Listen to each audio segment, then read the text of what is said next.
Hello, I'm Debbie. I am your host at Alternate Juror, and I'm back. We're going to cover day two of the eyedrops murder case trial. It's not a case, where Jessy, I cannot say her last name for the life of me, so I don't even try, just out of respect to not butcher her last name, is accused of murdering her 62-year-old friend, Lynn Hernan, by putting 6 bottles of Visine into her drink. Now, Lynn was very, very sick. She had been in the hospital recently before her death. She had tons of medications around her, in her apartment, her purse, things like that. She had crushed up medication on a plate by the recliner that she was found in. It was very evident she didn't really get up and around. Jessy was supposed to be her caregiver. And also, she was supposed to share Lynn's estate, basically, with I think the guy's name is Ryan, and she ended up supposedly, allegedly, I believe, forging some documents that it all went to her. So she ended up with like $144,000, and they are accusing her of killing her friend to get that money. So far, we've seen 3 witnesses for the state. I think the defense attorney did a great job of poking holes in their testimony. Every first responder that showed up so far thought it was a suicide. They processed the scene as like it was a suicide, and they never thought anything else needed to be done. However, we have not gotten to what changed their minds from being a suicide to a homicide. So we'll see where it goes today. I've got it set up so the jury is, I think they're getting in there right now. And as always, we'll fast forward through breaks. I've got it set at 1.25 speed so we can get through it. I will try to do hopefully day 2 and maybe day 3 today. I don't know. I'm getting started a little bit later than I had anticipated. I was trying to work on my audio since it was awful. On my first video, it's really hard to tell what the audio is like because in my ears, everything sounds normal. And then when you go to play it, it doesn't. So I've done a few test runs. I have to trust what I'm hearing out of my speakers on my laptop and hope that I don't blow anybody's eardrums out. So hopefully my sound is okay. Hopefully the sound remains stable because sometimes when court goes to break and comes back, I don't know what they do. I don't know if it's the court TV people. I don't know who messes with the audio, but court audio is so ridiculous and they all struggle with it, all of them. Judge Doro's pretty good about keeping the audio going. I have it boosted 600%. It's as high as I can go on that end. So hopefully I'm not blasting your eardrums out, and hopefully the court is not blasting your eardrums out. If either one of us do that, I apologize in advance. So with that, I think we should go ahead and get started. So let me share my screen here. Why are you not? There we go. And get her going. All right, here we go. State, you may call your next witness. The state would call Detective Loberg. All right, good morning, Detective Loberg. If you would please make your way to the witness stand. When you get there, please remain standing. Raise your right hand. My clerk, Teresa, will swear you in. Do you solemnly swear that the testimony you're about to give shall be the truth, the whole truth, and nothing but the truth, so help you God? I do.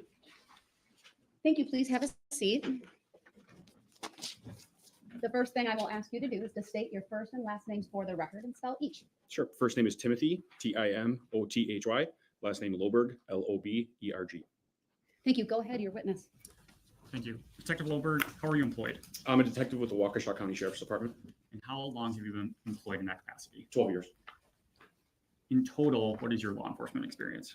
Well, I started off in the patrol division, later moved on to a field training officer, and then went to the detective bureau.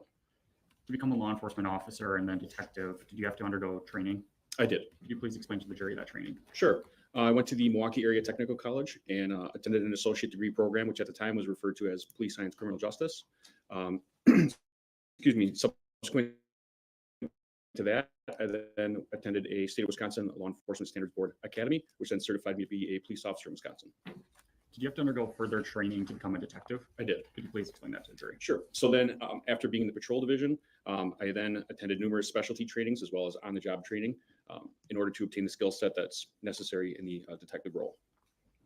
As part of being a detective, are you dispatched to death scenes? Yes. Over the course of your 12 years as being a detective, could you approximate how many times you've gone out to a death scene? Best I could say is likely hundreds. And what is the normal procedure as a detective for processing a death scene? Typically, my responsibilities would be an overall observation of that scene, firstly, to try to attempt to understand or determine what exactly occurred with this death investigation. If there's anything obviously present as to what could likely be a cause of death, that would be considered evidence. And at that point, we would determine what items are of evidentiary value and typically collect those. Other responsibilities would be taking photographs of the scene and the overall area, as well as interviews and whatever is deemed necessary at that point. All right. Were you on duty on October 3rd, 2018? Yes. On that date, were you dispatched to a death scene in the city of Pewaukee? Yes. Approximately what time did you arrive on scene? I don't recall specifically. Okay. So if it would have been afternoon, evening time, would that sound correct? Yes, I worked second shift at that time. What did you do when you got dispatched to that address? The first thing I did was make contact with Deputy Rosenberger, and I gathered brief information as to what he knew at that time.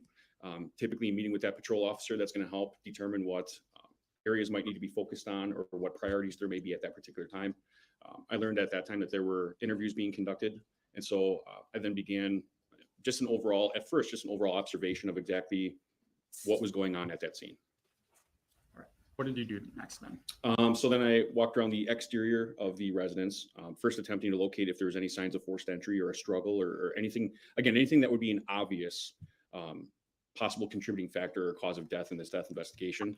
I'm certainly not trained or qualified, to be clear, to determine a cause of death, but I'm just looking for something that may overall, any criminal element that may have played a part there. And so after walking around the exterior of the residence and not observing anything obvious, I then did the same walking around the interior of the residence and also photographing common areas of that residence as well as the decedent. When you made contact with the decedent, was it clear that she had been deceased at that point? In my opinion, yes. Okay. And you said you had walked around the residence. Did you take pictures of the residence? I did. Okay. Did you review those pictures before court today? I did. Okay. We're going to put on the screen for you here shortly exhibits 23 through 32. And April's going to click through them. I just want you to review those to yourself, and then when you're done, let me know. Okay.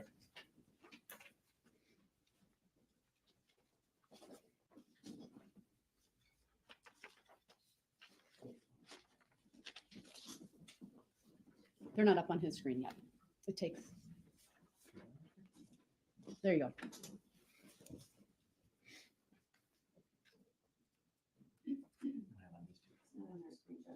Really? Can you make sure that all cords are? Doesn't look like it's on the state screen either. Correct. Oh, Well, no, it's- Did it? I turned my monitor off and turned it back on, and that seemed to help. I love court technology. I can't make much fun of it though, because I'm not much better myself, as I demonstrated with my audio in my first video. Excellent. It was like, almost needed to call Zach.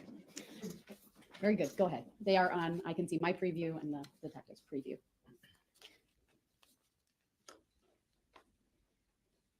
Ooh, they were kind of showing some pictures down there they shouldn't have. Detective, did you have a chance to review all the exhibit 23 through 32? Yes. And are those pictures that you took of the residents as well as the decedent, Yes. are those true and accurate copies of those photos? Yes. Now, I believe exhibit 29 has already been moved into evidence, but I'd be moving the remainder of 23 through 32 into evidence. Any objection? Thank you. You're welcome. Exhibits 23 through 32 are received, noting that 29 was received previously.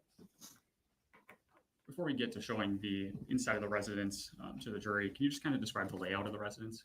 Sure. I recall it being a single floor condominium style layout, fairly open floor plan with a separate bedroom, bathroom, and an attached garage. And we had talked about the deceased at that time, but did you ultimately identify her as Lynn Hernan? Yes. As part of your investigation and you going around the residence and then further taking photos, did you observe pill bottles in the residence? I did. As well as did you observe medications? Correct. Did you observe crushed medication as well? Yes. Okay. Did you observe any computers in the residence? Not that I recall. Would that be something that would have been noted either in your report or taken a picture of? Not necessarily. Do you recall if there were any pets in the residence? I remember there was a cat.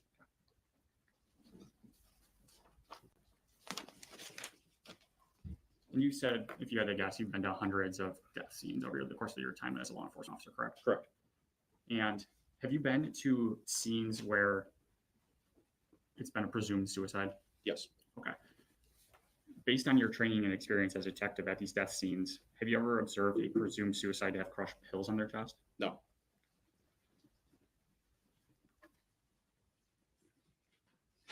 When you walked through the residence, did you go to the bedroom of the residence? Yes. Did you take any pictures of that? No. Why were there no photos taken of the bedroom? Well, at the time, I guess, now it certainly would have been nice to have more photos knowing what we know now. But at that time, having a presumed suicide and no apparent criminal element or violation of state statute that we observed, I did not see anything in the bedroom that appeared to be of evidentiary value. And so my focus at that point was the decedent and the immediate area around the decedent.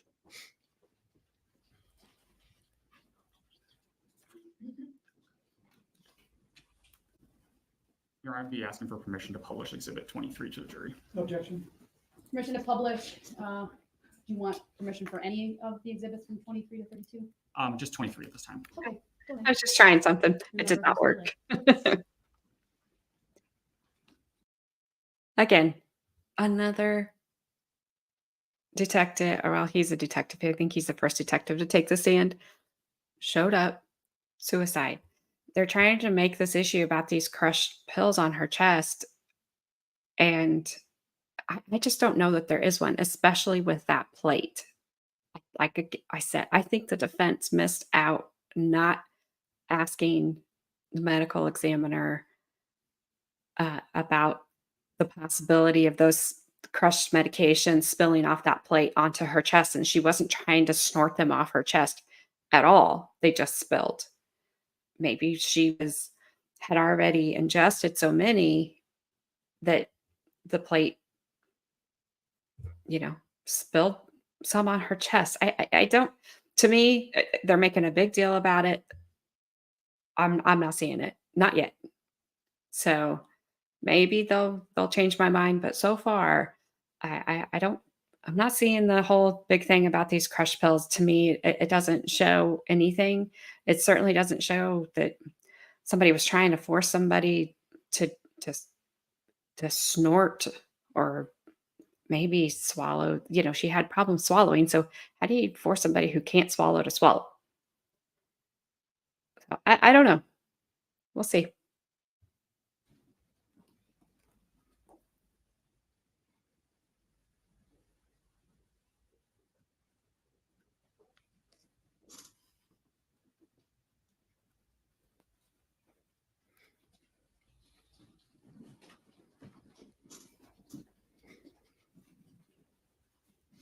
Maybe.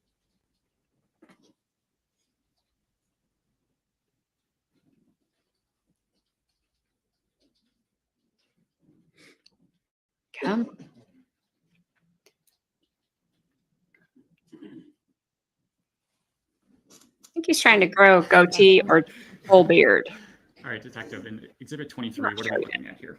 That will be the main entrance or front, I guess you could call, of the residence. And the glass doorway on the left is the entry to Ms. Hernan's residence.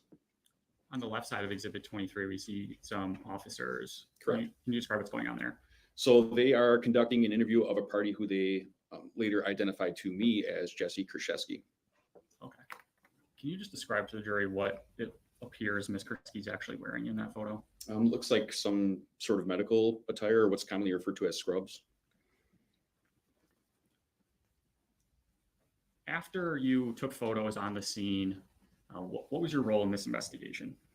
Once I confirmed that Mr. Kurczeweski had already been interviewed and there was nobody else at that point that needed to be interviewed, I resumed my normal duties. I think he meant Mrs. At some point Kurczeweski. after this date, Mr. October 3rd, 2018, did you have further role in this investigation regarding Lynn Hernan's death? I did. Ultimately, did you send subpoenas to financial institutions and other institutions in the investigation? I did.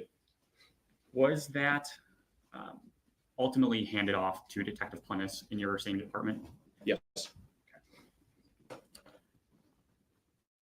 At some point in this investigation, Making all kinds of things the happen. reason why did the sheriff's department here start sending out those subpoenas? There was information received. Well, firstly, there was a determination that this was not a suicide per the medical examiner. We were informed of that. So this transitioned from a potential suicide to a homicide investigation. Objection, lady. Sustained as to the form of the question. Please rephrase. So the information that you received from the medical examiner, did Objection, asking for hearsay now. Well, let him get the question out, so overrule. you receive information from the medical examiner? Did that cause the sheriff's office to change their investigation? Objection, lack of foundation. Overrule. Yes, And what did that investigation turn into? a homicide investigation. Thank you, Detective. I don't have any other questions. Cross. Thank you, Judge. Detective, thank you for being here. This happened about 5 years ago, correct? Yes, sir. I mean, your memory is not great, would you say? Sometimes. Well, I mean, you met with the prosecutors here, correct, sitting here to my left to review your testimony? Yes. They showed you exhibits, correct? Yes. They showed you your police reports? Yes. Other than that, you have no memory of this? I wouldn't say that. I mean, it's a very unique case And why is that? because firstly, I have not been to a suicide that, well, I should say I haven't been to what was ruled as a homicide that first appeared to be the way that it did at that scene. So when you first got on the scene, it just appeared to be a suicide, correct? It did. And you didn't have any second thoughts about that when you got on the scene, correct? No. And you indicated that you have responded to hundreds of deaths, correct? I would estimate that. So there's a lot of crime in Waukesha, is that what you're saying? No, How many of those were criminal? it would be hard for me to say. I mean, there was a portion of time as my duties as a detective where I, for example, did or assisted with crash investigations, which ultimately were fatal crashes and whatnot. So they weren't all criminal. Well, as of 2018, how many were criminal? I couldn't say. Less than 5? I would literally have to speculate, sir. Okay, I'm not. I don't want you to do that. I apologize. I'm not certain. I'm really not. So not enough that you can remember, correct? Correct. And you've responded to overdoses, correct? Yes. Probably a lot, correct? Yes. Especially with the pandemic of fentanyl and fake Percocet, correct? Yes, sir. And a lot of those kind of cases have crushed pills, correct? Not from what I've seen. What have you seen Excuse me. regarding crushed fentanyl?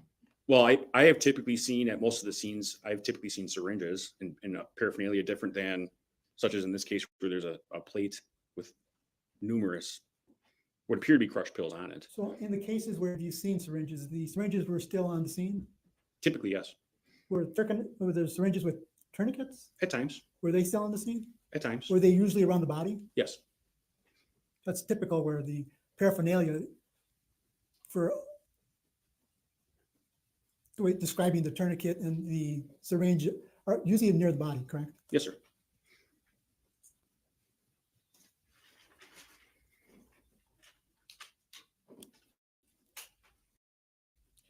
And you, according to your reports, you arrived on the scene at 5:20. You wouldn't argue with that, would you? No. And it's 5:20 p.m., correct? Yes, sir. And when you arrived on the scene, those other deputies depicted in exhibit number 23 were on the scene already? Yes, sir. And they all were talking with Jessy, correct? Correct. Did you speak with her at all? Not that I recall. And those deputies on scene, who were they?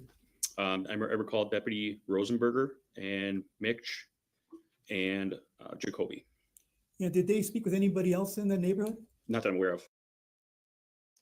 So we've seen Rosenberger. He testified the first day. We've not seen Mitch yet. I'm very curious what he has to say. And Jacoby's a new name. For some reason, I'm kind of smiling because I really feel like this defense attorney, even though I was not crazy about his opening, it just really seems like he's walking this detective down a path that this detective doesn't, and he doesn't know where he's going. Maybe not. It may just be me, but I think if the detective thinks he's 2 steps ahead of the defense attorney, at this point, I don't think so. But I'm curious to where they're going or where he's going with this. They didn't speak with any neighbors, as far as you know? I'm not certain if they did or not. Your job was mainly to take photographs? Correct. And you took photographs of things you thought were relevant? More so of the overall residence interior and exterior. So you weren't taking pictures or photographs of things you thought were relevant, just flashing pictures in different rooms of whatever you saw? Well, I would say the entire interior of the residence where the decedent is relevant. I mean, that's where the person is located. I would say as far as the exterior photos, the relevancy I see there is that there's documentation that there's no signs of forced entry or a struggle or anything that could be an obvious contributing factor of death at that point. Well, you arrived on the scene. Did the deputies tell you that there could have been forced entry? No. They told you it was a suicide, correct? I believe at the time they told me they suspected that it was, yes, and that the fire department had pronounced the patient deceased, and that was really my extent of the conversation with them. I didn't see fire department personnel depicted in exhibit number 23. They already left? From what I recall, yes.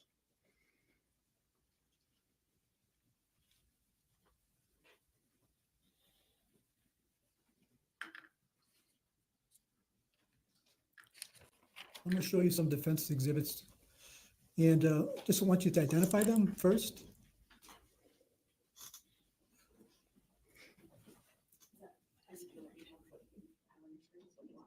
I'm sorry, ma'am. It's 543, exhibit 543, page 1. It's already been received. Yeah, I see a black screen. But I don't see things to be better, so I'm trying He's to- working on it. Do you have defense computer?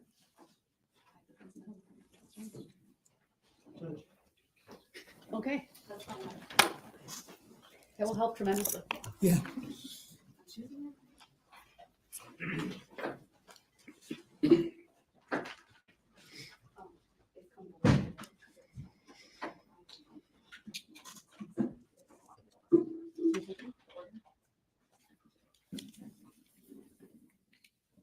Oh, we could have done that.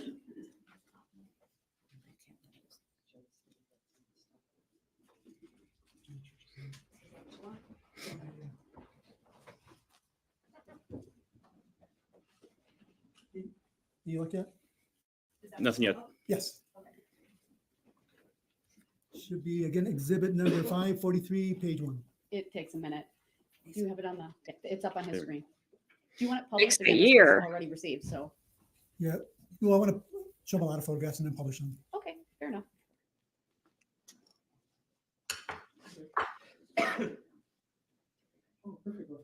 I guess all defense exhibits have been published, received. Correct. Oh, In 543, yes, I received all of 543 yesterday. well, let's start with the photographs.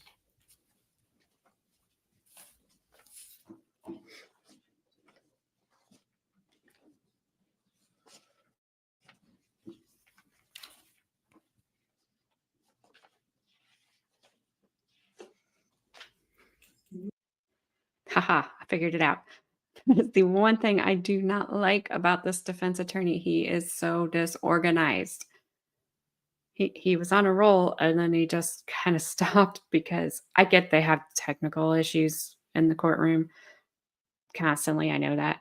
But he seems so disorganized. Like why do you not know that these have already been accepted and you can just publish them and we just, you know, I don't know, kind of annoying. Hopefully he will speed up here or we'll speed him up. We have to. Hold up, State's Exhibit number 23. State's Exhibit number 23. We'll go back. I didn't know, I was gonna get mine received and published. I'm gonna start in sequence. State's Exhibit number 23. You should be able to pull that up. You don't have that? We wouldn't have those in the record just yet. I'm sure she's working on it, but I'm doing it right now. Oh, I see. But yeah, it's not in there yet.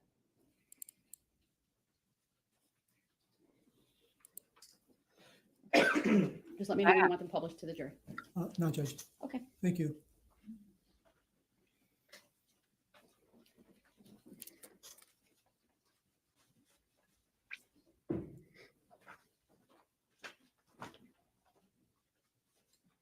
They're okay. Oh, there.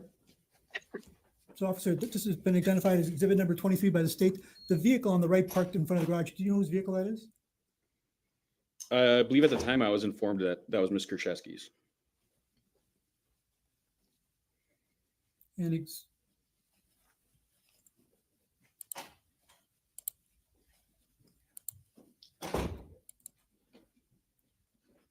this is exhibit number 24. Again, you took this photograph? Yes, sir. And in that photograph, you're standing where in the residence? Just inside of the main entryway. And it depicts the kitchen in the far end, correct? Yes. Did you search that area at all yourself? I'm sorry. Did you search that area at all? search the kitchen? Correct. No. Do you know if any of the deputies on scene searched that area? No. There was no need to search it? In my opinion, at that time, there was not. I mean, I conducted a plain view search of the main area, but not further search. In that exhibit where I'm pointing to, that's a garbage can, correct? Looks like it, yes. Did you look in the garbage can at all? No, Do you know if any of the deputies on scene looked in there? I do not know. It was testified before by the deputy medical examiner that there was Your Honor, hearsay. what's already been testified to You yesterday. can ask the question overruled. As long as he accurately states what the testimony was. The deputy medical examiner yesterday, Ms. Kukas, indicated there was alcohol in that garbage can. Did she tell you that there was alcohol in that garbage can? I don't remember meeting with the deputy medical examiner at all. I believe I was gone prior to her arrival.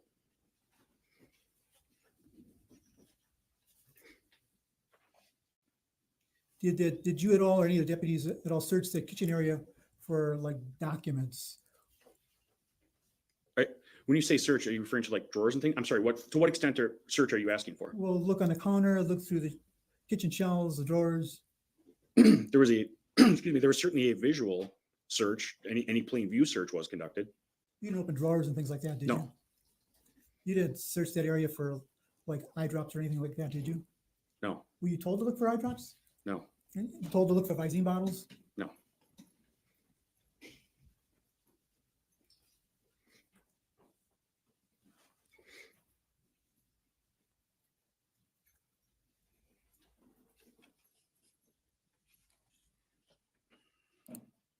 Your Honor, we talked about this earlier with the showing of exhibits. I just want to bring that to the defense's attention. I cannot stand the way that just, Sorry, I was looking at. I don't know why that attorney, if I had him at normal speed, it would sound even worse, but I don't know why he has to do that. That I think it's called vocal fry. Your Honor, I'm just going to bring this. Like, I mean, really, he should just be like, Your Honor, they're doing it wrong. I don't know what they're doing. We can't see it. I'm sure everybody in there can see whatever he does not want them to see. But can you just speak up and just say, Your Honor? Not have to be like, Your Honor. Sorry. That just drives me nuts. It's kind of lazy. Just makes you sound lazy. Unless you have a cold and you can't help it. But he can help that. He just sounds lazy. Something else. I think the last time there was, I just want to make sure that we follow the procedure that we talked about. If I need a sidebar, let me know, but I think so far we've been okay. Well, I'm showing you is exhibit number 25. Do you recognize that exhibit? Yes, Is that a photograph that you took? yes, And what does exhibit number 25 depict? the decedent and the surrounding area.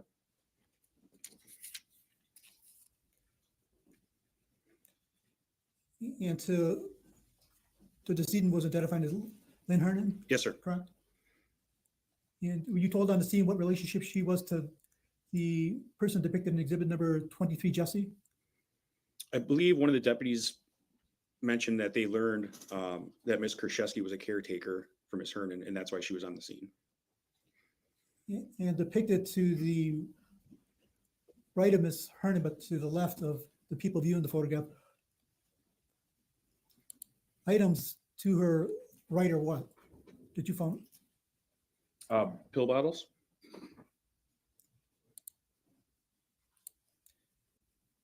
These here are the pill bottles? Yes, sir. What's this depicted on the scene? Appears to be a water bottle. Do you know if that water bottle was full or empty? I do not know. Did you at all examine that water bottle? No, Did you open up and smell inside of it? no. Over to Ms. Kurczeweski's, over to Ms. Hernan's left, and people looking at the photograph, our right, what are the things on the table? Appears to be a TV remote, ashtray with a cigarette. There's some pill bottles, another bottle, I'm not certain what's in there, and then a roll of toilet paper. And some paperwork, documents, I'm sorry, documents as well. You see this item here behind the pill bottles? Yes, sir. That appears to be a bottle of eye drops. I have no idea what that is.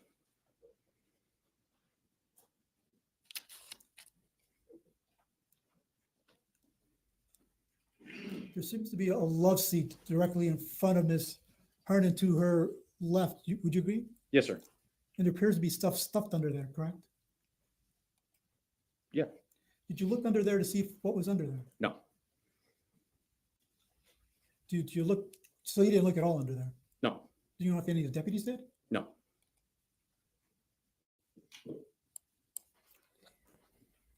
Over to the right of Ms. Hernan by her legs are documents, correct? Yes. Did you go through those documents? I viewed the document that was facing outermost document, I should say, outermost document. I did, yes. You didn't go page through those, did you? No, Did any deputies page through those? don't know. Had there been items in their information on there on writing pad? Yes, So you did find stuff in there on writing pads. right in the front, yes, immediately in the front.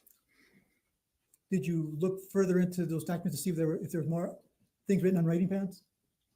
I don't remember going through the entire stack. I remember viewing a couple of things in the front and photographing a few, and that was it. Ultimately, did you find any identification information to Ms. Hernan? Yes. Where did you find that? I believe that was on the paperwork that is to her right or our left. Excuse me, there were numerous documents in there that had her name on it. Did you find any like wallet or purse or driver's license? I don't recall specifically. Did you at all? So in that area, you didn't remember finding her purse or wallet? I don't recall specifically, no. Do you remember searching the bedroom and finding her purse in the bedroom? I remember going into the bedroom to view it. I don't recall specifically what was in there, sir. Eventually, you took a photo of Ms. Hernan's driver's license, correct? Yes. Where did you find that? I don't recall. I don't know if a deputy gave it to me. I'm not certain.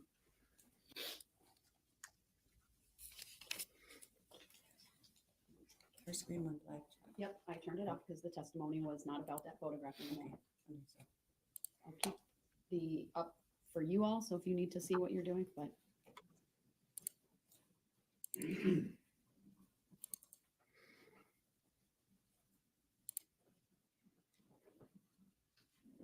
I'm showing you what's been marked as exhibit number 26. I'm not sure if this has been entered into evidence yet. Yes, it has. Go ahead, you can publish. Is that the close-up of Ms. Hernan? Yes, sir. And that's when you're referring to the crushed pills, that's what you're referring to? Is it turned? Yes, sir. Did you take any samples of those crushed pills? No. Do you know if any of the deputies grabbed any samples at all and tested on the scene? I don't believe they did, no. And around Ms. Hernan's neck is a chain? Yes. Do you know what's attached to that chain? No. Do you remember seeing dog tags attached to that chain? No. No.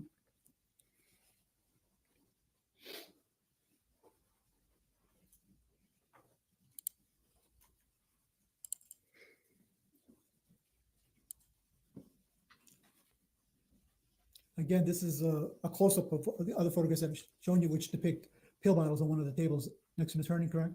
Yes, That was the table to her right, correct? yes, sir. And down at the bottom of her documents that you indicated previously, they had her identification information. Yes, And you said you kind of went through those partially, partially, and you saw some notebooks in there with written items on it, correct? correct. And you didn't look through all of them, did you? No. There could have been more notebooks in there that you just didn't look at, correct? Sure, yes.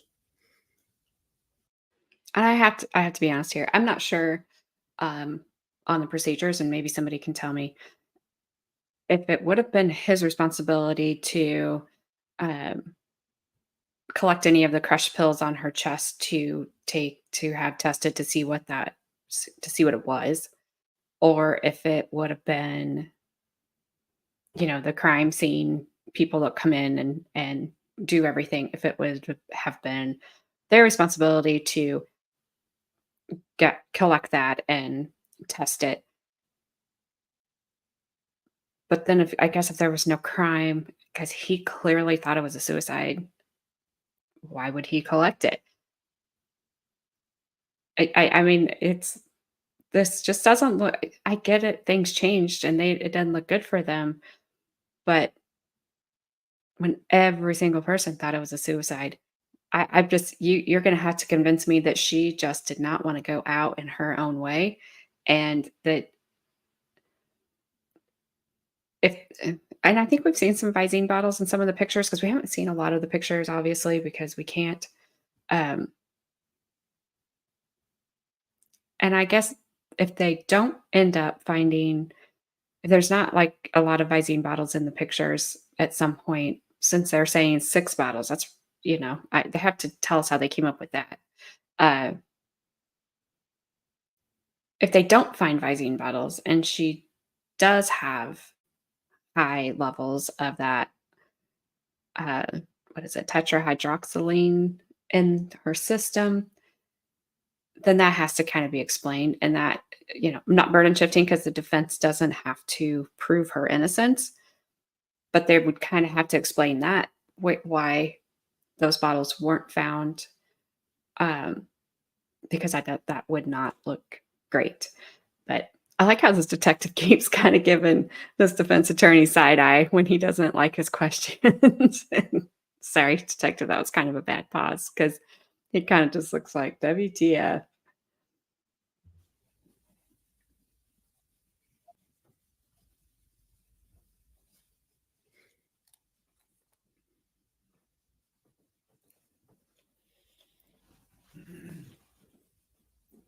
Do you recall what this document is here that I'm pointing to on the screen? I believe it was a will of some sort.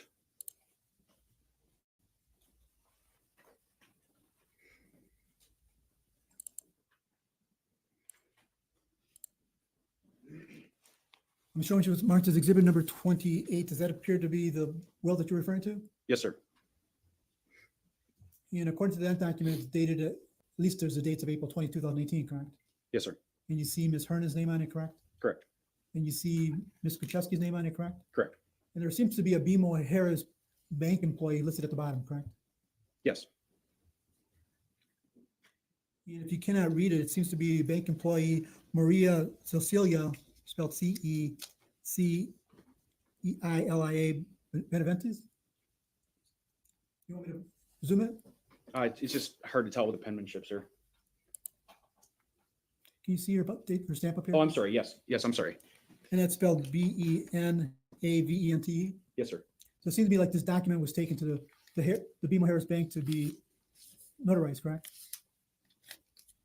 I assume so. It appears to be. Yes, appears to be.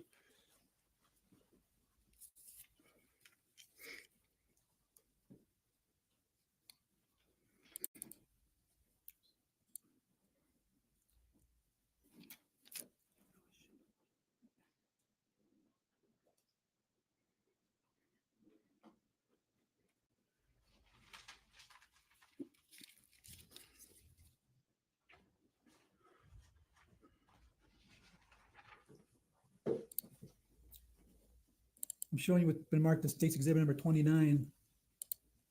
Do Did you take that photograph? Yes, sir. And again, it depicts the table to Ms. Hernan's left, correct? Correct. And there appears to be pill bottles here, correct? Yes, sir.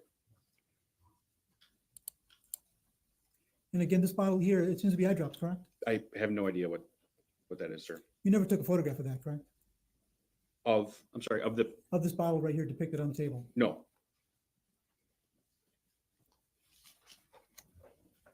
Do you know if any of the deputies on the scene or anyone ever recovered that bottle? Not that I'm aware of.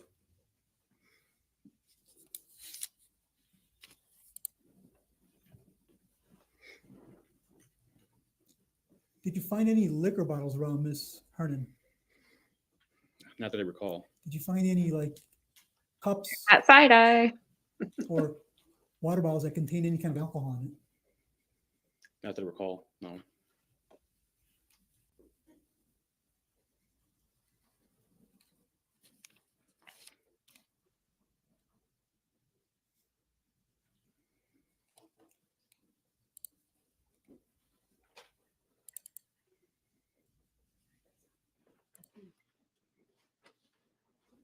Like I'm showing exhibit number 31, again, state exhibit number 31. You took that photograph, correct? Yes, sir. And that appears to be the backside of where Ms. Hernan was sitting. Correct. And again, it depicts the pills on the table, correct? Yes. Toilet paper, correct? Correct. And again, the same eye drop bottle, correct? Testimony. Well, this bottle, I'll rephrase the question, Judge. Thank you. Go ahead.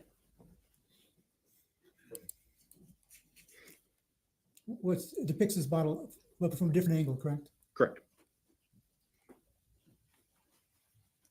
There seems to be a prescription bottle that's spilled on the ground. Correct. And again, the plate was crushed, some kind of crushed item, correct? Yes. And as on the scene, you don't know what that is, correct? No. It wasn't tested on the scene, correct? Not that I'm aware of.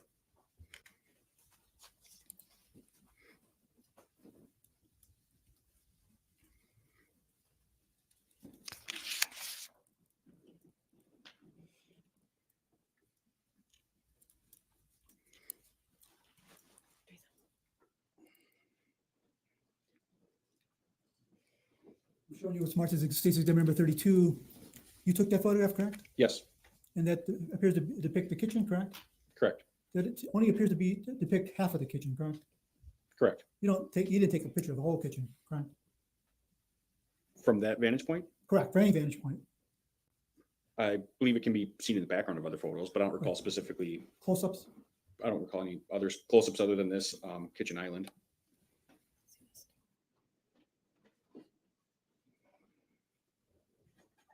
So what was the purpose of taking exhibit number 32?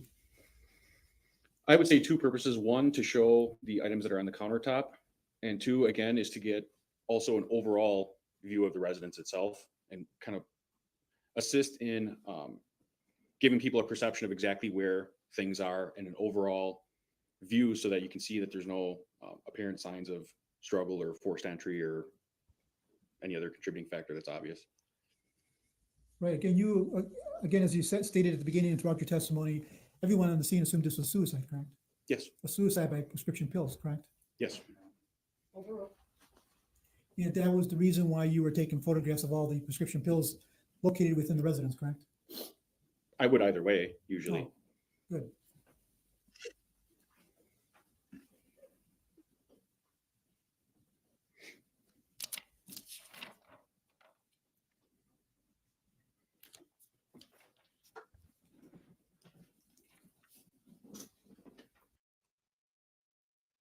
Oops, sorry.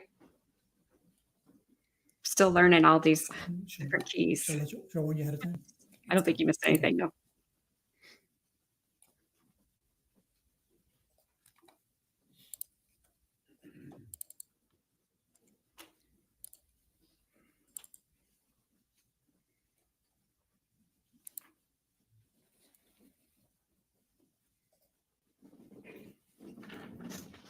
Again, as to this defense exhibit 543, page 1, you took this photograph, correct? I don't recall specifically taking it.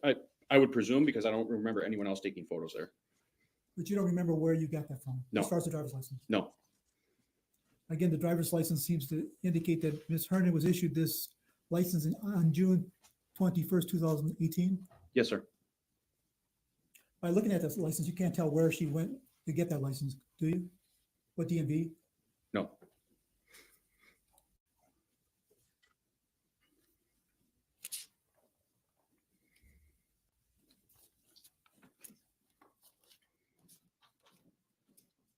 You done with 543? Yes, ma'am. Thank you. Thank you, Judge.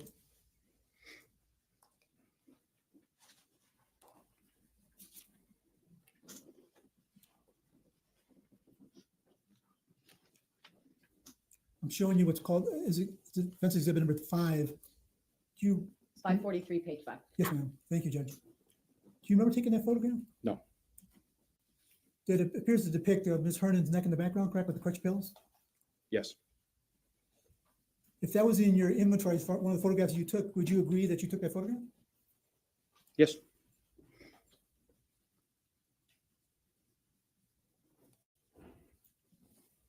And you indicated that you've come across a lot of deaths, correct? Death Yes. scenes, correct? Yes. How many death scenes that you come across where you've seen dog tags around the person's neck? No idea. Hundreds? No. Specifically where they're wearing dog Correct. tags? I couldn't tell you. Does this appear to be the first? I don't know. Or do you remember seeing dog tags around other people that you've seen deceased other than this Ms. Hernan? Not specifically. I'm sorry. I don't recall specifically how many. Can you show the screen to this witness? The witness has it. Do you want it Can you, published? yes, Judge. Go ahead. And the dog tags appear to have like, well, the chain itself appears to have a female ring attached to it, correct? I see a ring. I can't say for certain if it's a female ring.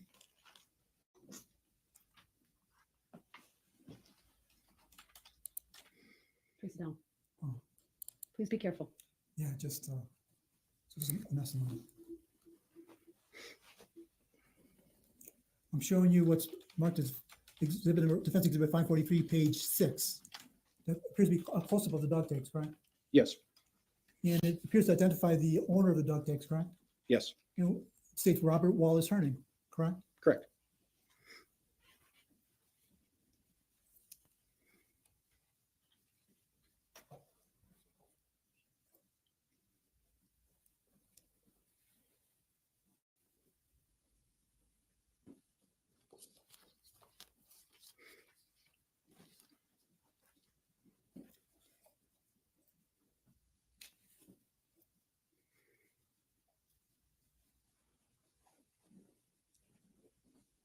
I'm showing you what's been marked as defense exhibit number 543, page 9. Did you take that photograph? Yes. It appears to show the 5 prescription bottles that were located on the table to Ms. Hernan's left, correct? Correct. And that bottle that we're not sure if it's eye drops is not on the table, correct? I can't tell based on that angle.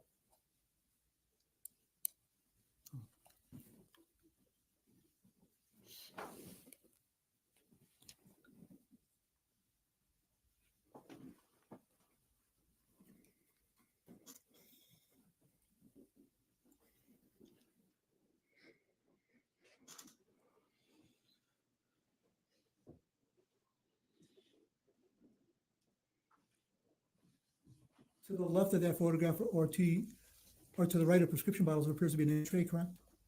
Correct. And in the ashtray is a cigarette? I believe so. It It appears to be. There appears to be lipstick at the end of that cigarette? I guess it could be, sure. And there's some coloring certainly.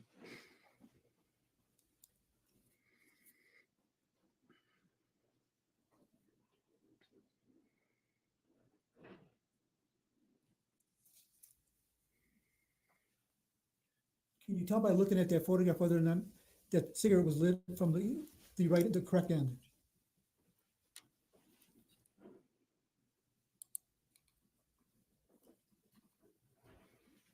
I I can't tell.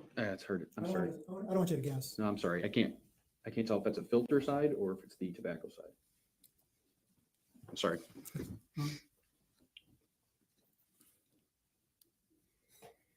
me show you the next exhibit From this exhibit or different?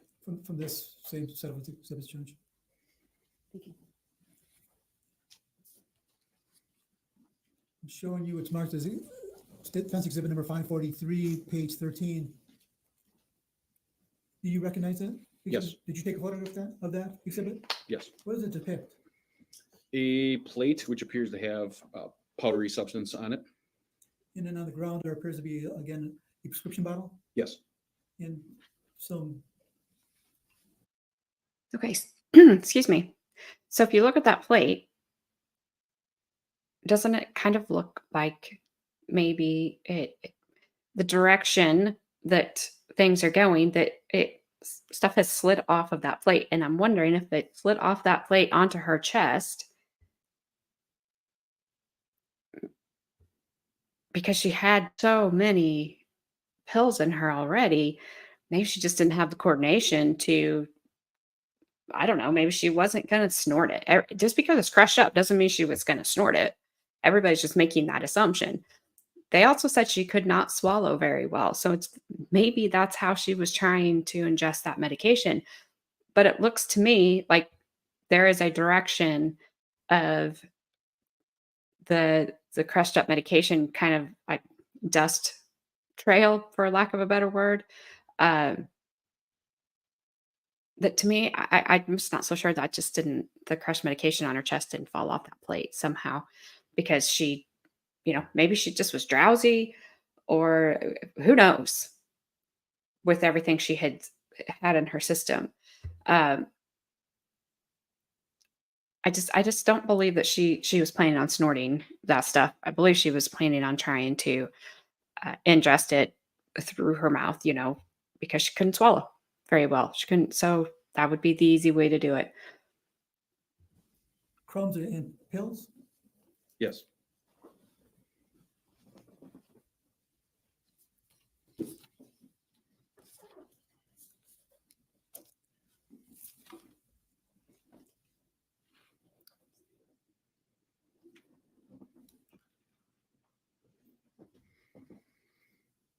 I'm going to show you, Different exhibit? yes, Judge. Okay, Madam Clerk, thank you. I'm showing you Defense Exhibit 543, page 15. You took that photograph? I don't recall specifically. Well, it's depicts scene photographs. It was under labels on the I- photographs you took. Okay. What was the significance of taking that photograph? I don't recall taking that photograph. So it's hard for me to say. There appears to be some like stool in the bathroom toilet, correct? Yay. There's We something all- in the toilet. Yes, there is. I am not looking. Okay. Come on, defense attorney. Based upon your life's experience, did it appear that somebody had used that toilet? And didn't Oh, flush it? ugh. I see something deposited into the toilet. Let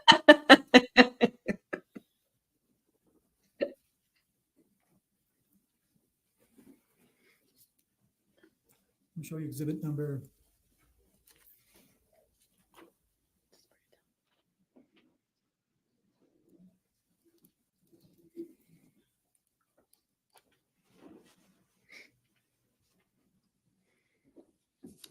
I'm showing you what's my defense exhibit number 543, page 19. You remember taking that photograph? Not specifically, no.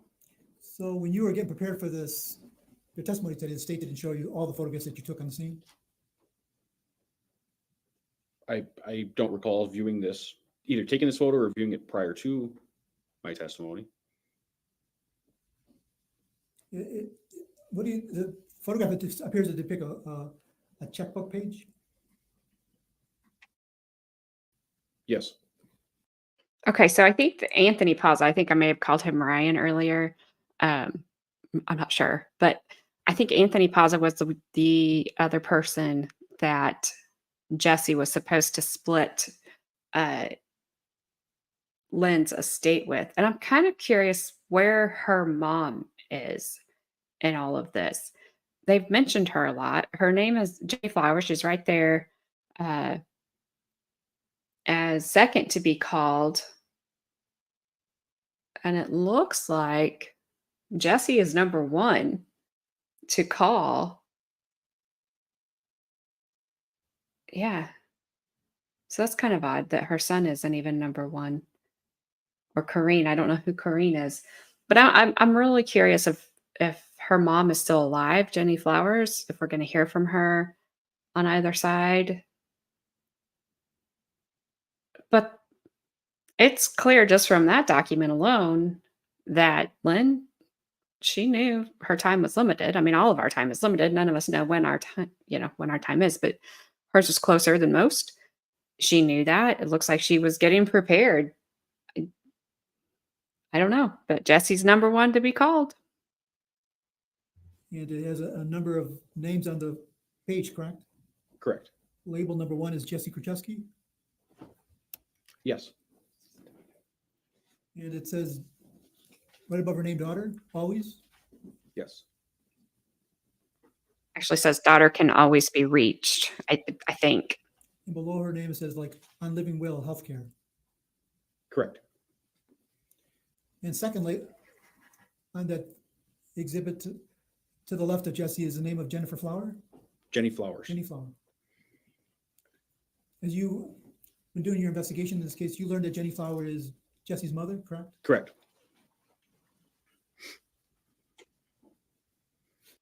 Okay, so I'm curious who the blonde sitting behind the defense attorney is.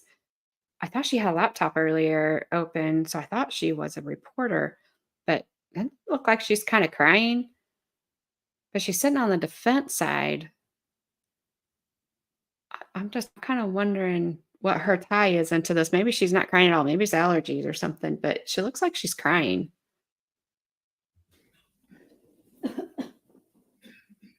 I'm showing you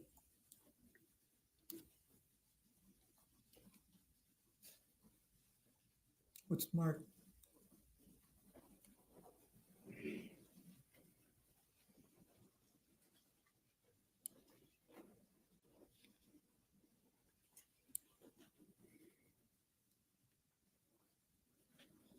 As Defense Exhibit 543, page 20. Do you remember taking that photograph? No.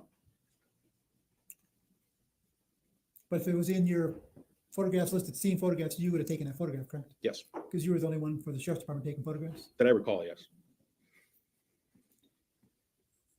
And on this exhibit at the bottom, it says physician certification, correct? Yes. And it says, I certify that Lynn Hernan, printed name. What does the rest of that say, if you can read it? Has a medical or genetic condition that requires access to medical or genetic information regarding his or her birth family.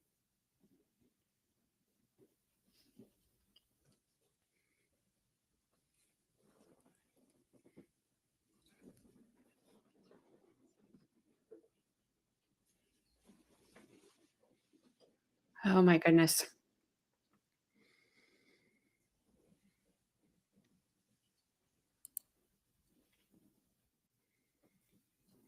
And the top of that paragraph kind of explains what the purpose of the reason that Ms. Hernan's name is on that exhibit, correct?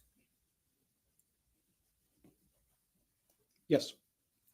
And it's the State of Wisconsin Department of Health and Social Services, correct? Yes, sir. And what does it state after that? The Department of Health and Social Services. I'm not sure how any of this is relevant. I'll overrule it. The exhibit has been received. Go ahead. The Department of Health and Social Services has been authorized to conduct a search for medical and genetic information concerning birth parents and certain relatives of adoptees and other persons whose birth parents have had parental rights terminated.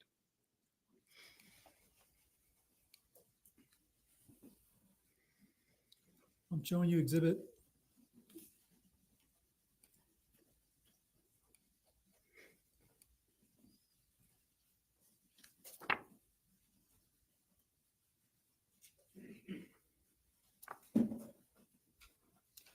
Just has been previously identified stakes exhibit number 1, but also defense exhibit number 543, number 2. 21. 21. 21. Thank you, Judge. You don't remember taking that photograph, I take it. That I do recall. Do you remember where you recovered that? I believe that was, excuse me, in the same collapsing file folder that had the living will right in front of it. So I recall this being the second or third, somewhere in the front of those documents. Yeah, that was in that area by where Ms. Hernan was located? Yes, sir. And you indicated there were other notepads full of writing on it, correct? Correct. But you didn't take those notepads, did you? No, And all this stuff you didn't recover, did you? no. You left it all on the scene? As far as being in sheriff's custody, I'm sorry. Correct. Correct. It was left there. Why wasn't it taken from the scene? The opinion or the speculation at the time on law enforcement's behalf was that this was clearly a suicide. And so at that point, having that opinion or having that those observations, there would be no criminal element to us to further identify, and therefore if things are not of evidentiary value, there's no reason for us to take them.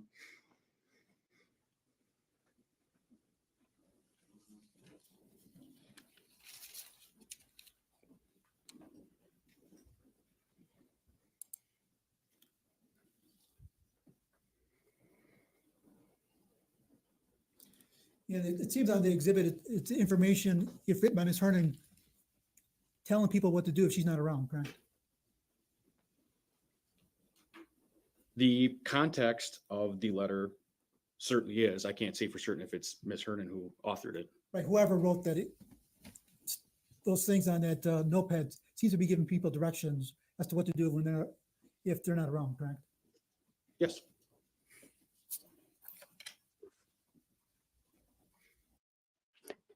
Cat says, leave TV on for cats. Don't touch antenna. It took me 3 hours to get in channels. Oh, and they said she did not have technology. They were not kidding. I'm not laughing because she left her TV on for her cats, because I have a YouTube channel saved just for my dogs that I leave on for them sometimes. So no shame in that. I don't think they care. Well, only one of my dogs watches it for about 30 seconds and then she's done. But I still leave it on for them sometimes. But yeah, that just made me laugh. Don't touch that antenna.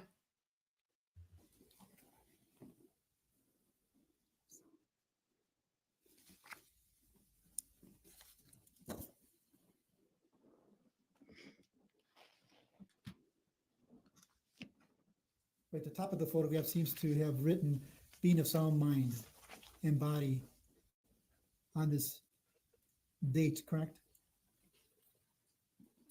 Yes.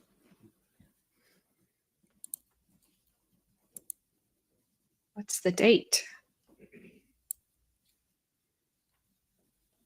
And it's highlighted Jenny's sorry flower, correct? Yes. In on previous documents, we've seem to have identified Jenny as being, Jenny Flower as Jesse's mother, correct? Yes.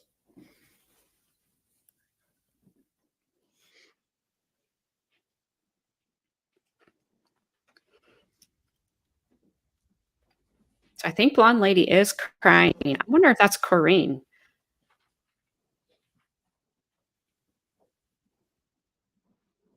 And if it is, I wonder if she thinks Jesse's innocent because she's sitting on her side. Appears to be talking about something with cats. Bathroom, keep full, it's the cats. Correct. Again, you saw a cat on the scene? Yes. Did you see also cat litter? I don't recall specifically. The residence itself was pretty clean, would you say? Yes. It was, if Ms. Hernan wasn't keeping it clean, someone was keeping the residence clean for her, correct? Yes, it appears so. Yes.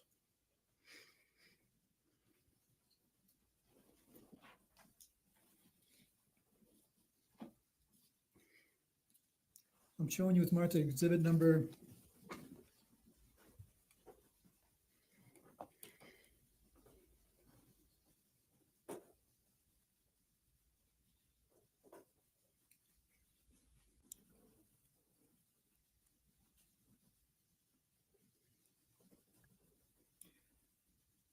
Well, exhibit number defense exhibit number 543, page 22 seems to be a closer look at that exhibit number 21, correct? Yes.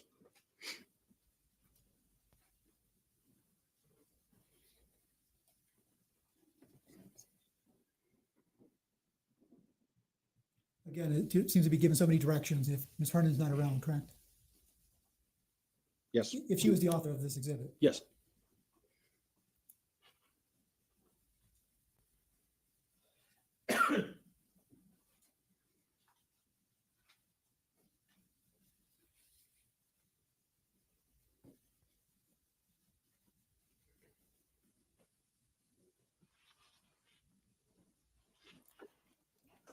I'm showing you it's marked. Let's try some here. Defense exhibit 543, page 23.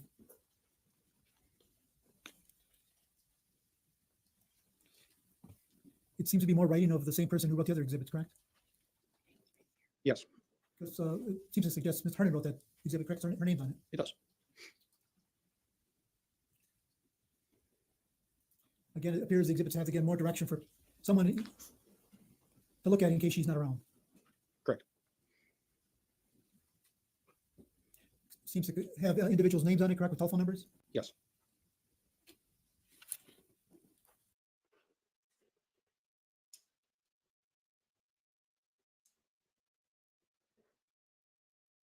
I wanted to just read this.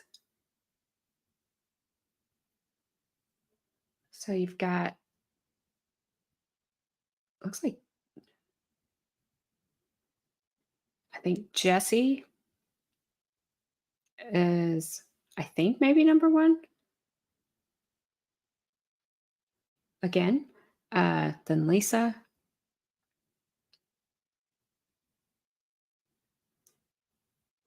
And then you've got what?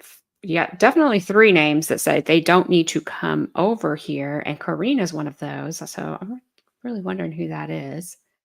I say maybe Gina. I cannot read her writing. Bonnie, mom's friend.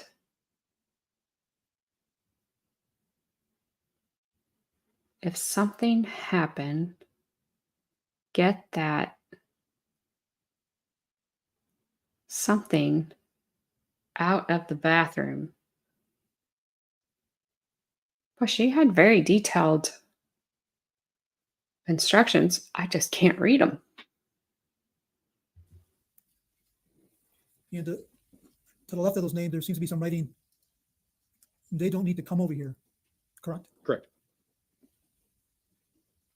And right below that, I mean, it's something in the circle. It says Jennifer if I don't make it, correct? Correct.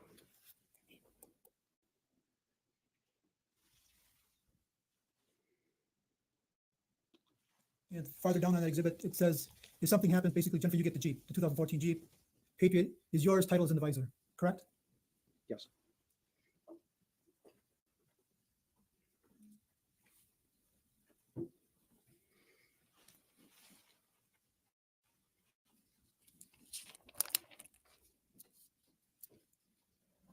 You can take it down. Would you agree there was a lot of other documents on the scene or on Ms. Hernan that you observed but didn't take photos of? Yes. And did you ever check the bedroom for similar documents? Not that I recall. Did you ever search Ms. Hernan's vehicle to see if there's any documents inside the vehicle? No.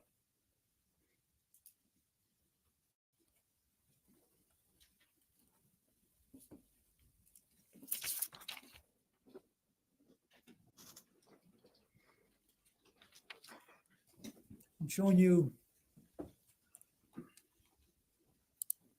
but don't put it up yet.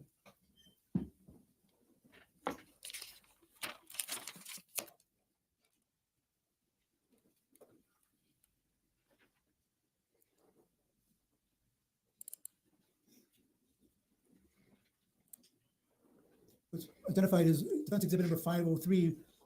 I don't want to publish this to the jury at all. I'm going to show you a number of exhibits: 503, 504, 506, 507, 508.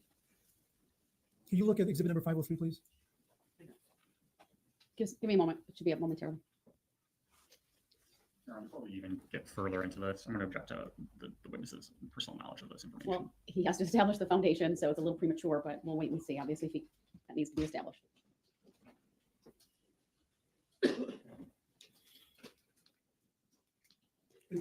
I'm sorry, yes, sir, sorry. My fault. Can you see item number 503? Yes, It's a two-page item, correct? correct. And as, again, you indicated that you didn't look at all the documents that were located next to Ms. Hernan, correct? Correct. And there were a lot of documents with handwriting on it on notebooks, correct? From what I could see, yes. I mean, I didn't closely look through all of them. But I would say there were some there that certainly had handwriting on that I didn't view. And again, you testified the sheriff's department didn't recover any of the documents on the scene, correct? No, So I'm you sorry, don't, correct. I don't recall taking any guess. so you don't know at all whether or not exhibit number 503 was located with the other items that you took photographs of, correct? I don't know if it was or not. So it could have been there, but you just can't tell us whether it was or was not, correct? Correct.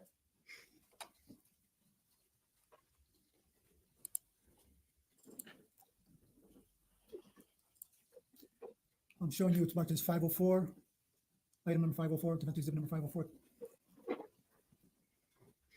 you have it on your screen yet? Yes, It seems to be, again, writing on a notepad, yes, 2 pages. yes, sir.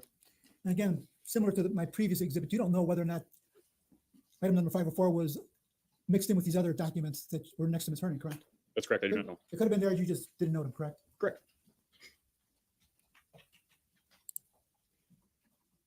I'm showing you it's marked as defense exhibit number 505. I'll strike that. Defense exhibit number 506.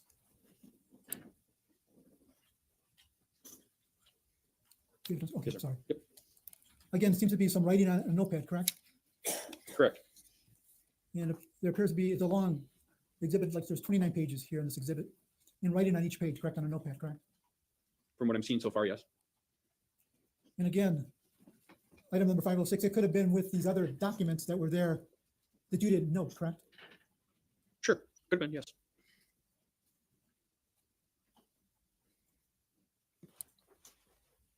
I'm showing you as much as defense exhibit number 507. Do you have it on your screen? Yes, sir. Again, it seems to be writing on a notepad. Correct. And similar to my previous exhibits, that could have been with the other documents that were there next to Ms. Hernan, but you just didn't notice them, correct? That's correct. Again, writing on a notepad, correct? Yes, sir.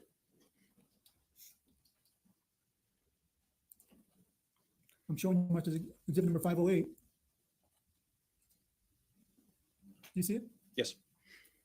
Again, it appears to be writing on a notepad, correct? Yes, sir. And similar to my other exhibits, it could have been there with the other documents, but you just didn't notice them, correct? Correct. She had a lot of documents next to her, correct? Correct. Some were medical, correct? I don't recall for certain what was in there. I mean, I recall the will document and I recall the pages of the notepad that we viewed prior to these exhibits specifically. Outside of that, I can't say for certain what nature the documents were.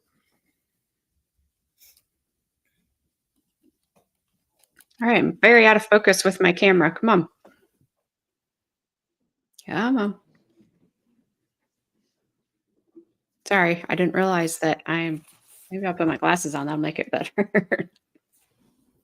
Oh, look, it Again, as you says, sit there today in front of this jury, you can't say whether or not the owner of this residence, Ms. Hernan, had documents in other parts of her house, correct? Can't say for certain. Correct. Correct. I cannot say for certain. If she had documents in her bedroom, correct? Correct. Documents in the dresser drawer in her bedroom, correct? Correct. Documents under the couch in the room that she was located in, correct? Correct. Because she did have items stuffed underneath the love seat, correct? I don't know that for certain. I mean, you saw that in one of the exhibits where she had things stuffed underneath the love seat, correct? Yes, sir. That part I did see. As far as you know, there could have been additional documents that stuffed underneath there, correct? Correct. Because you didn't look. Correct. Similar to the couch that was opposite of that love seat. There could have been items or documents under there, but you don't know because you didn't look, correct? Correct.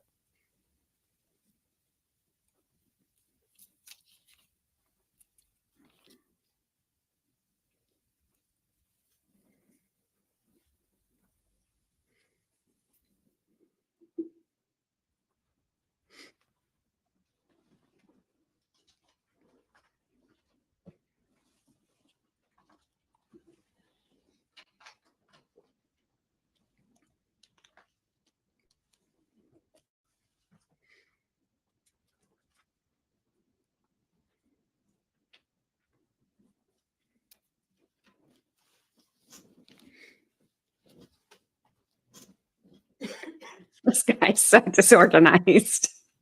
Oh my goodness. Almost done. Detective, Good. bear with me. Thank you. I'm gonna show you what's marked as defense exhibit.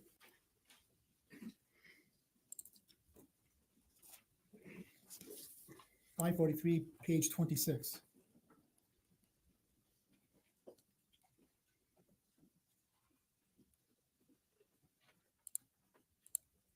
Do you see that exhibit? Yes, sir.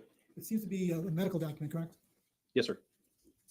At the top of it has kind of like dates on it already, correct? Yes, It seems to depict September 15, 2018, correct? correct. Do you want this published or just question he wanted me? Publishment, yeah, thank you.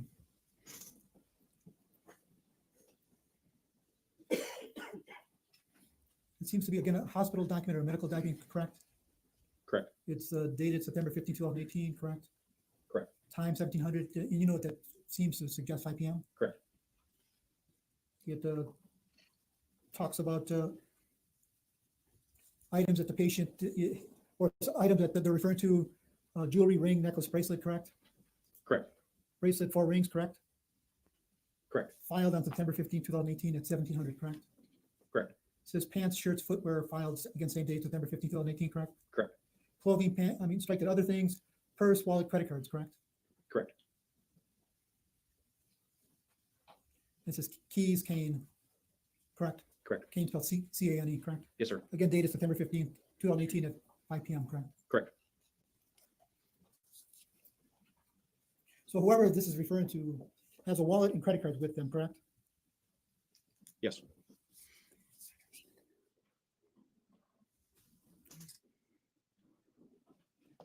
I didn't see it, but at the top of the document, it apparently Ow. refers to a Hernan Lynn Ears. Hernan, correct? Correct. And underneath it, it says patient, correct? Correct.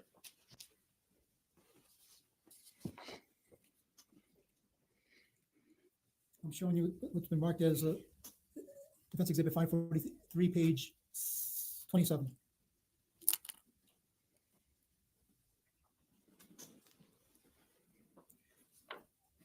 At top of that exhibit, again, it says Pro Healthcare, correct? Correct. Again, is the name of Lynn Hernan, correct? Correct.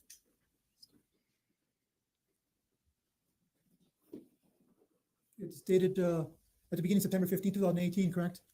Correct. And there's a discharge of September 28, 2018, correct? Correct.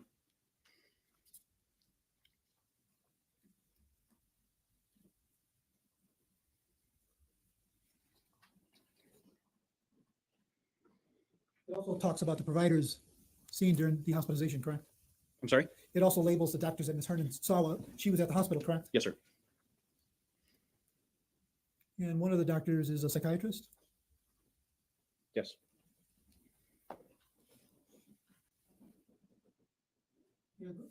The doctor above that psychiatrist is a doctor labeled a palliative care. Palliative care, I believe it's pronounced? Correct. Yes, sir. Let me zoom in a little bit more so I can read it. Oh goodness, that defense And attorney. it talks about why Ms. Hernan was hospitalized. Correct. Correct. I know you're not a doctor, so I don't want you to go through those items unless you can. No. No, okay. Fair enough. And there appears to be some writing on that document from somebody, correct? Correct. I mean, you don't know if Ms. Hernan wrote that on, put that writing on that document, do you? No. And you took a photograph of this. It's listed under the photographs that you took. You remember taking it? No.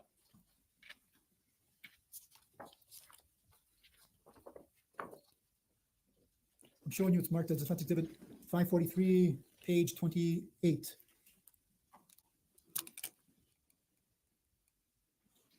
Again, it's labeled for Ms. Hernan, correct? At the Yes. top? Yes. And it talks about the number of, do you know what these words, it says nifedipine, these other words I can't even pronounce, but pionoprazolam, do you know what those are?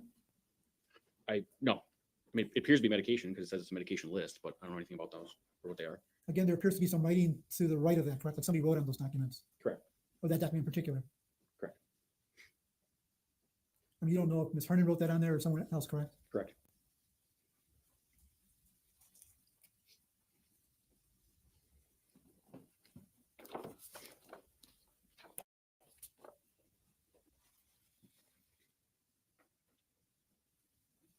And I'm showing you, that's exhibit number 543, page 29. You see page 29 in front of you? Yes, sir. Again, it's directed to patient Hernan Lynn A, correct? Correct. And again, it appears to be more medication, correct? Yes, correct. And again, someone is writing to the right of those prescriptions, correct? Correct. Like it's at the top, it says it appears to be do not substitute. Correct. I think you meant resuscitate. And over here, it's highlighted stop taking, correct? Correct. And then to the right of that, there's some writing, my BOP stop taking September 28th or 9/28. Correct? Correct. I mean, it seems to suggest my blood pressure stop taking, correct? Oh, you don't know. I'm not certain what BP would stand for in this case. And then it talks about follow-up information, correct? Correct. And it seems to indicate that Ms. Hernan is supposed to have a follow-up examination with Dr. Abdullah, correct, on Thursday, October 4th. Correct. And it says contact the clinic to reschedule if you're unable to attend, correct? Correct. Again, it's more writing. If you are discharged to rehab, appointment will be canceled, correct? Correct.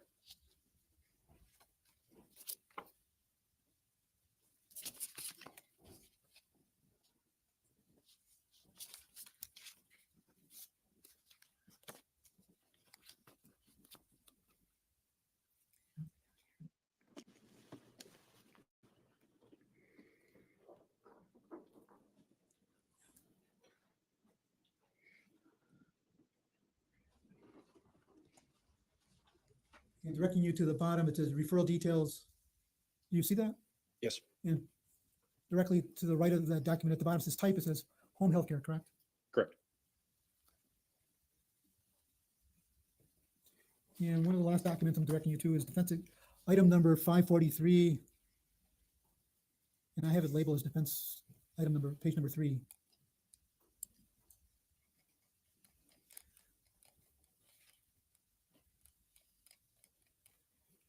And that's not it.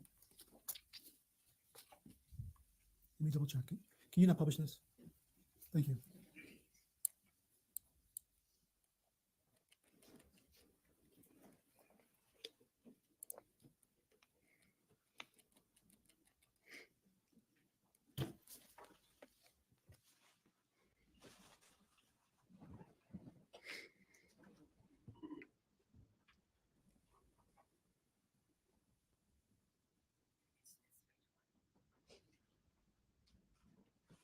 Yeah, there you go. Showing you it's marked as defense exhibit number 543, page 30. Do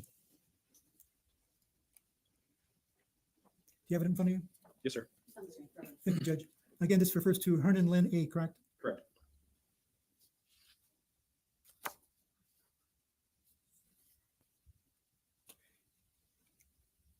And where it talks about special instructions optional. Do you see where I'm pointing to? Yes, sir. It says patient's friend Jessy is her caregiver, correct? Yes, sir. And it has her telephone number, correct? I would assume that's her telephone number. I don't know for certain.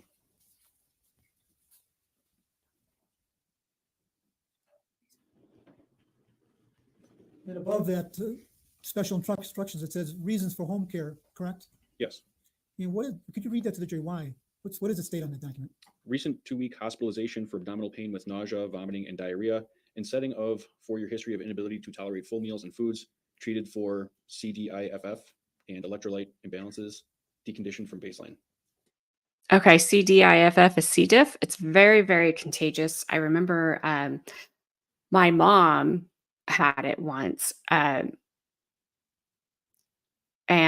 this was before COVID or anything like that, where we were used to seeing people, especially at the beginning of COVID, freak out in hazmat suits and all the other stuff they were doing. But that was pretty much what it was like in her room. I mean, anything she touched had either came home with us or went in the trash. It was a huge deal. It was bad. My mom had Alzheimer's, and she was not good at that time anyway. So trying to explain to her, it was like it was almost like having a child in the hospital. Don't mess with your IV. Don't pull your IV out. Don't get out of bed. it was tough, and my dad and I ended up sick on the same day. Fortunately, we didn't end up as bad as her, and ours only lasted, that 24-hour type of thing. But it was awful. So if she had C. diff, um, she was probably pretty sick at that time. But so I don't know, just a little FYI. Let me continue. I'm sorry. No. Okay.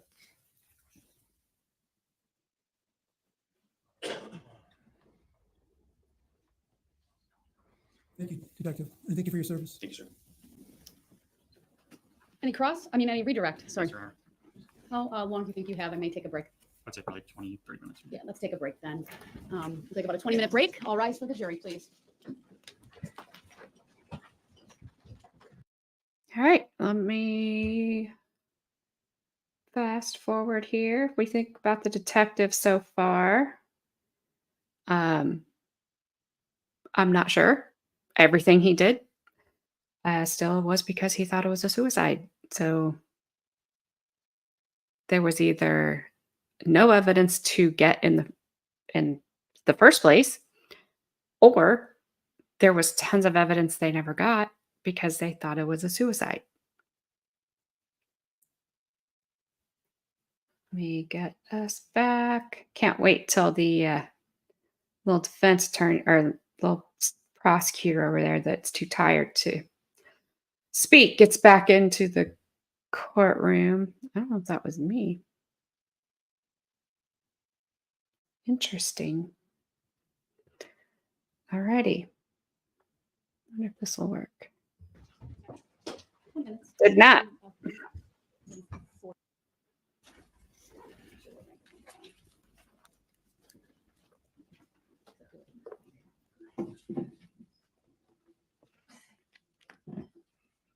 I may have to slow him down. His speed, put him at 1.25. I apologize. We're trying to pull up one of their exhibits, 543. Do you need preview one right now for yourself so you can see it? Please. All right, there you go. Let me know if you want it on for the witness then too. I will. Thank you.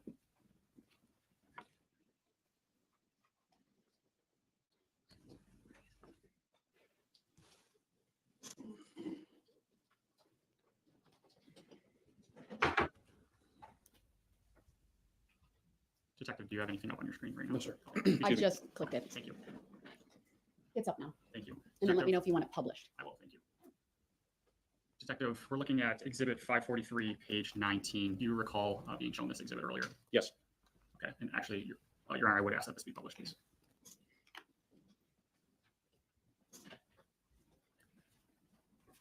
On page 19, is there an individual noted as Kareen Posa?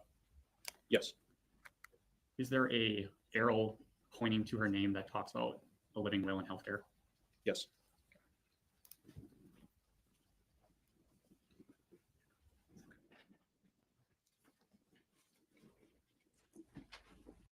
I don't know what the point of that was, because if you look right above it, there's daughter pointing straight up to Jesse that says on living will healthcare. Yeah, bad pause for you, buddy. But that's kind of how I feel you look all the time. I don't know. I don't, that question. Okay. And see if he follows it up with whatever. Now we're looking at page 20 of exhibit 543 as well. Again, you were shown this picture previously. Yes, sir. This was a picture that talks about the Department of Health and Social Services, correct? Correct. On the bottom of that, I don't know if it's easy for you to see or not. Is there talk about an expiration date on the bottom? There is. What is that date? November 1st, 1997. Okay. And additionally, on the top left, can you give me the dates on the top left? It's hard to see, sir. Okay. We're going to try to zoom in for you. Please. To help that out. October 1985. Okay. And then as well, on that same sheet, the fourth line down, does it talk about laws of 1981? Yes. Given all of that information, would it be fair to say that that document was older? Objection, speculation. Overruled, you may answer. Yes.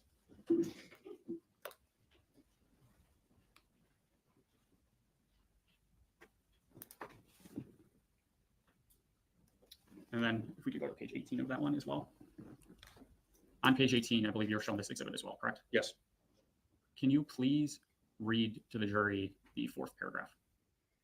Rest of name, dates, etc. to remain the same on living will and will, both originals and lockbox number 514, BMO Harris Bank, 1580 East Moreland Boulevard, Waukesha, Wisconsin, 53186. Advisor, Mr. Diaz, 262-544-8780. Thank you. We can take that down. Thank you. I'll leave preview up so that you all can see and then let me know if it needs to go to the witness or to be published.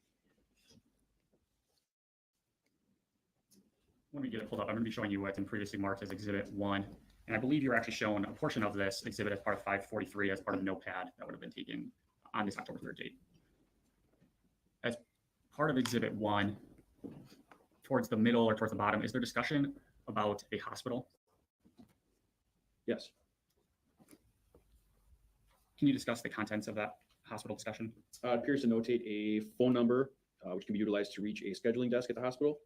And then there's reference to they, which then in parentheses has hospital, which appears to designate who they is, referring to if that facility needs an original living will and where it can be located.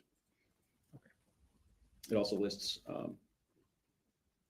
green on this page as well with a phone number. On top of Exhibit 1, if we could just zoom in towards the top a little bit. Do you want this published? I don't. Okay. This doesn't need to be published. Thank you, though. On top of Exhibit 1 is the date 9/26/2015. Yes.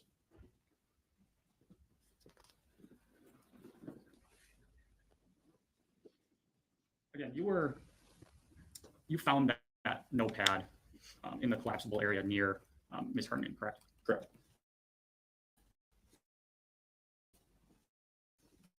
Ultimately, a picture of that notepad was taken on a stool, correct? Correct. Oh, sorry.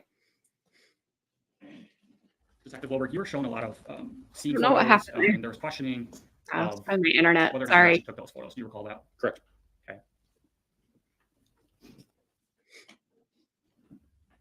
Your Honor, can we take this off review briefly? Thank you. You took several scene photos on this date that were not published or moved into the exhibits, correct? Correct. In a minute, we're going to pull up all of those photos to help refresh your recollection, okay? Okay.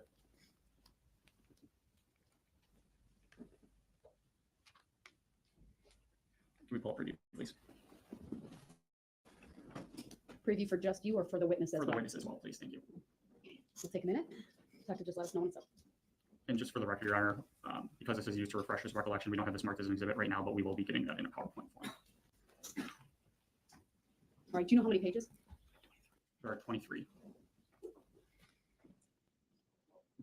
Yeah, 23 pages or photos? correct. Can you see anything on your screen yet? Yes, sir. Okay. What are we looking at in this first page? So this is a what we refer to as an evidence card, which is an in-house document utilized to notate that any picture subsequent to this is associated to this particular case number and investigation.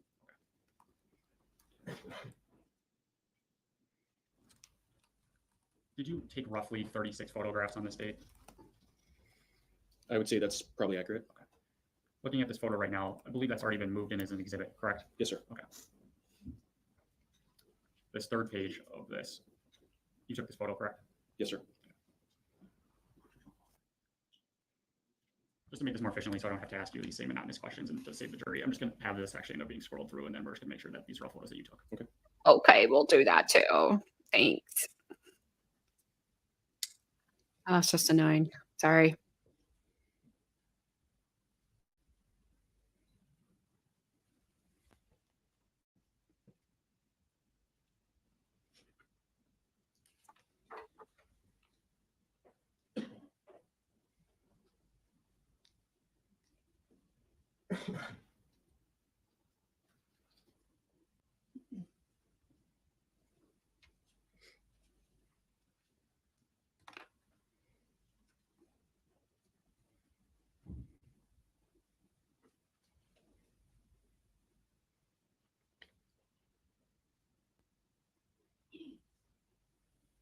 All right, Detective, have you had a chance to review all those photos? Yes, sir. Does it help refresh your recollection of photos that you would have taken on this date? Yes.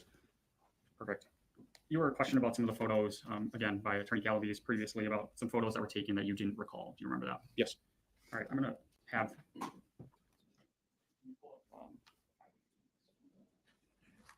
Can you go to page 1, please, and publish this to the jury?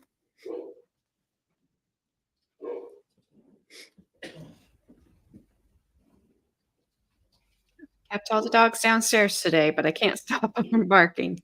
Sorry. They won't be clicking on the floor. Unfortunately, that delay will always be there for the jury box. I know there's the 2 monitors you all can see, but just give me a thumbs up when, all right, that's a thumbs up. Go ahead. So first page on exhibit 543, was that a picture that you had taken in that refresh recollection? No. Okay. Go to-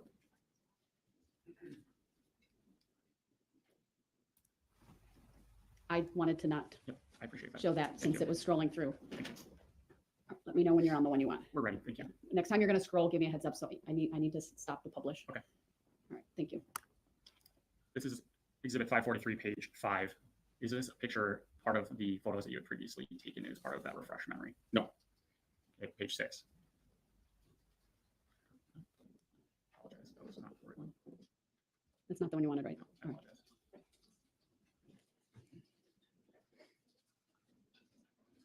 We can publish this now. Again, same question. Is this part of a picture that you would have taken on this date? No. All right, can you take it off, please? And then we're going to turn to page 15 of 543. And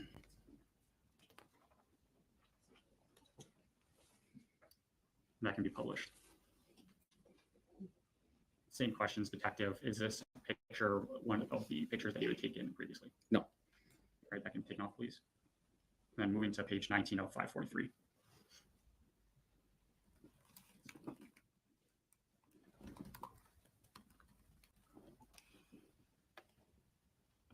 This is page 19 of exhibit 543. Was that a picture that you had taken? No.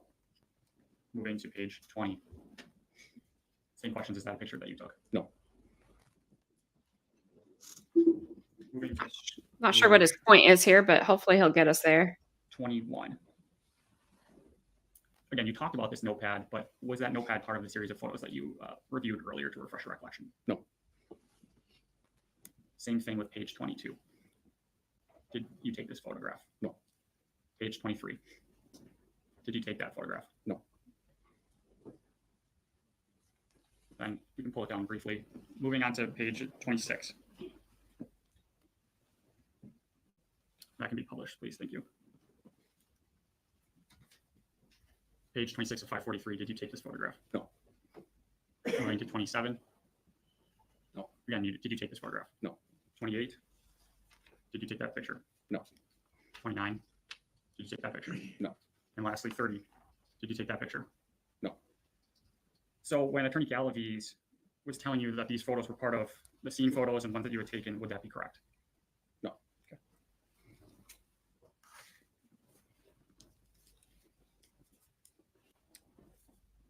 When you were on scene in your investigation, was a suicide note ever found?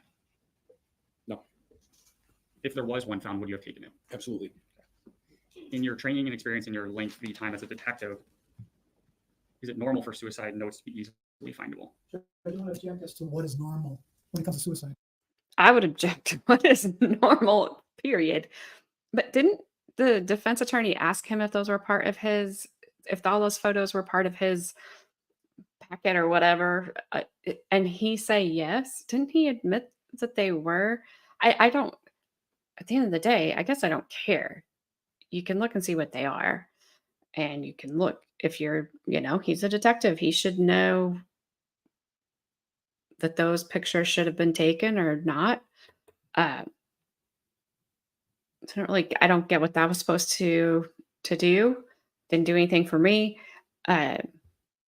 because there needed to be pictures taken, and so they did. I thought he said yes, those were part of the pictures he took when the defense asked him, but maybe not.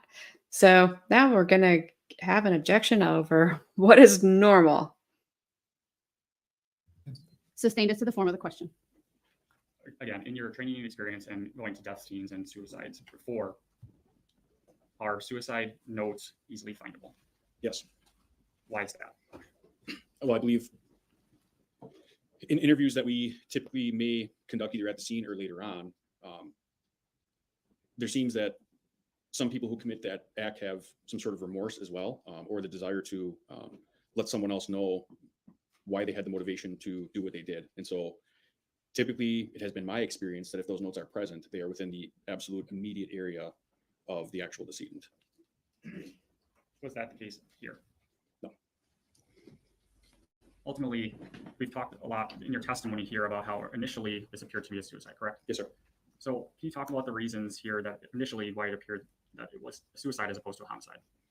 So the initial information that I was told that some of the deputies received kind of, I guess, led them to that conclusion. And that would have been based on the information that they gathered from Ms. Kurczeweski when they interviewed her.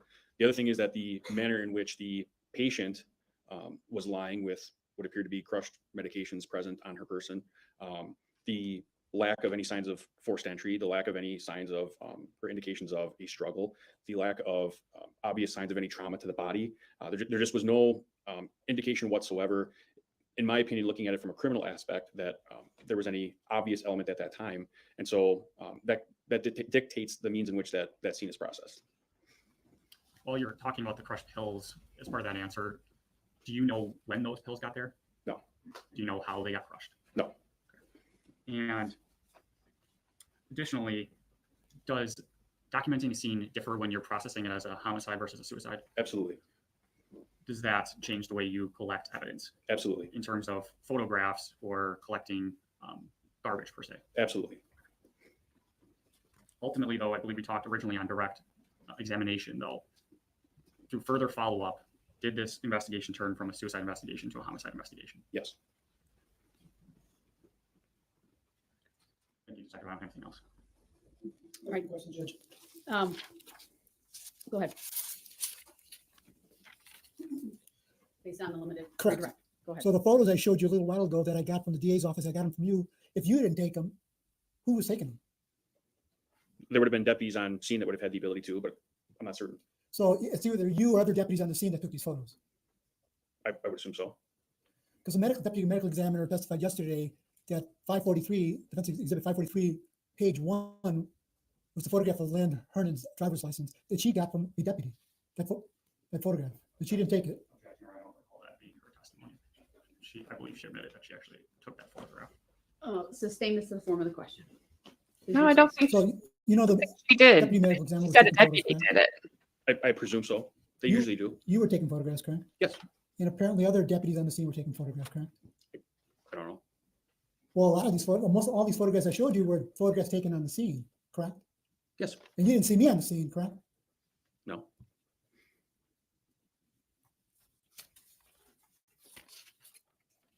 Here comes the I don't knows and I don't remember. Wasn't my job. And you said you didn't see any trauma to Ms. Hernan, correct? Correct. You didn't see any trauma to her neck, correct? Correct. Any trauma to her mouth, correct? I believe there was some minor bleeding, but otherwise, no. So you saw bleeding in her mouth. I believe there was. You verified that was bleeding in her mouth. With seeing blood visible? You, Visible on her mouth, I should yeah, say. you verified that was blood in her mouth. This is getting outside the scope of redirect. But It he is. brought it Sustain. up. Move on. Judge. Well, let's talk about these suicide scenes. How many of suicide scenes have you been to? Couldn't say. A lot. 100? Sure. And of those 100, how many were prescription drug suicides? Well, typically, let me word it this way. That's a determination made by the medical examiner. And so if I have no further investigation into the matter, I may not receive a final disposition. I may suspect or have a professional opinion as to a cause, but I may not always know for every single death investigation what the final cause of death was. Well, when you got on the scene where you suspected it was a prescription drug suicide, how many were those? I don't know. 1, No. 5, 10, what's the number? 100? I don't know. I don't know. You investigated 100 prescriptions. Don't know. What I'm saying, sir, is that if there's a circumstance where it's the opinion of law enforcement at that time, at that scene, that there's a suicide that occurs. The investigation is done completely different from an obvious criminal matter scene. And so if there's no information gathered after the processing of that scene to indicate that there's a criminal element and it remains a suicide, for example, I may not have any further involvement in that case at that point. And therefore, I'm not ultimately looking for what the final disposition is of that investigation done by the medical examiner, for example, because at that point, I wouldn't have any further involvement anyways. So you can't tell this jury how many prescription suicides you've handled? No. So if you handle 100 suicides in total, how many left notes? Probably 90. The last one that you handled, Mhm. what type was it? I don't remember. They're that frequent. I don't remember. So they went to the medical examiner as suicides. Is that what you're telling this jury? What I'm saying is that that ultimate determination is made by the medical examiner. I guess the maybe an easier way to explain it is that the medical examiner has different agenda or different objective, different investigation to conduct when they're there and subsequent to that, as opposed to what I have, for example. So I don't have any of the medical training or certifications to note or to, I guess arguably what a cause of death could be. And so that's why I say an obvious causation with a criminal element. If I don't have that, I'm limited on what I can do at that point. And so although the crime scene itself and the processing and the handling of the crime scene itself is extremely important, it's also not the only investigative tool. The ideal situation, law enforcement would love for every person to leave behind all kinds of evidence for us that would be traceable back to the offender, right? But that doesn't happen. And so all we can do is at that point, at that moment in time, that picture in your head. Detective, do you remember Go what by I just that. asked you? So that's what I'm explaining is in the end, maybe I'm misunderstanding your question. I'm understanding it as how many of them turn out to be a drug-related overdose, correct? Oh, prescription drug related overdose. I don't He know. I asked don't you make how that many had determination as no. to what that cause of death is. So what I'm saying is if it's not a Oh, no, criminal keep investigation at that Never time, mind. Ignore me. Suicides are not criminal, right? That's what I'm saying. but I'm just asking you So in general. What I'm saying, sir, is if there's no criminal element to that death investigation at that time, right then and there would be no reason for me to ultimately continue to watch that investigation as it proceeds through the medical examiner and there's a final determination of a cause of death. There would be no reason. And so there's times when if it's not ultimately determined to be a homicide, for example, industrial accident, whatever you want to use, I may not receive a final disposition as to what that death investigation, what the cause of death is, because it's not criminal in nature. So there's no reason for me to continue to follow that. And so it's hard for me to give you that number because I don't always get the disposition of what it is. I may assist. I may be the lead investigator. I don't know. It all depends. And you can't tell this jury the last time you investigated a suicide? No.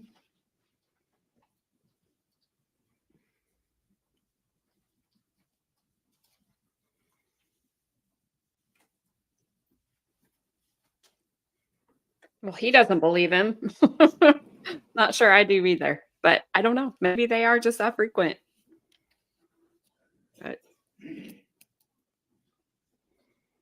No further questions. Is there any redirect? No, thank you. All right, thank you. Detective, you may step down. You're released from this, you know. Is he under defense subpoena? Oh, Judge, you may excuse. All right, thank you. Thank you. Thank you. Thank you. all right.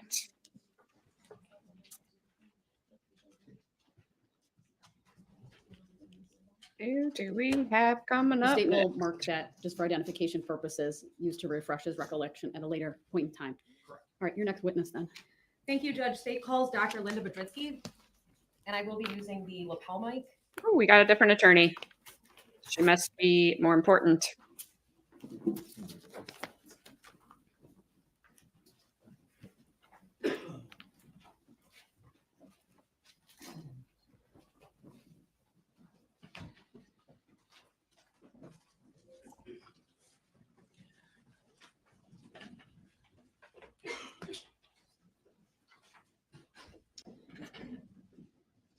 Good Good morning, Dr. Bidzricki. If you would please make your way to the witness stand, which is at the front of the courtroom, up one riser. When you get there, please remain standing.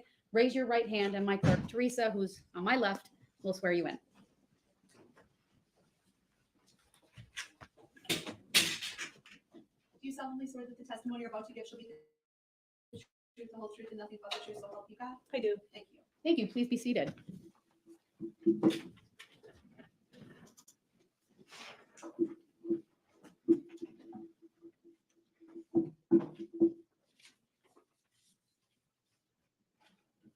Good morning, doctor. Could you please state your name and spell it for the record? Linda Biedrzycki, Lynda Biedrzycki. Dr. Biedrzycki, I'm where not do you work? even try that one. At the Waukesha County Medical Examiner's Office. In fact, are you the head of that office? Yes. Could you explain to the jury what it means to be the head of the Waukesha County Medical Examiner's Office, please? Okay. Medical examiners and coroners are a statutory position in the state of Wisconsin, and they're by county. And our job is to investigate deaths as defined by Thank you. statute, which is basically any unnatural death. That or wasn't any death me. that's If that volume was unexplained. loud on your That would end, include, sorry. accidents, It was deaths, loud on my end too. suicides, or deaths is again unexplained. We don't know which category they may fall into. And we investigate those deaths and may include performing an autopsy and laboratory studies to help with that investigation and certify those deaths. So that's our statutory responsibility. I am the head of the office, so I'm the administrator, but I'm also a forensic pathologist and I perform the autopsies. Would it be fair to say that you are an arm of law enforcement? No, Good grief. Could you please clarify that for the jury? Oh, I'm a physician. I practice medicine. And the kind of medicine I practice has to do with the identification of causes of death and unnatural. that prosecutor is using the lapel mic. So I don't know if it's messing with the sound on your end, but it is messing with the sound on my end. The doctor sounds okay, but then that lapel mic, they seem to be kind of having issues with on that sound. So I apologize. Yeah, I it's about to blow my eardrums out, but I don't want to lower it because then I don't know if you guys can hear it or not. So hopefully they'll get it balanced out here pretty soon. But if it's loud on your end, again, I apologize, but it's not me this time. This time, maybe next time. Death. That's my training and background. I have no law enforcement training at all. And I do work with law enforcement. I also work with public health. I work with people who have an interest in understanding cause of death, but I don't work for the advocacy system, the law enforcement system. So that would include the DA's office. You're not an arm of the DA's office either. No, Would it be fair to say that you're a totally independent department in the county? yes, Does that mean that you have to, as an administrator, handle things like the budget for the department? yes, budget, personnel, those kind of things. Okay. Based on your role, does that mean that you're often assisting many different types of parties in understanding a cause of death determination you've made? Yes, Does that sometimes include law enforcement? yes, Does it sometimes include attorneys from the DA's office? yes, Does it sometimes include defense attorneys? yes. I want to show you what's been marked as State's Exhibit 33, and it's going to appear before you on your screen. And Madam Clerk, we are all set. And I'm going to have our paralegal, April, just scroll through that multi-page document, and I just want you to take a look at it.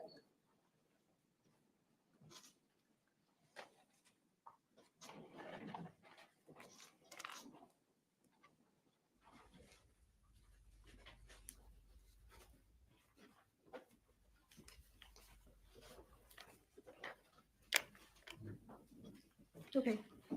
Is that Exhibit 33 7 pages?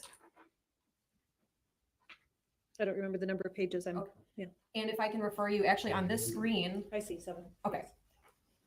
What is Exhibit 33? It's my curriculum vitae. Is that a current version of it? Yes, Was what you saw on the screen a fair and accurate copy of your curriculum vitae? yes. I'd move Exhibit 33 into evidence, ask for permission to publish. Any objection? None. Exhibit 33 is received. Permission to publish is granted. So Dr. Biedrzycki, I just want to make sure that the jury can kind of tell where we're looking. So on the screen along the right column, is it true that there's actually a page count? Yes. Okay, and so right now, does it show that we're on page 107? Yes. And if Ms. Vulcanier could please scroll to the bottom of page 1, I'd like you to point out if there's an exhibit sticker on this. Yes, Okay, and so that's the same exhibit 33 that you just looked at? yes. Okay, so if we could scroll back up to the top, please. Dr. Budritsky, why did you prepare a document like this? People sometimes want to know what your background and training is. And so typically physicians have a CV and it's shown to people who want to know. Okay. Is it fair to say that it's a compilation of a lot of different kinds of information? Basically my professional information. It's not a personal document. It has to do with my training, my prior employment, my professional activities, any research that I did, that kind of thing. And you already indicated to the jury that you're a medical doctor, right? Correct. And a pathologist. Yes. Could you please talk to the jury about your education in order to take those positions? Okay. So I have a degree in biology from Marquette, and then I went to medical school at the Medical College of Wisconsin. After that, I did an internship in internal medicine at the University of Illinois in Chicago. And then I went and did 2 years of pathology training in both anatomic and clinical pathology at the Medical College of Wisconsin. I then went to the University of California in San Diego for more anatomic pathology training. Then I did a forensic pathology fellowship at the Wayne County Medical Examiner's Office in Detroit. And I finished my clinical pathology training at William Beaumont Hospital. So those were 5 years of pathology training to cover the necessary training to qualify to take boards in 3 areas of pathology: anatomic, clinical, and forensic. After I practiced forensic pathology for a while, I went and did a second fellowship in cardiac pathology. So that covers all my training. And maybe let's back up for a moment. Could you please tell the jury what is pathology? Pathology is the study of disease. And so that covers pretty much everything. Covers all kinds of things that happen to the human body, from infections to cancer. And in forensic, now we're adding injury. Okay. How long ago was that 5 years of pathology training that you just testified about? I finished all my training except for the cardiac part in 1986. Have you been working in the field of pathology since that time? Yes. Could you please, and Ms. DeValcanier, if we could scroll to the middle and bottom of page 1, Dr. Budritsky, could you please talk to the jury about your certifications after that period of training in pathology, please? So it says I'm certified by the American Board of Pathology in anatomic, clinical, and forensic pathology. So that's the national certification agency for doctors. I mean, there's an American Board of Medicine, an American Board of Surgery, and there's an American Board of Pathology. So that's the board that I'm certified by, and I'm certified by demonstrating adequate training. Like I have to, in the application says, how many autopsies did you do, and how many clinical chemistry tests did you do, and did you spend enough time doing this, that, and the other thing? You have to qualify, and then you take the exams in those 3 areas. And at the bottom of page 1, fair to say that that outlines all of the experience in pathology you've had since that time? No, I think it goes to the next page. Oh, okay. But at least it's the beginning, at least. Professional experience. Let's see. I don't know how to explain this. I'm not sure the CV is the easiest way to explain it. I mean, my first job was in Pontiac, Michigan at the Oakland County Medical Examiner's Office. Then I came to Waukesha in 1990, and I spent 3 years here as the medical examiner. At that time, I moved to Boston to do my cardiac pathology fellowship. Well, after my fellowship, I was on staff at the hospital at Brigham and Women's, and I also worked at the medical examiner's office in Boston. So I did both of those things. I came back to this area, so my family is here, and worked at the Milwaukee County Medical Examiner's Office. And then I came back to the position I have now in 1998. So I was continually employed, but I went to a few places. Have you been the head of the medical examiner's office here in Waukesha since 1998? Yes, Do you do any teaching, doctor? yes, And have you throughout your history as a pathologist? yes, a lot of teaching. Most of the places that I have been employed at, there was either teaching, almost always, of law enforcement and community training. I was a professor. I'm an adjunct professor at the medical college now, and I train residents and fellows. I was a full faculty member both at Harvard and when I was in Boston, and at the medical college when I worked in Milwaukee. The next page.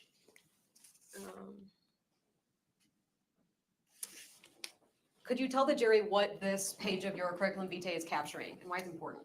These are the professional activities I've engaged in, and part of it is to maintain knowledge in your field. You work with your co-professionals nationally so that you know what's going on and try to contribute nationally to improve your field. So I belong to general pathology organizations, which are the American Society of Clinical Pathologists and the College of American Pathologists. All pathologists can belong to those organizations, and the United States and Canadian Academy of Pathologists. Then I belong to forensic organizations, which include the National Association of Medical Examiners and the American Academy of Forensic Sciences.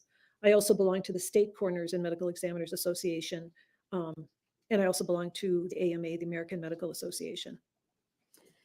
In your field, is it important that you keep current on research and developments in the field? Well, continuing education is critical for all physicians because knowledge advances. And yes, so it's true in forensics as well. Is it important, and I think that you mentioned it when you were talking about these positions, that you consult with other doctors in your field or even professionals in other fields that are relevant to your work? Right, yes. I mean, there's a lot of ongoing discussion with your colleagues. You know, how did you do this? Can you help me with that? So forth and so on. Doctor, I next want to talk to you about what's actually on the next page of this exhibit, page 4, in terms of, have you ever written anything that's been published? Well, this particular page is more to do with other activities, such as I did 2 presentations in the last couple of years on a national level. And there, it includes my other memberships and speaking award. But I have published as well. Okay, and I'm sorry, I skipped ahead a little bit. That's further down, isn't it? So in terms of the page that we're looking at, could you tell the jury a little bit about that most recent presentation that you gave? Just in June of this year, I did a webinar, national or maybe internationally provided webinar called The Poison Patient, Poison in the Pathologist, Challenges in Delayed Death. Do you know about how many other doctors viewed that training?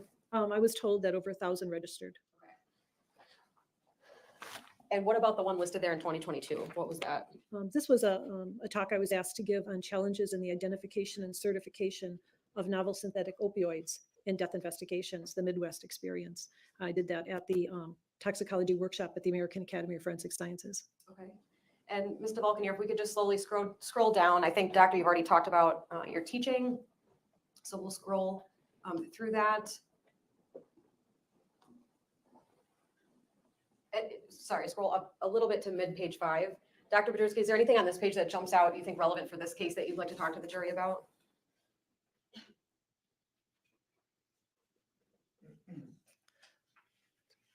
Well, it includes things I may have mentioned that I instructed at the Medical College of Wisconsin, that I lectured for Police Academy when I was in Michigan, that I taught at the Harvard School of Public Health and Harvard Medical School when I was working in Boston. Okay, and if we could continue down, please. Now, page 6 of Exhibit 33 is actually the part that I jumped ahead to, right? This is the Yes. bibliography part. What does this capture for the jury? Well, these are articles that I published, book chapters that I wrote or assisted in writing, and abstracts, which are basically like short versions of papers that aren't a complete paper that I wrote on various topics. Okay, I want to talk to you a little bit about the process of being published as a doctor. Is that a fairly simple thing to get done? No, I mean, it takes a lot of time. You have to be peer reviewed, submit to a journal. I would say time is a constraint, at least for me. Explain that to the jury, please. I find that actually doing my job takes all of. I'm not trying to be disrespectful to this woman. She's obviously very accomplished, but I just want to go, okay, we get it. You're an expert. Tell us what you came here to tell us. Like, we get it. You're smart. You're accomplished. I don't want to take anything away from you. I just want to know what your testimony is. Like, what are you offering here? Let's go. Let's get on with it. Of my time working to publish papers, it is important because it's important to share things that might be helpful to other people, but it takes a lot of time. One paper, that the second one on here, that I worked with Dr. Dupre, who's works at Carroll College. You know, we looked at hundreds of cases of deaths to look at what commonalities existed in people who died of falls. I mean, crunching that data, it took, years actually to do that. Other cases are case reports. I did, the top one is a case report because there was an injury from a resuscitation device. And I called the emergency doctors that were supervising the EMTs. And I said, hey, this happened. You should know that this can be a complication. And he said, that has never been published before. We should publish it. I went like, if you do at least most of the work, I can do that. But, it takes time. Okay. As opposed to working on research and publishing articles, what does a typical day for you in your job look like? It's mainly doing autopsies and working on investigations of deaths, supervising the investigative staff, reading the reports of the cases that they investigated and doing the autopsies, and then the follow-up for those autopsies, which includes reviewing the medical records, the police reports, the laboratory data, filling out the paperwork for the death certificates. One time I did a time study because it was requested by administration, and I can spend up to 30% of my total work hours doing administration. So there's that as well. Okay. When you say supervising, I think that you called it the investigative team. Did I get that wrong? Yeah, no, that's right. Okay. Formerly, was Tabitha Kukas a part of that team? Yes. What was your role in terms of supervising her work and the other investigators' work? Well, I set the standard for the scope of the investigation. There are requirements that they need to fulfill in every investigation in terms of my expectations. So, and anybody who works in my office, it's a long training period because it's a very high learning curve. So, primarily I set those expectations, what a good investigation consists of. And then on a daily basis, I review the cases that have been occurring. If they don't call me, sometimes I'm called and they say, I'm at a scene, what do you think? And so I might have input at that time. But, as the head of the office, I'm responsible for the work of the staff. And so that's what I mean. When you talk about scenes, does that only include homicide scenes? No, Could you remind the jury when you're called for assistance, when your office is called for assistance? any death that's outside of a facility requires a call to our office. And usually a response, although sometimes we are not responding at this time. After COVID, we had to change our response because I don't have enough staff. So if a case looks natural and I have enough information about the scene from phone information from people at the scene, my staff may not respond, but otherwise they responded to everybody who died outside of a facility all the time. And most of those are not homicides. Okay. I think I know the answer to this. Is it possible for you personally to go to all those scenes? No. Okay. Could you give the jury some idea of the numbers of scenes we're talking about per year, per week, or Yeah. something that would be helpful? No, it would be per year because I look at these stats for budget purposes. So, but I'm going to have to round them. It's probably around high 200s to 300 scenes pre-COVID. It jumped by about 100 to 150 scenes more. Now I think we're up to 400 to 500 scenes annually. Okay.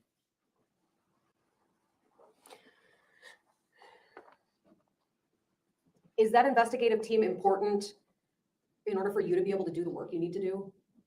Yeah, I can't go to all the scenes. I'm the doctor. I do the autopsies. They can't do the autopsies. They go to the scenes. It's like I often view it as a relationship of a doctor and a nurse. They're the paraprofessionals that I'm responsible for. That but work under my direction, basically. Fair to say they're kind of the eyes and ears for you in terms of the scene? Absolutely. Okay. But have you been to scenes before yourself? Oh yeah.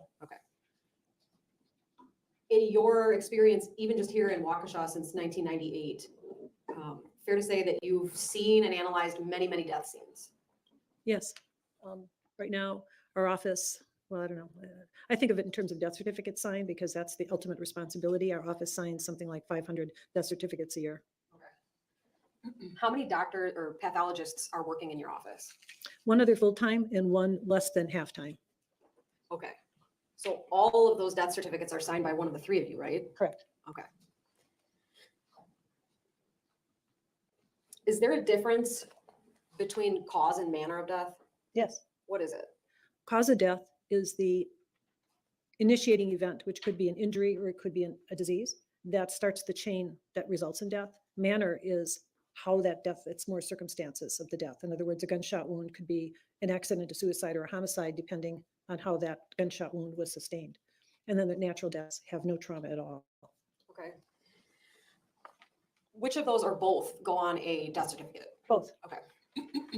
Does it sometimes take a long period of time between finding a decedent and having a death certificate signed? Yes, in my area, yes. Why? Because there's a lot of laboratory studies, medical records, maybe investigation that has to go into it. Okay. You said that almost on a daily basis you are conducting autopsies, is that right? Yes, Are there different parts of an autopsy? yes. Could you please explain those to the jury? The first is the external exam, and I do that before the patient is altered. In other words, if a person comes in with clothes and medical devices attached, or even things that may have caused injuries, like there's a knife still in the body, I examine the body and document it at that point. Then the body is undressed, the medical devices are removed, and I do another examination looking for things that I couldn't see the first time, and looking at other marks of injury or disease. Then the internal part comes where we examine and make incisions to look at the internal organs, and we take body fluids and tissues for study and laboratory testing. Do you have a lab in the Waukesha County Medical Examiner's office? No, What lab do you use? depends on the test. We have options for toxicology labs. We have options for laboratory testing like blood cultures or chemistries. I have a lab that does the slides, that cuts the slides so I can look at them under the microscope. So there's a variety of places that I might use. Okay. When you make a cause of death determination, do you need to consider more things than just your autopsy process? Yes, the cause of death.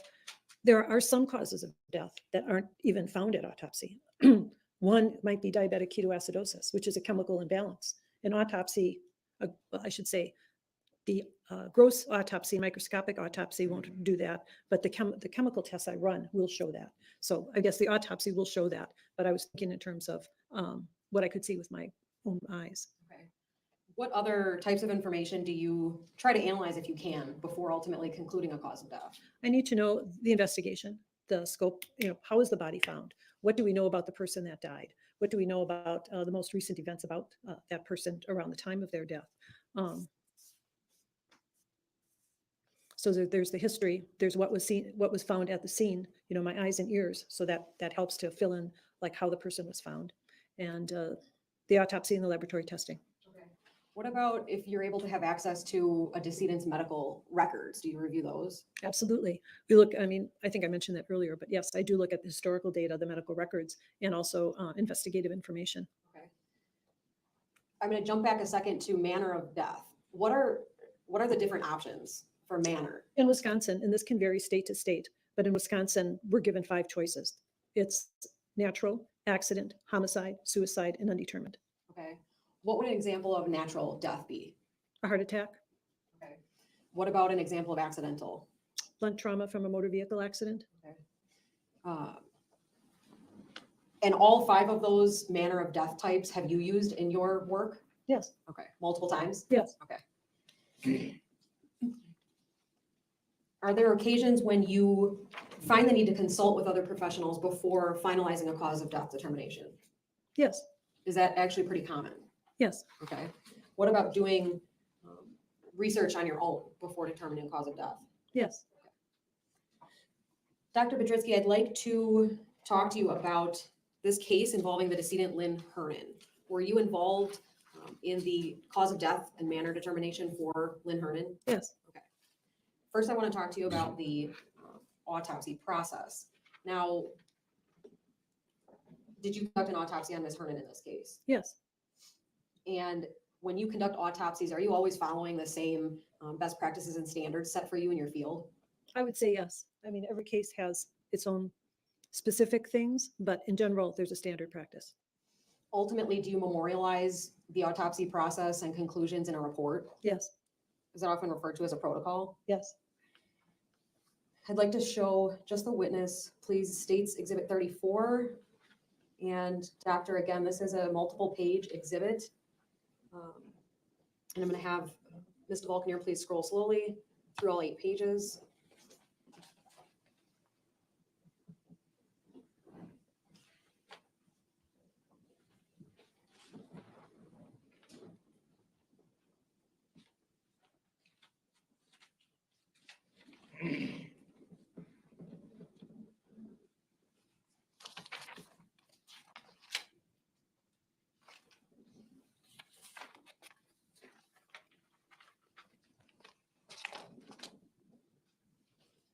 And Dr. Bedritsky, do you recognize Exhibit 34? Yes. What is it? It's the autopsy report I prepared on Lynn Hernan. Okay. Is it a fair and accurate copy of that? Yes. Okay, I'd move Exhibit 34 into evidence. I'm not asking for permission to publish at this point. Any objection to 34? No. Exhibit 34 is received. Now, this protocol, is that something that you can complete as soon as your autopsy is done? No, I take notes during the autopsy. I dictate from those notes, and then until I have all the other information, like the laboratory finding and my conclusions, then I finalize it. And is that what happened in this case, that you needed to wait to finalize this? Yes. In this case, did you specifically send any items to a lab for Yes. testing? When you send toxicology samples, do you always use the same lab? No, I use one of two labs. In 2018, I don't know if I only used one or two labs. I primarily use a lab called NMS for most of my cases, but sometimes, at least now, I send some cases to the State Lab of Hygiene. Okay. If you needed a more comprehensive report, which lab would you pick? NMS Okay. Where is that lab located? in Pennsylvania. In this case with Ms. Hernan, did you send samples to NMS labs? I did, Actually, multiple times? yes. Okay. I'd like to show the witness, please, Exhibit 35. And again, Dr. Budrowski, is there something on your screen? Yes. Okay, great. I would just have Ms. Balkner please slowly scroll through the 14-page exhibit.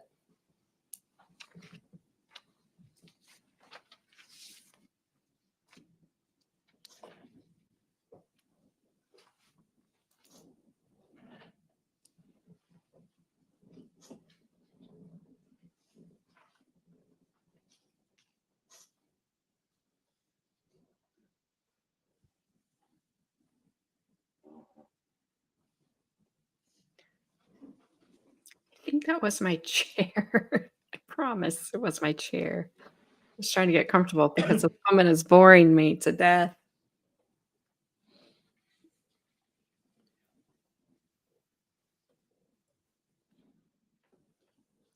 And Dr. Budrowski, do you recognize Exhibit 35? Yes, this What it- was, oh, I'm sorry. This was the final, the fourth actually, and the final report from NMS Labs on the specimens from Lynn Hernan's autopsy. Is this something that you used in order to determine the cause of death in this case? Yes, In fact, is it often included right behind your protocol? yes, it's often, if people request my autopsy protocol, rather than copying everything that's on the report, I would just attach it to my report. Okay.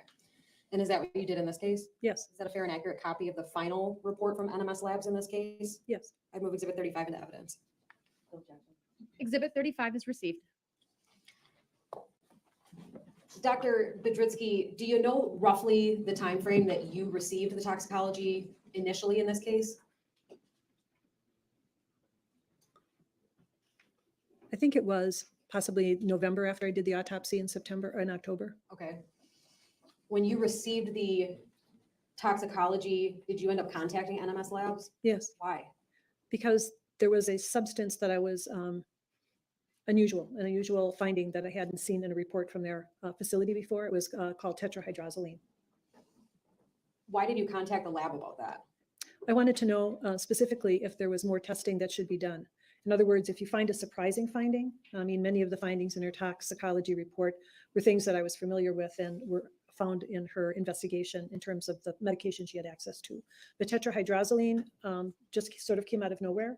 So I called them and I said, what's your experience with this? Should I send another specimen? Can we confirm it through another means? Because this is an unexpected result.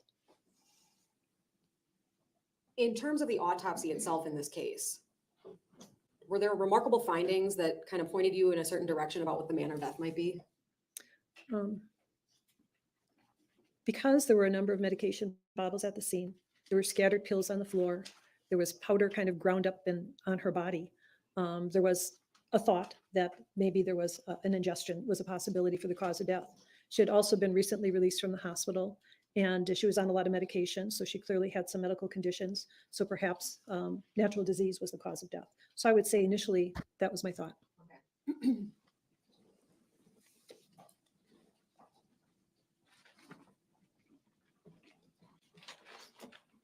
Ultimately, Dr. Budrowski, if we could, Mr. DeValcanier could flip back to Exhibit 34, please. When did your protocol get finished in this matter? Sometime after I determined the cause of death. So the death certificate would be signed first, then it's just the paperwork of including all your data and proofreading the report and signing it. And Mr. Balkanier, if we could please show the witness Exhibit 36. Dr. Budrowski, this is a single-page exhibit. Do you see it on the screen before you? Yes. What is it? This is a cause of death letter that we send because death records are not available in general to everybody, only, next of kin.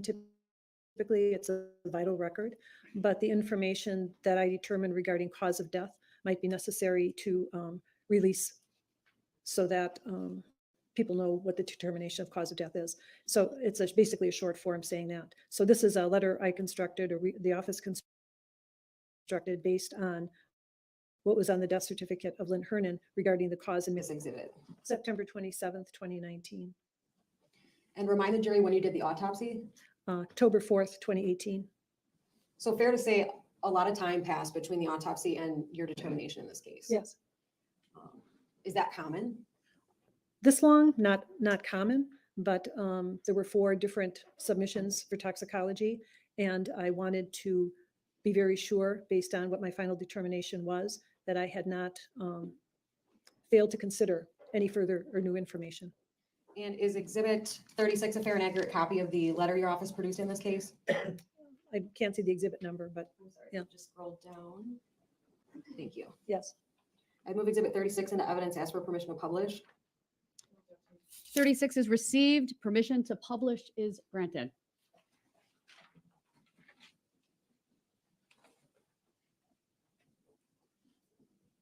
There's a little bit of a delay, so I just want to make sure that it's in the jury box before we continue.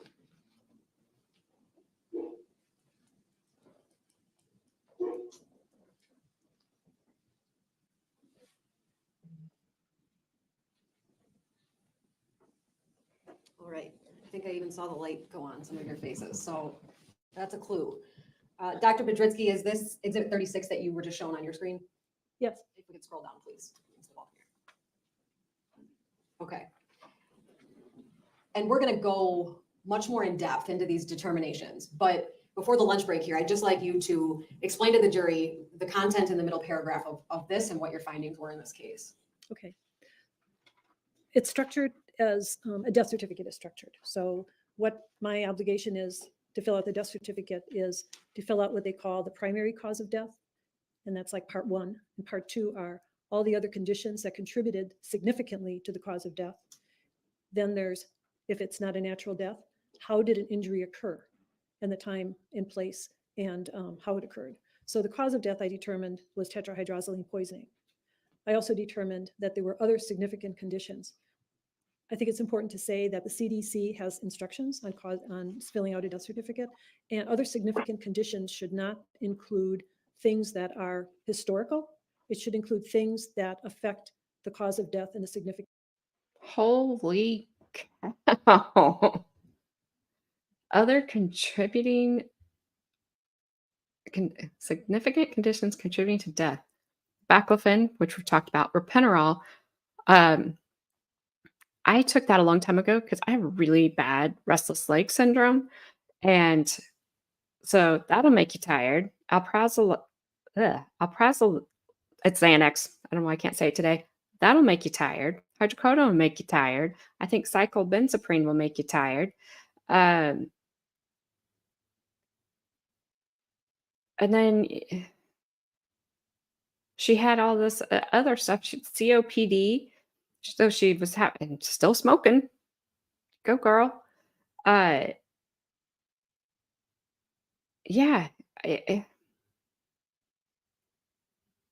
As stated on the death certificate, this fatal injury occurred at an unknown time at an unknown date when the decedent was given tetrahydroxyline by another.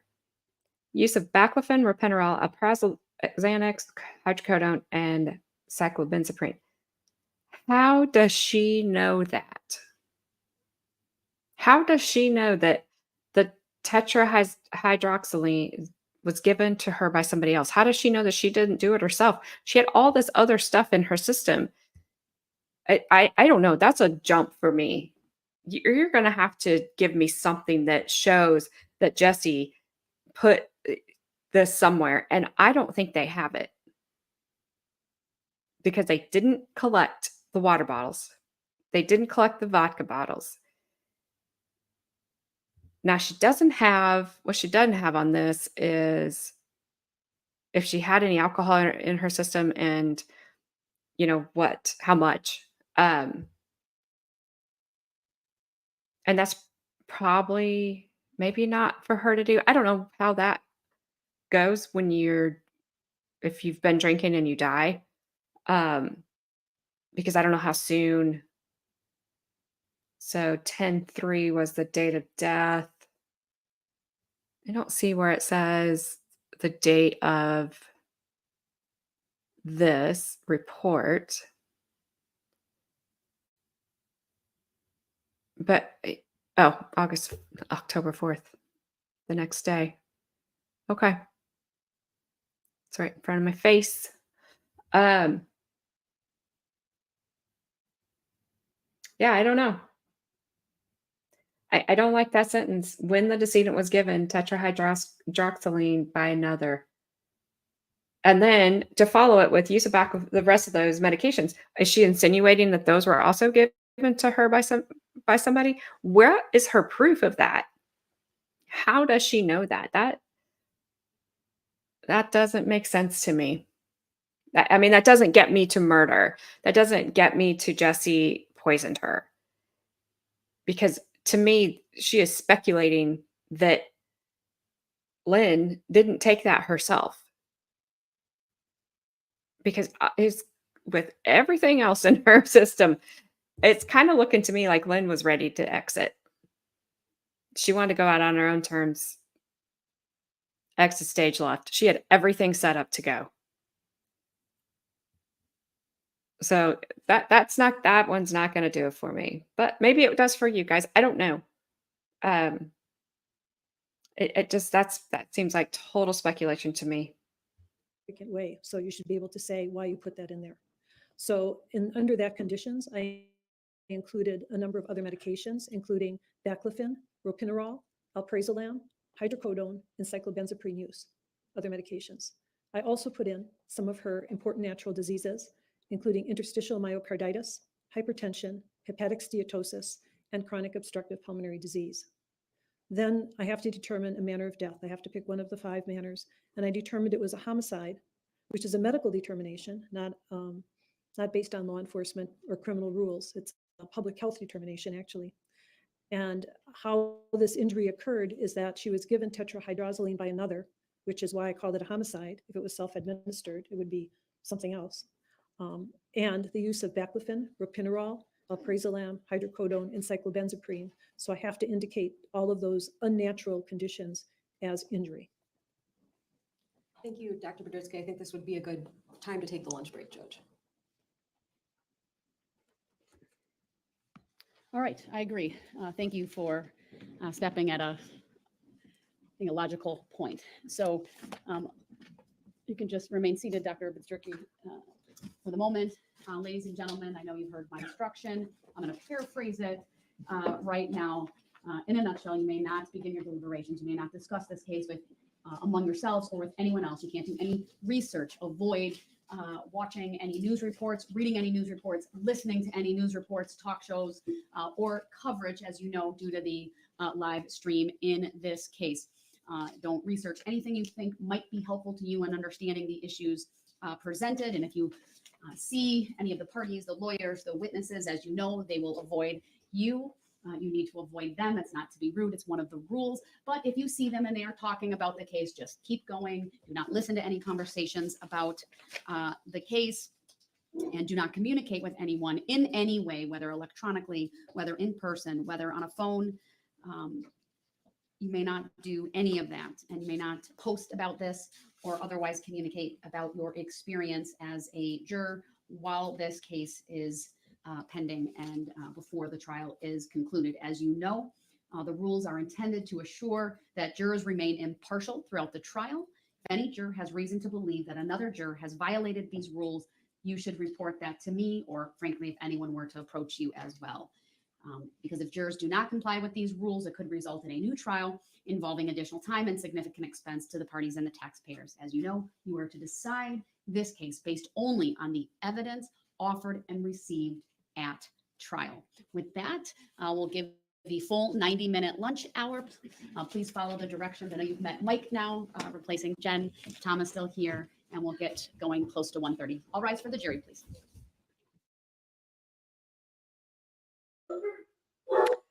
I had my mic muted because my dogs are downstairs howling.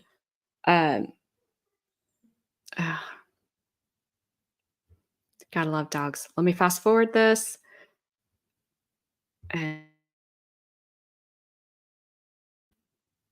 muted my mic again. All right, lunch.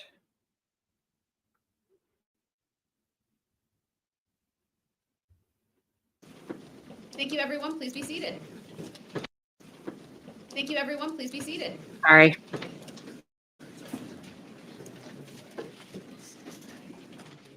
Dr. Nikolai, then you may continue with your direct examination.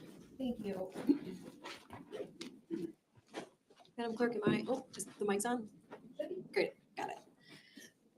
Good afternoon, Dr. Budritsky. You acknowledge you're still under oath to tell the truth today? I do. Okay. Before we dive further into some of the medical records and toxicology, I want to ask you a few questions about something pretty specific. And I'm going to ask my helper, Ms. DeValken here, to show you Exhibit 20, just the witness, please. And I want to ask if that's something you recognize. Acknowledging in this case, you've already told the jury that kind of your eyes and ears helpers gather info for you, right? Yes. Okay. So do you see Exhibit 20 before you? Yes. Okay. Is that something that you recognize having reviewed? Yes. Does it look like a fair and accurate copy of the photo you reviewed? Yes. I moved 20 into evidence, asked for permission to publish. 20 is received if it had not been earlier, and permission to publish is granted.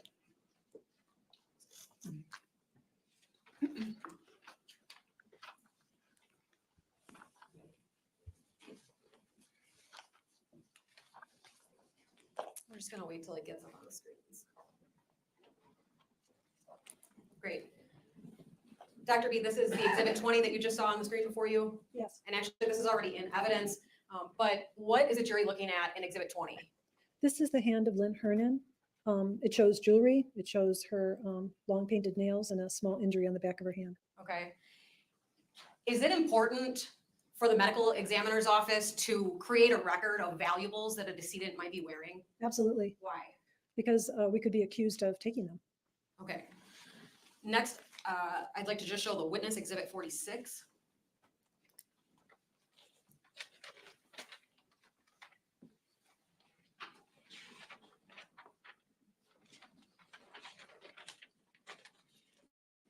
And doctor, do you see Exhibit 46 before you? Yes. Do you recognize that? Yes.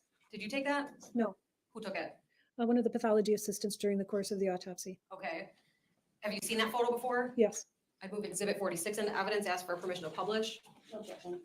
Exhibit 46 is received. Permission to publish is granted. Dr. Budritsky, what is the jury looking at in Exhibit 46? This is a photo of all the jewelry as well as the glasses that were removed from the body of Lynn Hernan at the time of autopsy. In terms of the middle bracelet, does that appear to be the same one shown in Exhibit 20 of the photo of Ms. Hernan's hand? It does. Okay.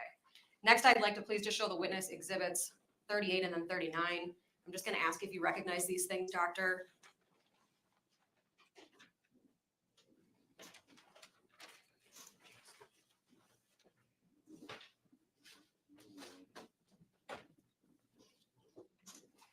Fair to say Exhibit 39 is actually 2 pages Yes. and Exhibit 38 is just 1 page?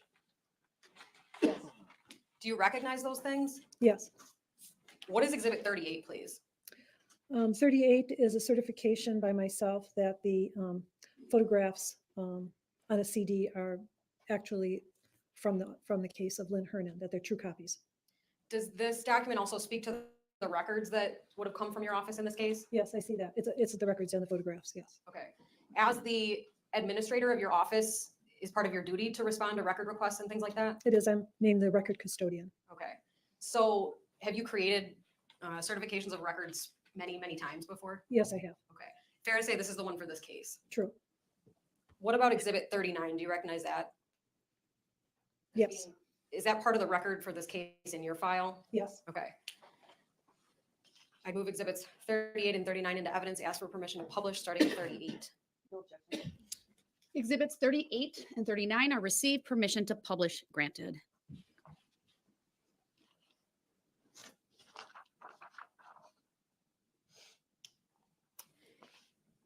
And if we scroll to the bottom of this page, doctor, can we see that number 38 exhibit sticker? Yes. Okay, and if we scroll back up, essentially this is you certifying the records you gave over in this case, right? That's correct. Okay, now I'd like to publish exhibit 39, starting with page 1 and then scrolling to page 2, please. Doctor, you testify that this is a record in your file for this case. Yes, What kind of a record is this? this is property or evidence receipt. What does that mean?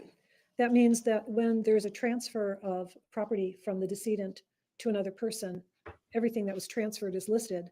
And then on the bottom, it says who it's released by, who it's released to, and the date.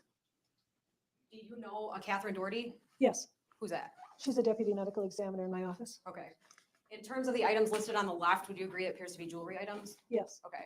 And then on the top, again, the decedent's name is shown, right? yes. Okay. Thank you. That's all I have in terms of those exhibits.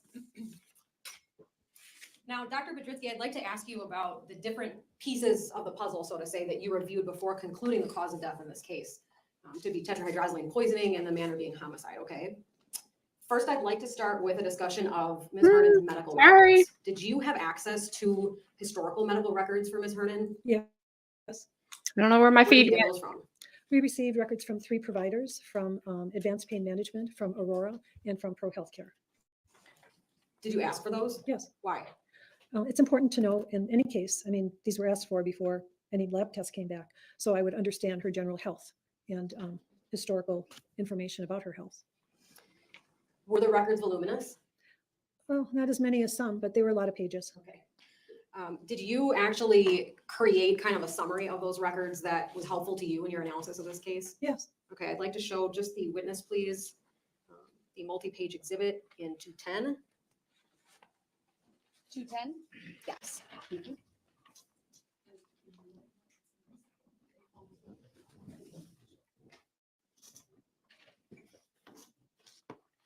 And doctor, is that actually a 13-page exhibit? yes, Do you recognize it? yes. What is it? This is a summary in order of time, not by provider, of the healthcare contacts that Lynn Hernan had. So I took the records and I went chronologically from the earliest record to the latest record, indicating which healthcare provider she saw, what was the main reason, what were some of the features of the history and physical, and findings and plan. Is that a fair and accurate copy of the summary you made in this case? Yes, I'd move exhibit 210 into evidence, ask for permission to publish. No objection. Thank you. Exhibit 210 is received. Permission to publish is granted. And Mr. Vulcanier, if we could please start with page 1 of exhibit 210. Dr. Bedritsky, did you actually put the exhibit you created on some corkboard in this case? I did. Why did you do that? Because it's important, I thought, to show the sequence of events in its totality, isolating page by page. It gave me a problem seeing patterns and sequence and what was repetitious and, you know, how things happen. So I thought it would be better to put it in a as much of a longitudinal form as I could and still be readable. Are these 2 corkboards the exhibits that you just described putting together? Yes. Okay, so I'm going to put the first part of exhibit 210 on the easel. It's exhibit 210. Yes. Okay. Okay.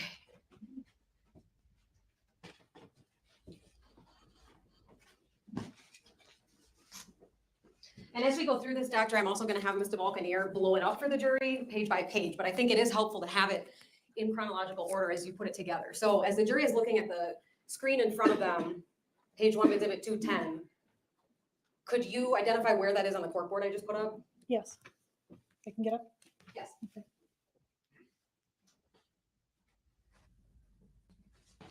We're starting here, going down, and then coming back here. Okay. And can you just make a record of what side of the board she referenced when she said starting here? So page 1 would then be at the top left corner of the corkboard. Yes, as you're looking at it. And as we continue to discuss these records, you indicated that we're going to be moving down from that page Correct. and then down the right side of the exhibit? Correct. Okay, and there's actually a third piece of corkboard to finish the exhibit? Yes. Okay, Attorney Nicolai, are there 2 columns on that corkboard? yes. All right, thank you. So that'll help clarify for the record what that is referencing. Thank you. So could you please explain to the jury what each column is and why it's important? Yes. So the first column is the provider. And I think there might be a key at the bottom, but PHC stands for Pro Healthcare. A stands for Aurora. And APM is Advanced Pain Management. So those are the 3 provider records. Should I continue or? Please stay on page 1. Okay. And then the next column? The next column is the date of service that she went to see the healthcare provider. And the next? The next is the reason that was indicated at the first part of the record. So, you know, if the medical assistant indicated why the patient was there, you know, that's what I put there. And then in the middle column, what does the jury see here? When the healthcare provider, as you know, when you go to the doctor, they say, have you ever had headaches? Have you ever had an earache? Do you have a sore throat? Do you have chest pain? It's called a review of symptoms. So when the doctors were doing a review of symptoms, or when they asked the patient for their input of what their complaint was, that's the kind of information I put there. And what about the next column, exam by healthcare provider? The next area is when the healthcare provider was doing the physical exam, you know, listening to the heart, listening to the lungs, palpating the abdomen, or observing the mood or affect of the patient. And that was in the exam part of the record. That's where I put that information. And could you just say again how that differs from the column before it? Well, when a physician is talking to you in the office, and there can be some overlap, but they're supposed to start out, and they generally start out like, why are you here? And how are you feeling? And I'm going to ask you about everything, even though you came in for a stomach ache. I'm going to ask you about a headache, and I'm going to ask you about chest pain, just to make sure that I have the full picture. And then the next part is they move into the exam and they start listening to you and, you know, doing your reflexes and palpating your neck and all those kind of things. That's more physical exam.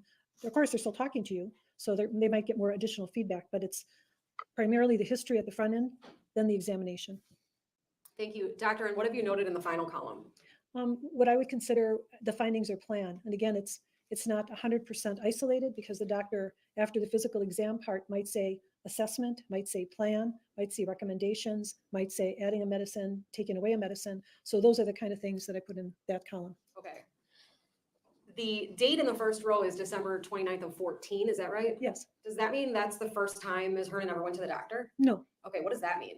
That means that's the earliest record in the pro healthcare records that I received. Okay.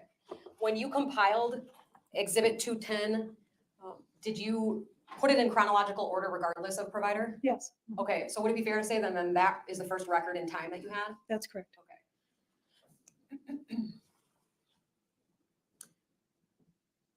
In terms of page 1,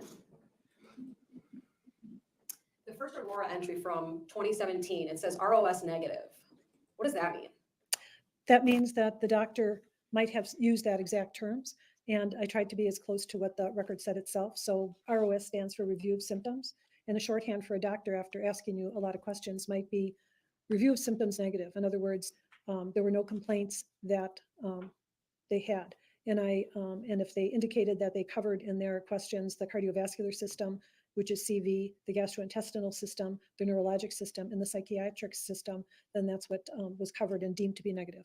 Okay. In terms of the symptoms and issues being addressed just on this page 1, is there a common theme or issue that it appears Ms. Hernan was having? I don't even think I have all of page 1 on my screen.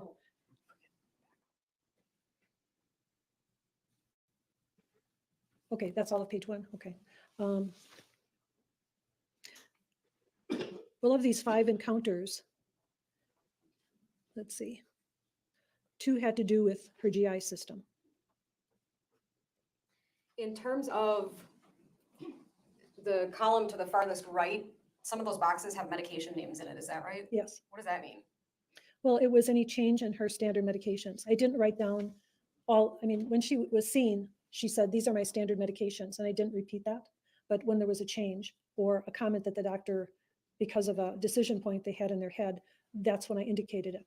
So Lynn Hernan, for example, on the 3rd entry was on alprazolam, and the decision of this doctor was to continue the alprazolam, but discontinue the hydrocodone. So she specifically indicated that I'm going to continue on this drug, but discontinue that drug, leaving other things in place, and also start desipramine.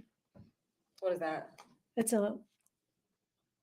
can be used for pain, or it can be used as antidepressant. It's a tricyclic. So as the jury looks at page 1, is it fair to say those are not all the prescription medications that were prescribed to this patient? That's true. Okay. Anything else on page 1 that is significant to you that you want to share with the jury?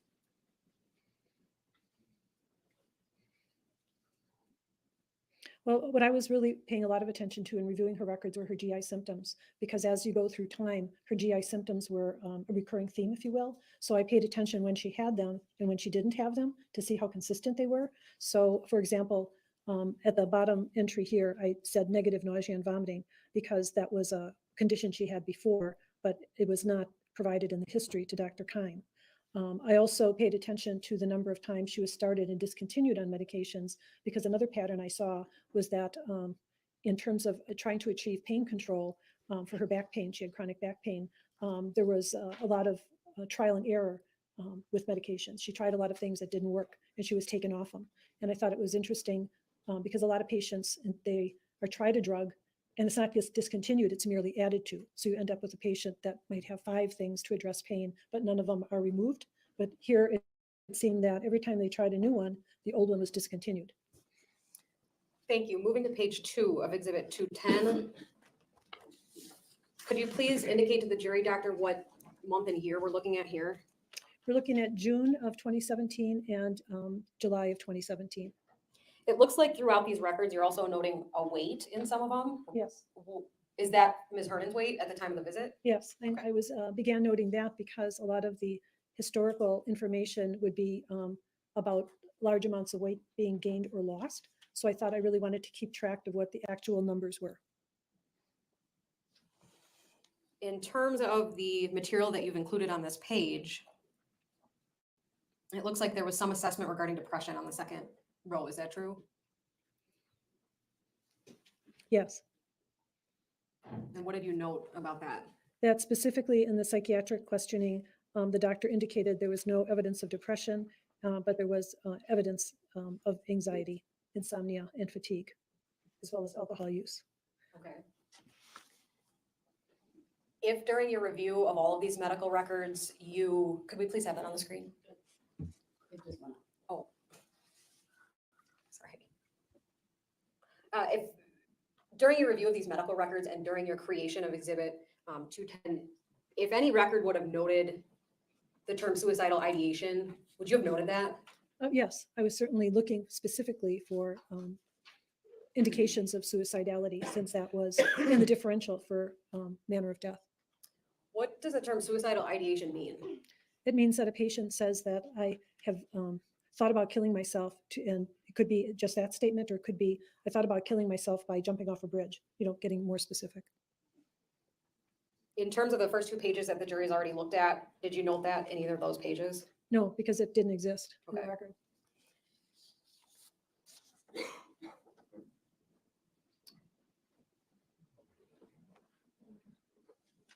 back up. If we can please go to page 3. Can I say something else Yeah, about page sorry. 2? I didn't ask, but- Yeah, that's okay. So this is the bottom row is the first time she saw advanced pain management, and they did a functional assessment of how impaired she was because of her back pain. And that's the Owestry score. So, 0 is good and 50 is bad. So on this Owestry score questionnaire that they provided, they said that she has moderate functional impairment. And I bring that to your attention because later they're going to do another Owestry score and it's going to be different. So there's a test like at the onset and a test at the end. May I know what page we're referring to now? I don't see that. Page 2, Yes. And it's the first box or first column that says APM, date of visit 7/10/17.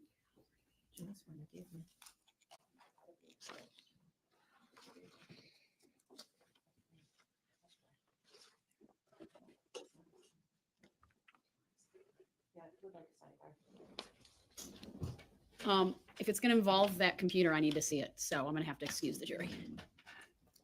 Yeah. It's not gonna involve my computer. I want to look at it. Okay. All right. We'll excuse the jury, please. All right, for the jury.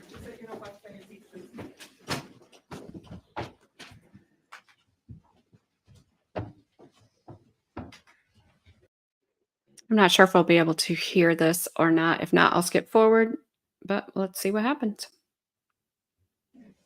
Can I see what you have?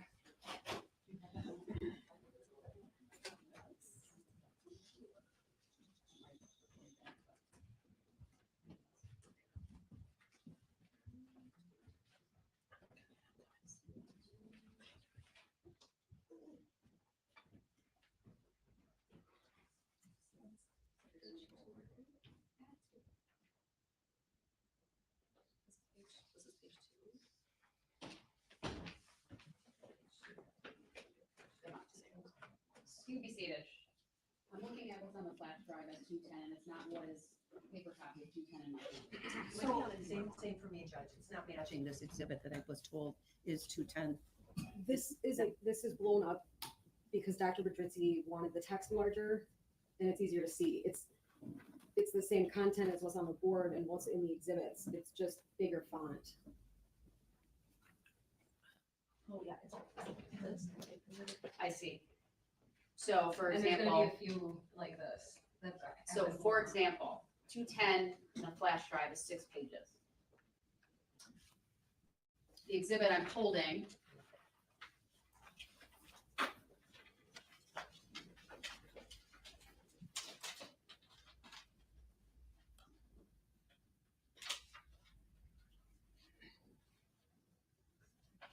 if I counted right, is 9 pages.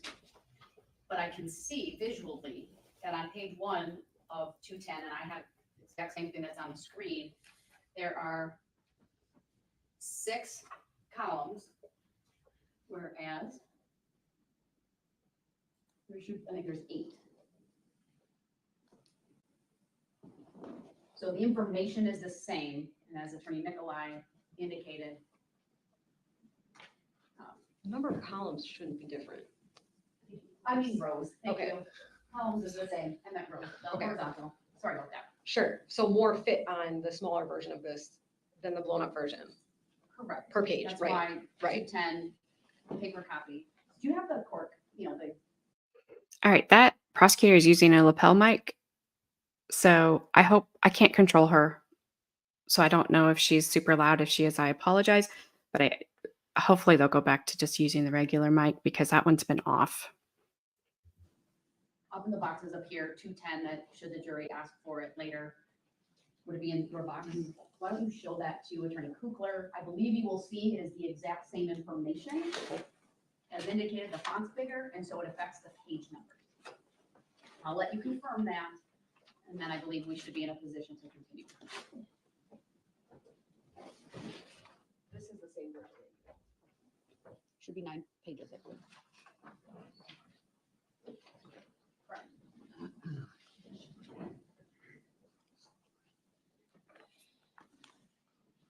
So as we go forward, if there is a change from what's been turned over, then please provide them either with an email it to them or provide them with a paper copy. For now, I'm just going to let her use the copy that we set aside for future use should the jury ask for it during deliberation so we can continue. Do you have it on the flash drive? Probably, I haven't been able to take that one over, I haven't scanned yet. No, well, that's the state's responsibility. All right, just, I'll give you a minute, you can confirm, but I believe we are. It looks like it. All right, go ahead, we'll bring the jury back out. It'll be the same issue with 211, I don't know if you want to address that right now, or. Then pull out 211 from the box so she has it, so we don't have these delays, and then we'll replace those later. How's that? Thank you. Is this the only one where that will be a difference? Correct, 210 and 211 were just blown out bigger.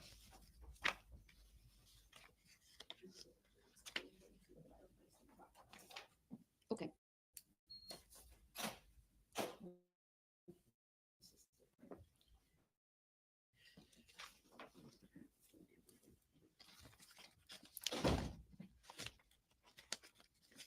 All right, I'm going to fast forward here. Oh, there she is. No, maybe I'm not. Okay. So when you were talking about the assessment in terms of the pain, that's the piece that you were discussing? Well, the assessment, Sorry. Should have just left well enough alone.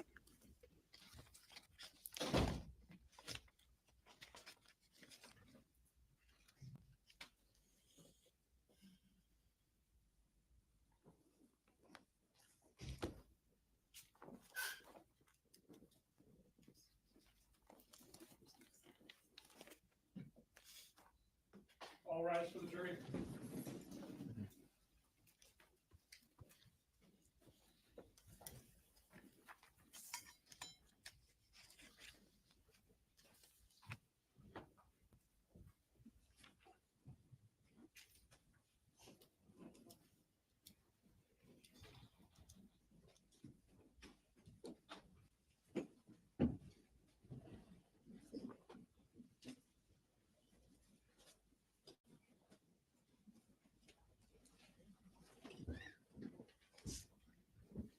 Thank you, everyone. Please be seated. Attorney Nikolai, you may continue. Thank you. Looking back to page 2 of exhibit. Hold on one second. For the record, the objection's overruled. So Dr. Bedrzynski, when we broke, I think that you were talking about the Western. So for those of you that are just joining, this is the she's another medical examiner. Like she's I guess the head medical examiner. She oversees everybody. She does all the autopsies. And she is the one that determined that Lynn was given the eye drops by somebody else. I don't know how she determined that. That was just what she wrote on her report. So I'm hoping that she can at least go into that because that's pure speculation as far as I'm concerned. And I don't know how she got there because Lynn could have ingested the eye drops herself with everything she had in her system. I think she was clearly trying to exit. Score on page 2, is that right? Yes. Okay, could you just, on your screen, circle that word? Okay. So when you were talking about the assessment in terms of the pain, that's the piece that you were discussing? Well, the assessment was to determine what degree of functional impairment the pain was causing. Okay. And if we could please clear the screen and move to page 3.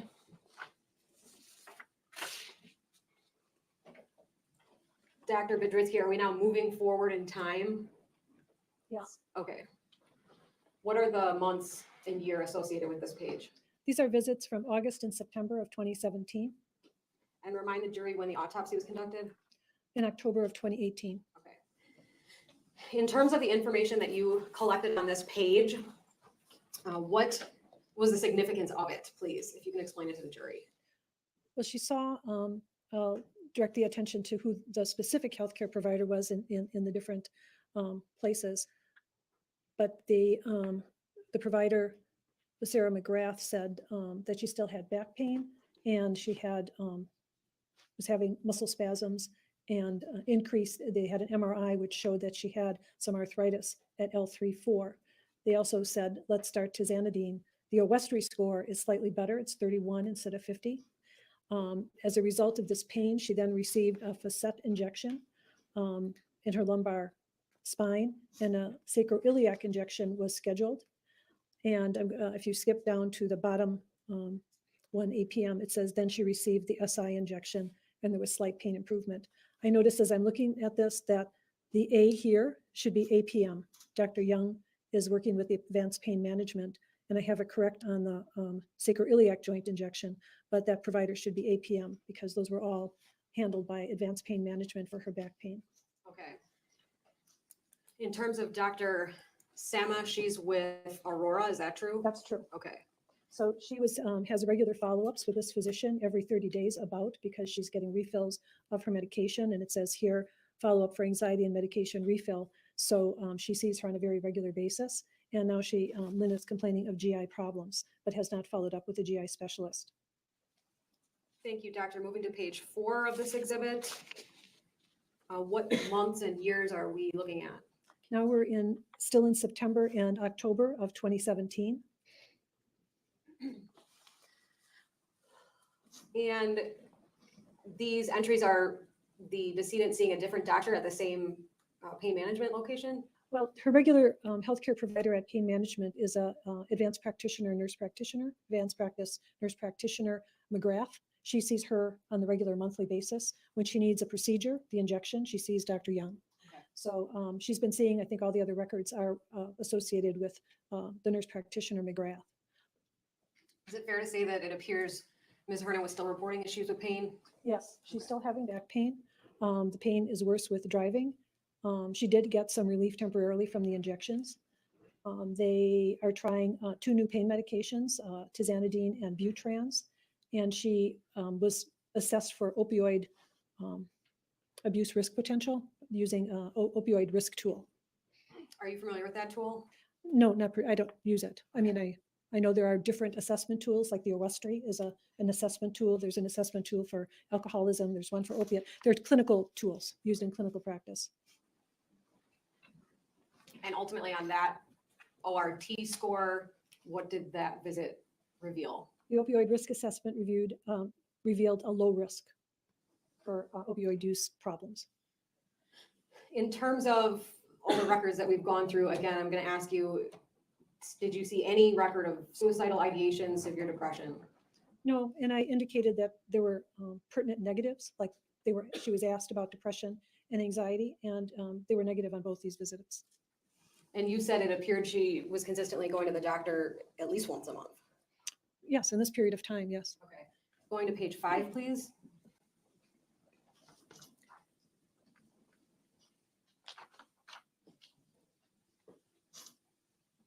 We made this one a little bit smaller, Doctor. Are all the rows now visible on Yes. page 5? Yeah. Okay.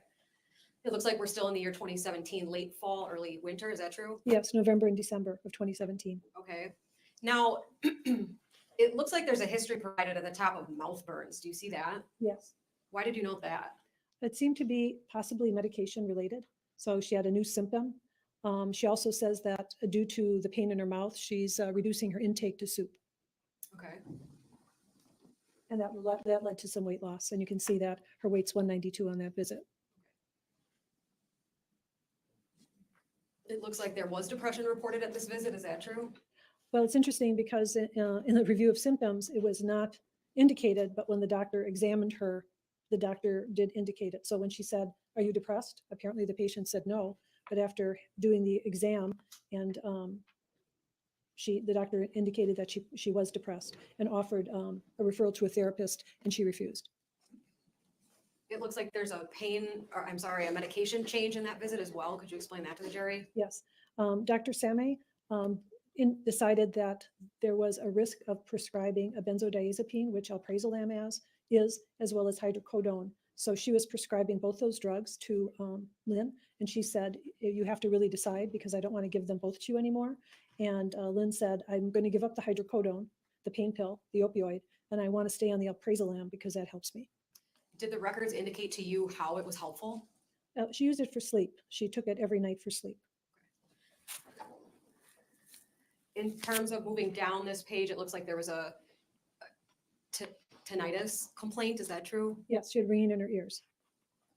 And then that actually looks like there's 2 visits for that. Is that correct? Well, she saw the physician who ordered the audiogram, and then the next visit was the audiogram done by the audiologist.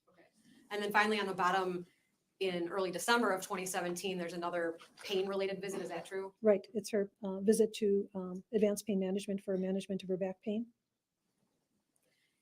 In terms of your testimony from the top of this page that Ms. Hernan reported eating soup because of mouth sores, through your review of these subsequent records, did that remain a consistent problem, or do you know? It seemed to go away or get better. In terms of how you characterized a common theme being a GI trouble, Yes. in terms of page 5, is there anything to reflect that during this time period? Not specifically GI complaints. I mean, clearly the mouth is part of the GI system. She had that problem, but there's no complaints of nausea, vomiting, diarrhea, constipation, or abdominal pain. Oh, I'm sorry. There's no complaints of diarrhea, heartburn, or incontinence. There is abdominal pain, nausea, and vomiting. So it's some yes, some no. Okay. I'm sorry. It looks like right where you put that arrow, there's also a report of dry eyes. Was that something that you noticed throughout these records? She did not complain of it consistently, but she was consistently using lubricant eye drops. Going to page 6, please. If we could please clear the screen. And here we're in December of 17 and January of 18. Is that true? In February of 18? Correct. Okay. It looks like there's more information about vision there at the top. What is that record? She went for an eye exam in which they assessed her general eye health, and she was found to have cataracts. She did not want new glasses. The doctor did explain some remedy for her dry eyes, including using artificial tears, Walgreens brand, which is what she did. He also recommended some other things like, using warm compresses and so forth. So it was like more of a comprehensive exam for all visual problems. So she did decline Restasis, which is a specific medication for dry eyes, and says, "I'm just going to continue using my artificial tears." Okay. Could you circle that Restasis term on this page, please? And what is that? It's a prescription medication for dry eyes. Okay. So at this visit, she was offered that, you said, and she declined it? Right. Okay. If if we could please clear that. Going down, it appears there's another couple pain entries, true? One for back pain at Advanced Pain Management, and the other, she went to urgent care for abdominal pain. Okay. Is that kind of the GI symptom again? Yes, she had nausea, gas, abdominal pain. And she also complained of welts on her legs, which I don't recall that was specifically addressed by this visit. That recommended GI remedies such as clear liquid diet, Maalox, avoid caffeine and alcohol. And she was given a diagnosis of gastritis, What is that? inflammation of the stomach, irritation of the stomach. In terms of the records that we've gone through so far, it doesn't appear that Ms. Hernan was being treated for a serious disease. Would you agree with that? Not a life-threatening disease, but I don't want to mischaracterize chronic pain in her back and chronic GI complaints as not serious, because they can be very serious to a function of a person, but she was not diagnosed with a life-threatening disease in terms of cancer or serious heart disease, something of that nature. Okay. Did it appear that there were any major systems of the body shutting down over time? No, Anything else on page 6 that you'd like to point out for the jury, doctor? well, she did gain weight. She's from the previous under 200-pound weight. She's 225 pounds. She actually stopped the cyclobenzaprine that she was prescribed, another trial for pain, because of the weight gain, and was to start something called metoxalone. Okay. Moving to page 7. Fair to say all these entries are February of 2018? That's true. Okay. It looks like there's a new pain issue on here. Is that true? Well, it's she saw Dr. Keim earlier in looking at these records for a foot injection. So this is her second visit to a podiatrist because she had plantar fasciitis. Okay.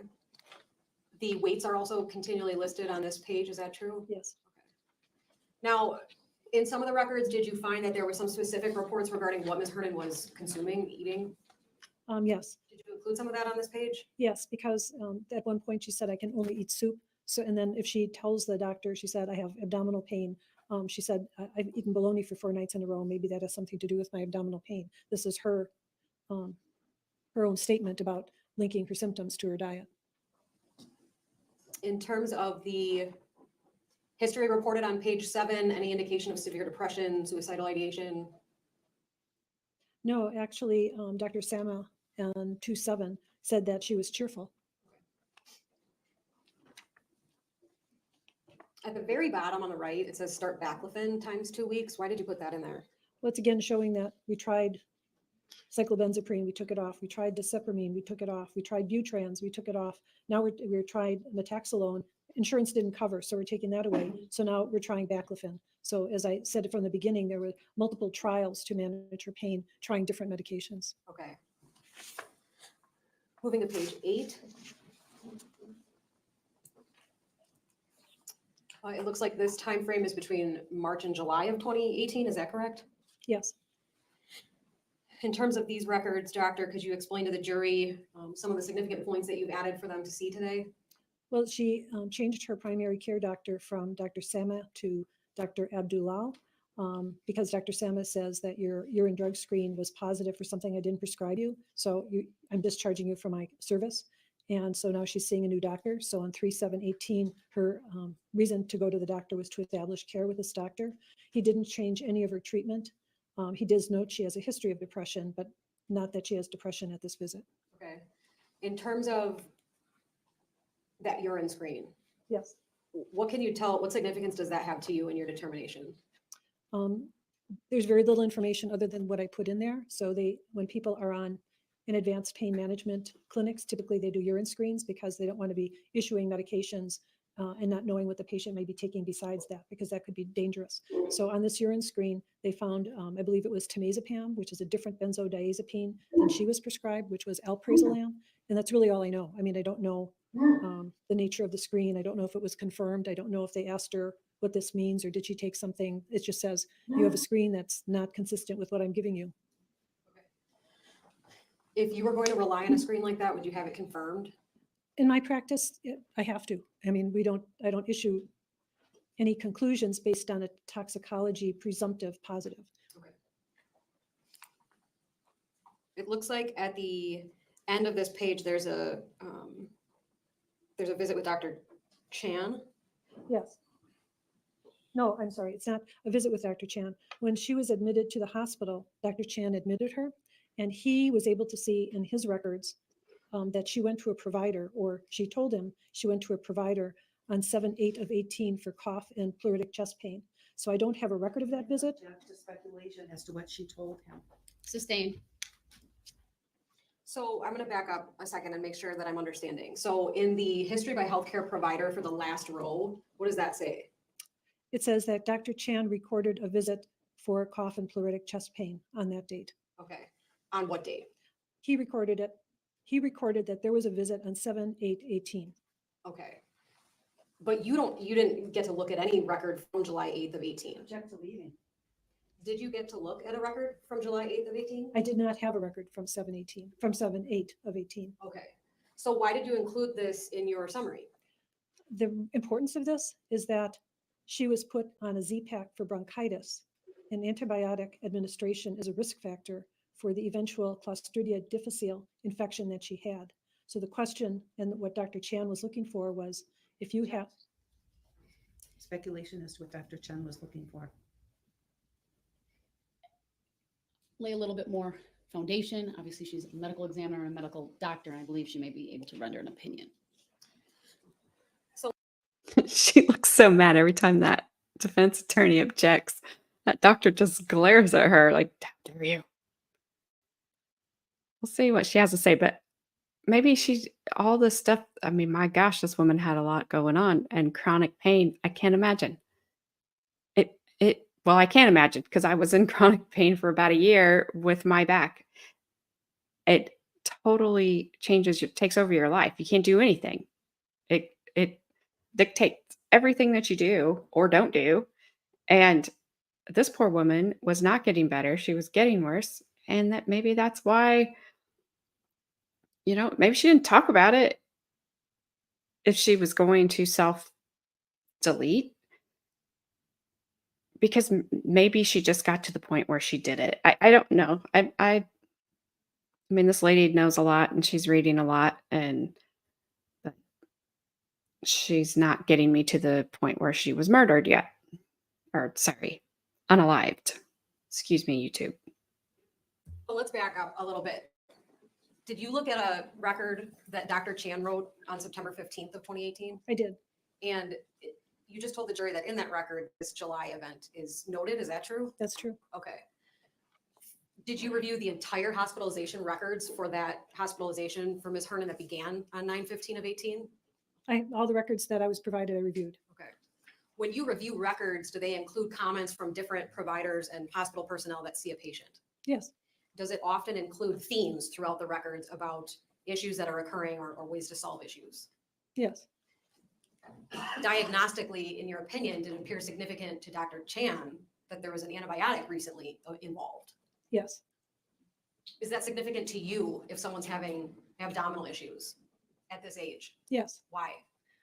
Because antibiotics of any kind can cause GI issues. We probably all know that. And in the elderly, especially, and with certain strong antibiotics, it basically clears your normal flora.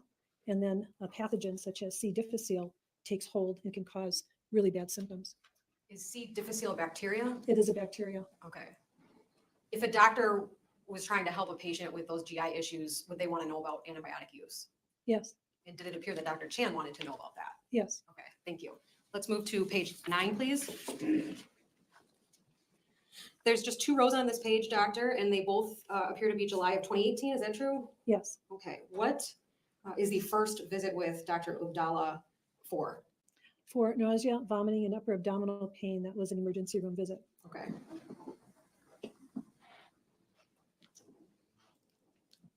In terms of, it looks like there's additional pain or discomfort information in a different location of Ms. Hernan. Is that true? Well, she is complaining of weak legs associated, well, she's complaining of weak legs at the same time. She's complaining of flu-like symptoms for 2 weeks, including vomiting. Did those records indicate whether Ms. Hernan got any fluids when she was at the ER that day? Yes, they determined that she needed fluid reconstitution by giving IVs. If someone went to the doctor severely dehydrated, would that person be given fluids? Yes, Okay.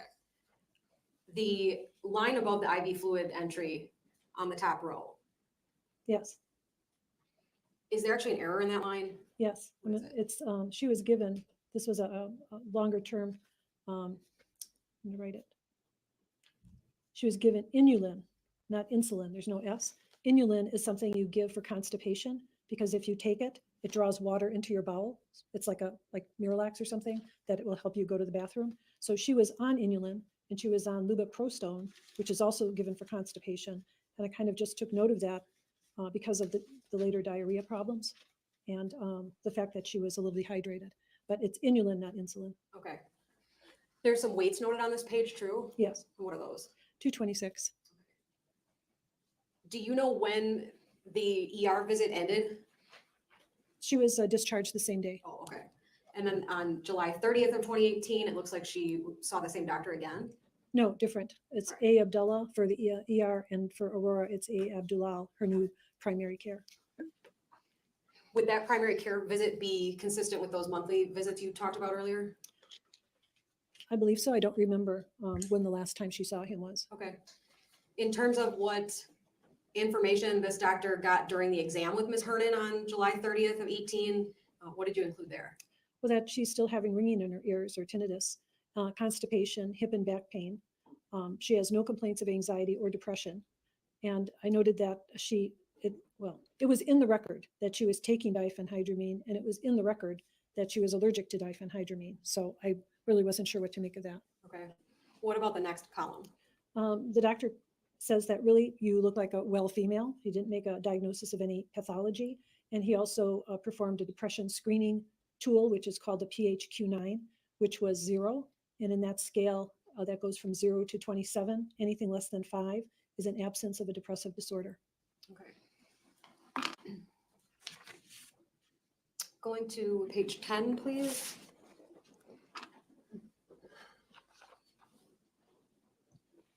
Now, at this stage, what medical attention was Ms. Hernan receiving? Well, she, On September 15th of 2018, was there a significant event for Ms. Hernan in terms of her medical history? yes, On our screen went dark. Yep, I know. Everyone's dead.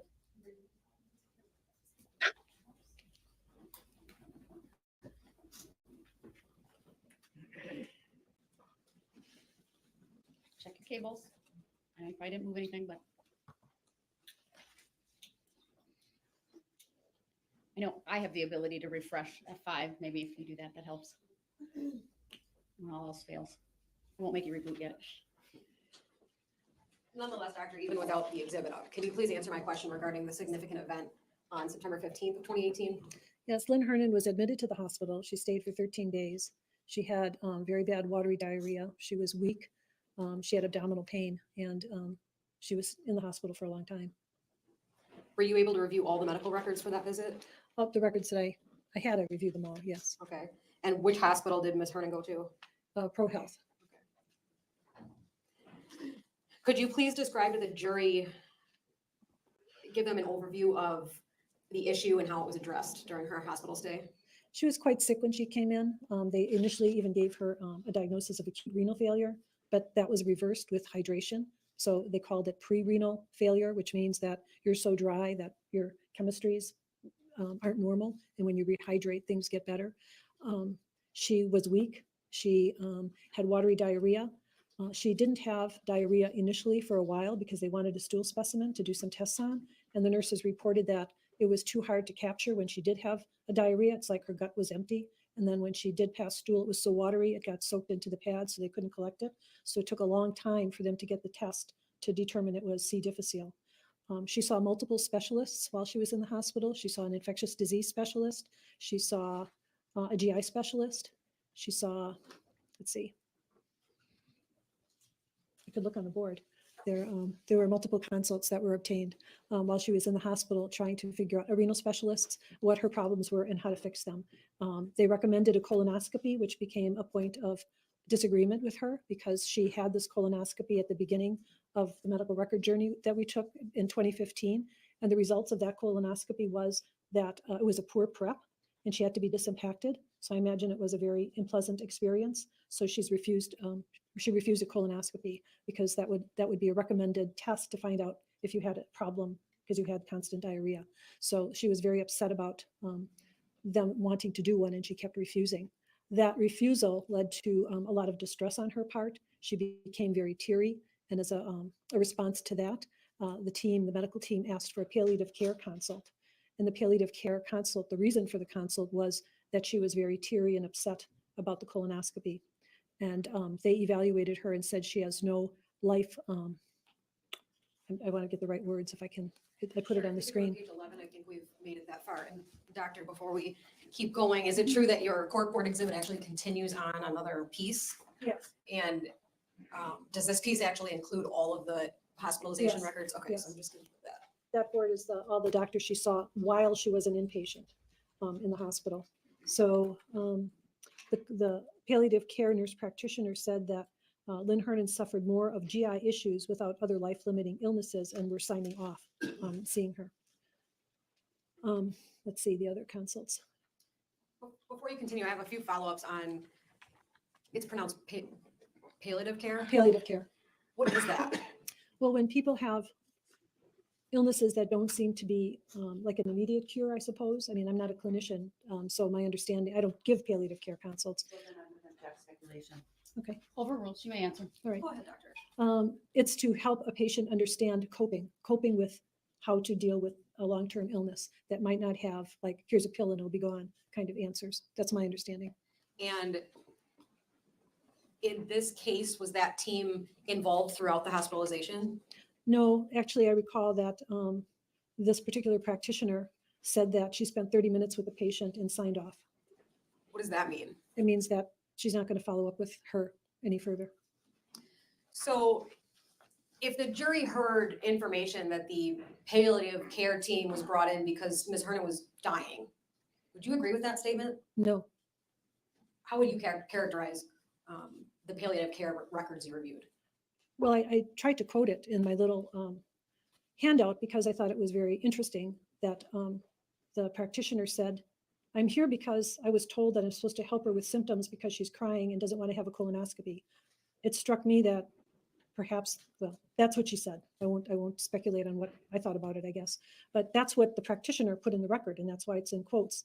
And after talking to Lynn, who she said kept talking about the colonoscopy and how frustrated she was about it, and she doesn't want it. So the palliative care consult was kind of a discussion about colonoscopy. The nurse practitioner said, this is a GI issue, not a life-threatening, not a life-limiting illness. That's her words. We will sign off. And this is your copy. Dr. Bedritsky, I'd like to, if we could put the publish down, show just you exhibit 213 that's been marked by the state. It's a multi-page exhibit, and then we'll come back to the medical records. Is the screen on? If I remember correctly, I think it was her own medical examiner on day one that said that the palliative care was one step before you go to hospice. So she might want to talk to her staff about that one. I don't know. I still think this woman was going through a lot and more than maybe doctors could even come up with. I mean, the stuff this doctor has listed off is enough. And who knows mentally how it was affecting her. Before you, doctor? Yes. Okay, please, Ms. DeVolk, if you could please scroll through.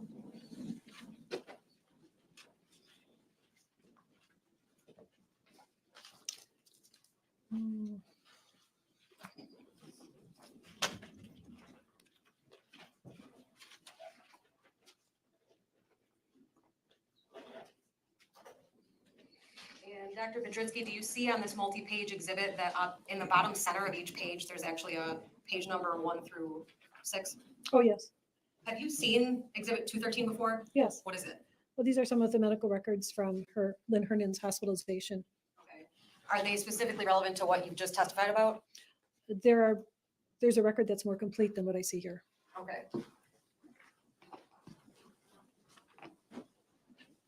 Does it appear that the exhibit that you've been shown is missing any pages? No, this is a different part of the record. So there's a part of the record that is the consult by palliative care. This record are the nurse's notes about what happened. So on this page, this is page 2, a nurse, Mary Neubauer, says that Ann Thompson from palliative care, social worker, met with the patient. And it talks about their interaction. But besides this note by the nurse, there's another note by the palliative care therapist. In a different portion of the records? Yes. What do you recall about that note? That's the note that said, Ann Thompson said, where I took the quote, that there is not a life-limiting illness. Okay. If we could please go back to page 11 of Exhibit 210.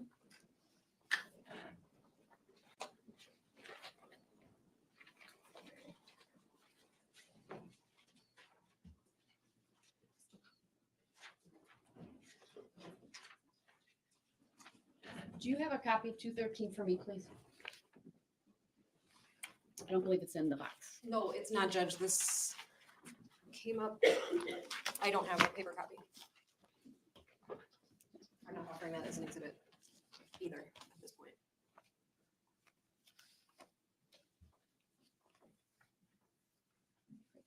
If we could please publish the screen, Madam Clerk.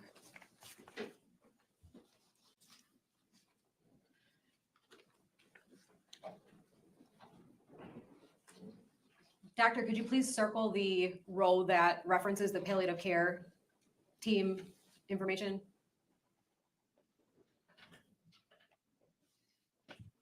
Thank you. You mentioned the term C. diff or C. difficile. What is that? C stands for Clostridium. Clostridium difficile is an anaerobic bacteria that causes injury to your colon, a colitis, and diarrhea. Okay. Madam Clerk, if we could please clear the screen, and then Ms. DeValcanier, if we can please go to page 12. Dr. Bedritzky, is this information that is also regarding the hospital stay? Yes. Okay. And at the top, there's the word infectious disease. What was that row regarding? So Dr. Taft was the infectious disease consultant. So she had a doctor following her, a general doctor in the hospital, and then multiple consultants were offering their opinions as to how to help Ms. Hernan. So this infectious disease doctor did an exam, and his history included the things that I have in that column, that her friend says she's an alcoholic, but no recent alcohol use. She has infrequent but liquid stools. She's been eating soup for 4 years, 4 years of GI symptoms. She's had a UTI 6 times, and 6 weeks ago took a sulfa antibiotic for a UTI. His exam showed a hydrated, fatigued patient with a distended abdomen and a tender right side. He refers to the CT scan of the abdomen that demonstrated proctocolitis.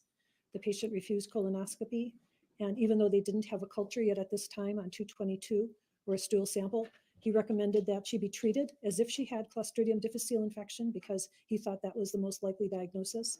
And that particular antibiotic is different from the antibiotic she was on that they were treating her for presumed other infections. So that was his recommendation. What is proctocolitis? Inflammation of your distal colon. What is the antibiotic used for C. difficile? Vancomycin. Did that begin to be administered to Ms. Hernan in the hospital? Yes. After that, did it appear that her symptoms lessened? Yes. The information in the history column for the first entry, it says friend says and then continues on. Yes. Did the records indicate who that person was? I don't recall. Okay. Did in any of the medical records for the hospitalization in September of 2018 include information about people that were there with her in the hospital? I do recall that there was a mention of Jessy Kurczeweski, but I don't recall in what part of the hospitalization. Okay. Moving down to the final row on this page, what is this entry in regards to? The social worker E. White was part of the behavioral health team, and she came to see if the patient wanted a psychiatric evaluation or consult. And her response to this therapist was that she does not think anxiety or depression is affecting her, and she wanted to go home now that she had a diagnosis. And the conclusion in the findings and plan was she does not want to see a psychiatrist or take any psychiatric medication. And did Ms. Hernan go home ultimately? Yes, 9/28. Okay. Moving to page 13, please. Is this the last entry in the hospitalization records? Yes, this reflects the discharge summary by Dr. Liu, who discharged her, provided the discharge medication, and his findings are listed that, in his opinion, the hospitalization resulted in the identification of the main problem being proctocolitis, with a positive stool study for Clostridium difficile. 14 days of vancomycin were prescribed. Because she had the dehydration, he recommended discontinuing her diazide. Her drug was diazide, which is a combination of triamterene and hydrochlorothiazide, which are diuretics, or what is commonly known as water pills. So she was on a water pill for her high blood pressure. And he said, you had all these days of diarrhea. We should give you a water pill because that's really going to make things worse. So for your high blood pressure, we're going to start nifedipine, also known as Procardia. So he switched her high blood pressure medication upon discharge. And he said, we should follow up with you on October 4th of 2018. Prior to the discharge, was there anything in the record suggesting that a facility would be more appropriate for Ms. Hernan upon release? It was discussed because I hate to say she's elderly because she's younger than I am, but when older people are bedridden for as long as she was, which is about 2 weeks, you can become very deconditioned. So she came in weak and she came in dehydrated and she was in bed for 2 weeks, and they recommended that she go for rehabilitation for strengthening because they felt that she might not be able to cope at home. And the recommendation was either you need to go to a rehab facility so someone can help you, or you need to have somebody 24 hours at your home to help you. And she said, I'd rather go home and have somebody help me there. Was there any discussion or diagnoses in the medical records you reviewed that Ms. Hernan had any kind of a terminal illness? No, Was there any record that suggested Ms. Hernan needed to be moved to or think about hospice care? no,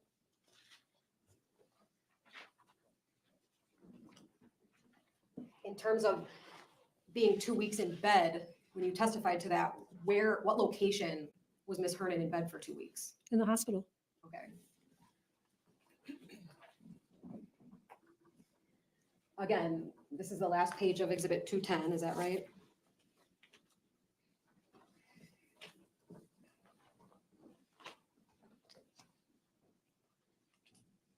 Is that true, Doctor? Oh, yes, I'm sorry. So in terms of Exhibit 210 and the way that you've summarized your review of records in this case, at any point did you see concerns by any provider that Ms. Hernan had suicidal ideations? No. Severe depression? No, Terminal illness? no.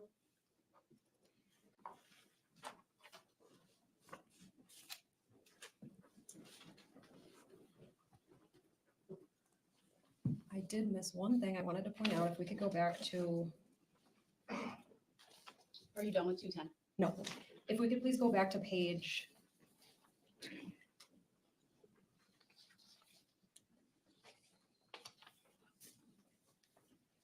8 of Exhibit 210.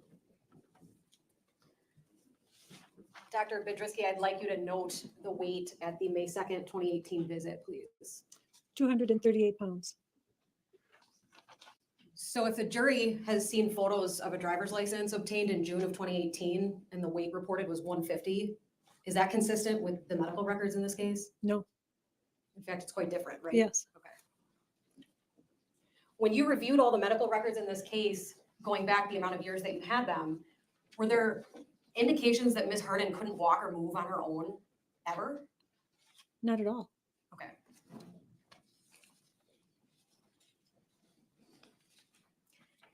During your review of the medical records, I'm finished with 210, thank you.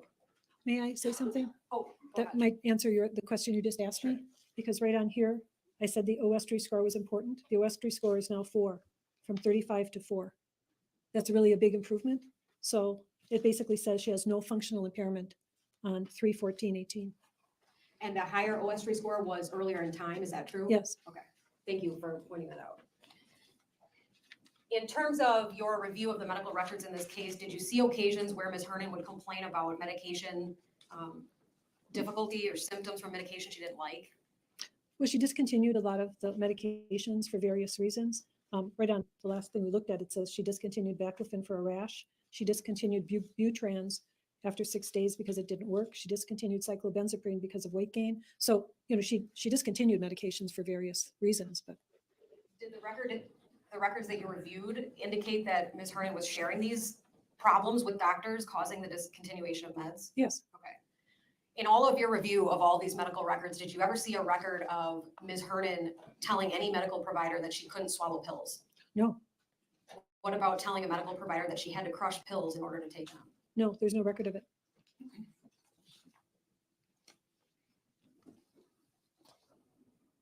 In terms of the times that you've noted and reviewed that medications were discontinued, was there ever an occasion you reviewed that there was a life-threatening reason that a medication was stopped? There was not an occasion where she experienced a life-threatening reaction, but I won't say that continuing a medication she had some reaction to couldn't become more serious. Okay. Specifically, let's talk about baclofen. What is that drug for? It's for muscle spasms. Okay. At one point, that was discontinued. Yes, Do you know why? she said she had a rash on her abdomen. Okay. Any other side effects that she didn't like that you recall? Not that I recall. Okay. At some point, we looked at the record when there were side effects or a complaint of mouth sores. Is that true? Yes, And that coincided with that report of eating soup. correct.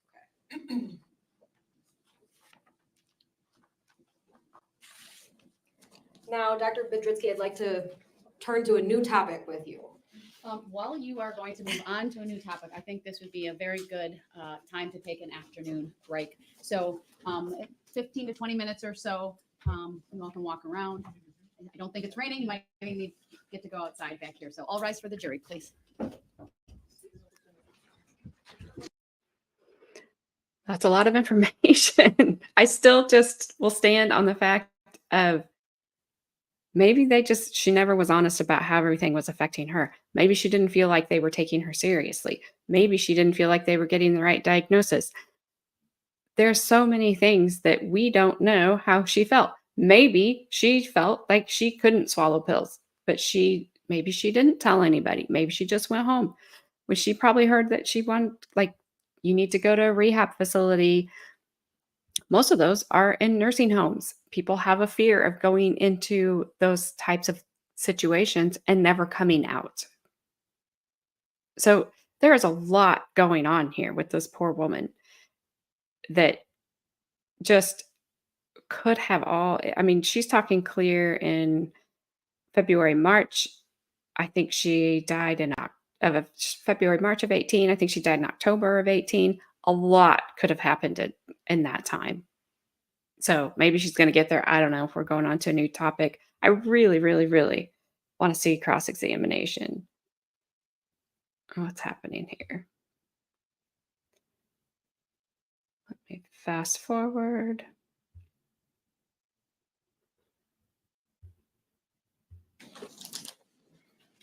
Doctor, before the break, do you recall that we had a discussion about that palliative care visit?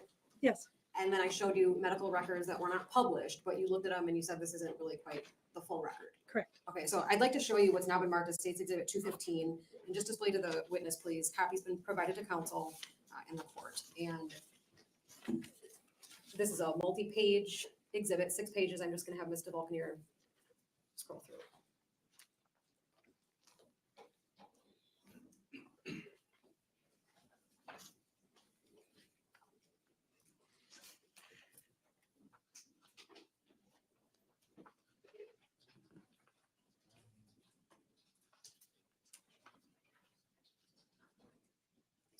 And Dr. Bedritsky, have you seen Exhibit 215 before? Yes.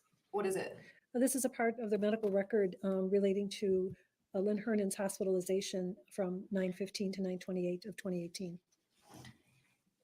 Does it appear to be the full record relevant to the palliative care team? Yes, Is it a fair and accurate copy of that record? yes, I move Exhibit 215 into evidence and ask permission to publish. No objection. Exhibit 215 is received and permission to publish is granted. Dr. Bedritsky, on the screen in front of you, is that page 1 of Exhibit 215? Yes, Okay. And who is Ann Thompson? she's the nurse practitioner affiliated with the palliative care group. Okay.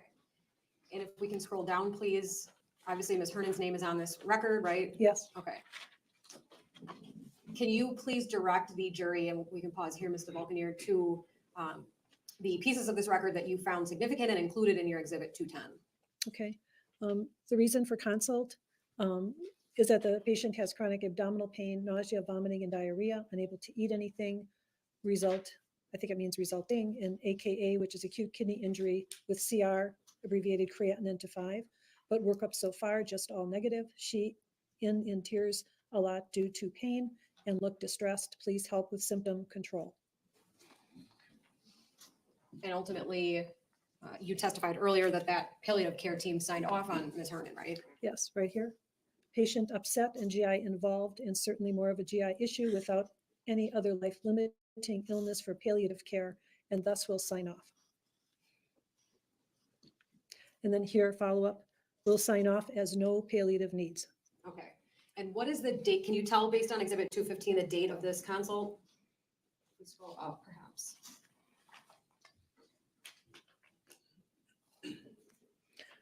(9/21/18) at 14:54. Thank you. I'm finished with Exhibit 215. I'm sorry, that's the signing. It's a little earlier where it says date of service, 9/21/13/15. The dates are the time is slightly earlier on date of service versus the co-signer at 14:54. Okay. But the date is September 21st of 18? That's correct. Okay, thank you. Now, Dr. Budritsky, I would like to publish what's already been entered into evidence as State's Exhibit 35. And we looked at this before the lunch break. And this is the toxicology. And I'd like the jury to be able to see the front page of that. Thank you. And Mr. Vulcanier, if you could please scroll just to the bottom of this first page.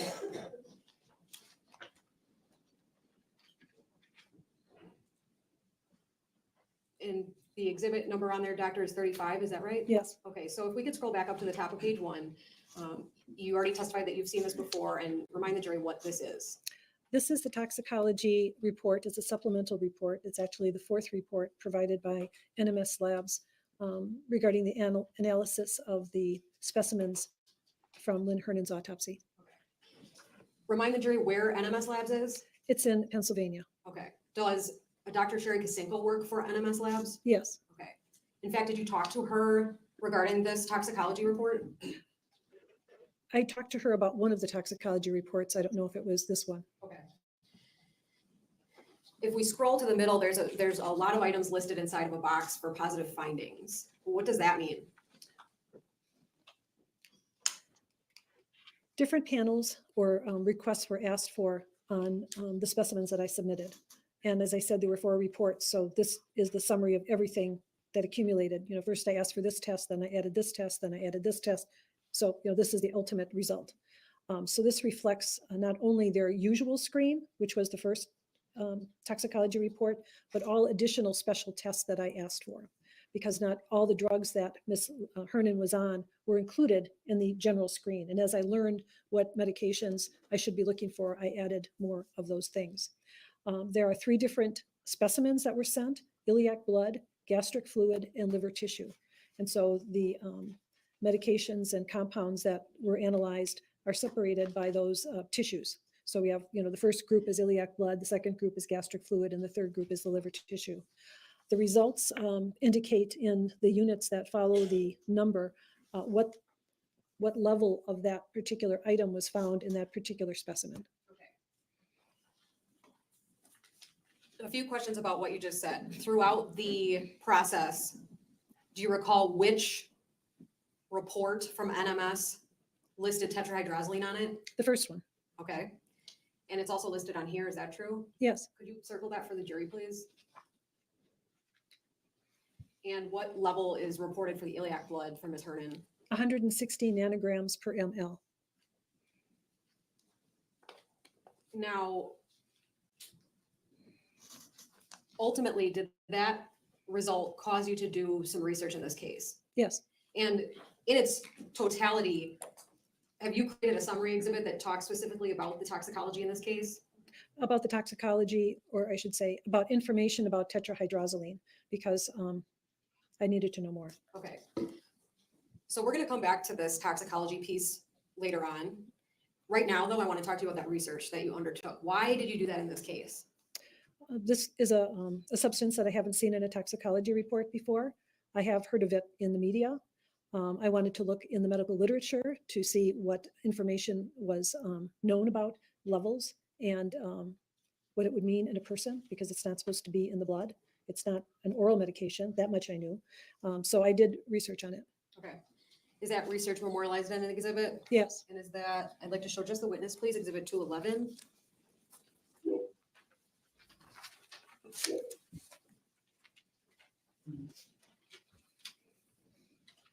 And Dr. I'll slowly scroll through exhibit 211 so that you can see it's a 3-page document. Do you recognize that? Yes. What is it? Well, this is a chart that I made trying to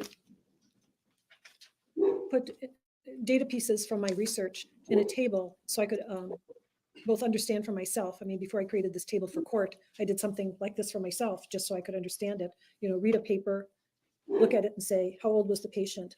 How much did he take? What were the levels? What were the symptoms? To try to understand what tetrahydrozoline does to people. So then I created this table to explain it to the jury. Okay. Is it a true and accurate copy of the table you created in this case? Yes. I move exhibit 211 into evidence, ask for permission to publish. Any objection? To be honest, it's just been given 211.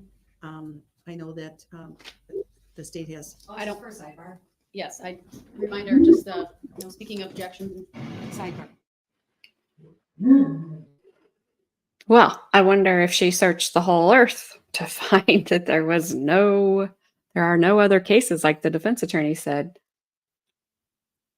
I am curious to what she has to say about this, but I'm really ready for cross-examination, and it does not look like we're probably going to get there today.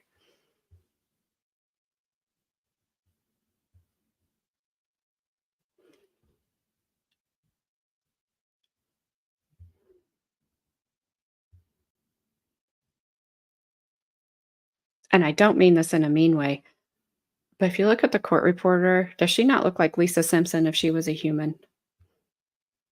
Oh, I think they're done. And I don't mean that Thank mean. you. The only thing Then, comes to mind based every upon time I that, look at her. Exhibit 211 is received. Permission to publish is granted. So doctor, on the very right side of exhibit, what are we at here? 211. If we can scroll down to the bottom of the page so that the jury can see that exhibit sticker, please. Okay. So at the top of page 211, you have the columns labeled again, right? Yes. Could you please go through those for the jury? So I indicated the circumstance in which the ingestion of tetrahydrozoline occurred, then the age of the patient, then the amount ingested if known, then if there was a blood or serum level performed, what that number was, and what hours after ingestion, if known, it was taken, because that would, as time goes on, that might affect what the number would be. If there was a urine level, the hours after ingestion, the urine was analyzed, and what symptoms were documented by the treating healthcare providers. And then finally, what the citation was for the information. So if you could please run through the first row for the jury explaining what the information in each column means. Okay, so I divided the circumstance into what would be called malicious administration, which would include an intent to harm, include drug facilitated sexual assault, which is what DFSA means. So the first was a mother that gave tetrahydrozoline to her 6-year-old son. The amount is unknown. He presented with symptoms of drowsiness, sedation, and muscle weakness to a healthcare provider. The urine level was determined to be 257 and estimated 20 hours after ingestion.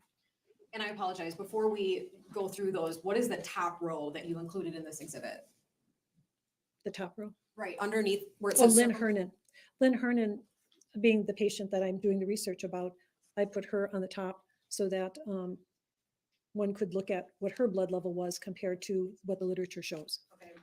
Now in this exhibit, exhibit 211, are all of the entries in here regarding individuals who were deceased? No, So some of these ingestions resulted in the person surviving? most of them. Okay. Why would that be helpful to you as a pathologist?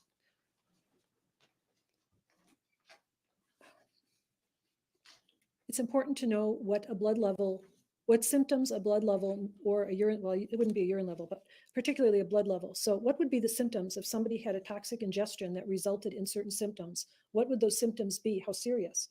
I mean, if drinking tetrahydrozoline just, I don't know, made my mouth sore versus, put me in the ICU, that would be important to know, what's the toxic potential of this particular substance. So I was interested in finding out what levels have been documented, what symptoms correlate to those levels, and the circumstances of use, because there was also a thought that this is a recreational drug, and I found absolutely no reports and no evidence that tetrahydrozoline is ever used recreationally. So it's sort of like the scope of tetrahydrozoline, what we know about ingestions of tetrahydrozoline. In terms of the information on this screen, do you know how the patient ingested the tetrahydrozoline in these cases? Well, it was all oral, Okay. except for there's one entry later that was a study where they kept putting eye drops in volunteers, and they wanted to measure if you used a lot of eye drops, what your blood level would be at that time. But every other case would be an oral ingestion. How is tetrahydrozoline supposed to be used? It can be eye drops or nasal spray. Are there different brand names of eye drops and nasal spray that contain tetrahydrozoline? Yes.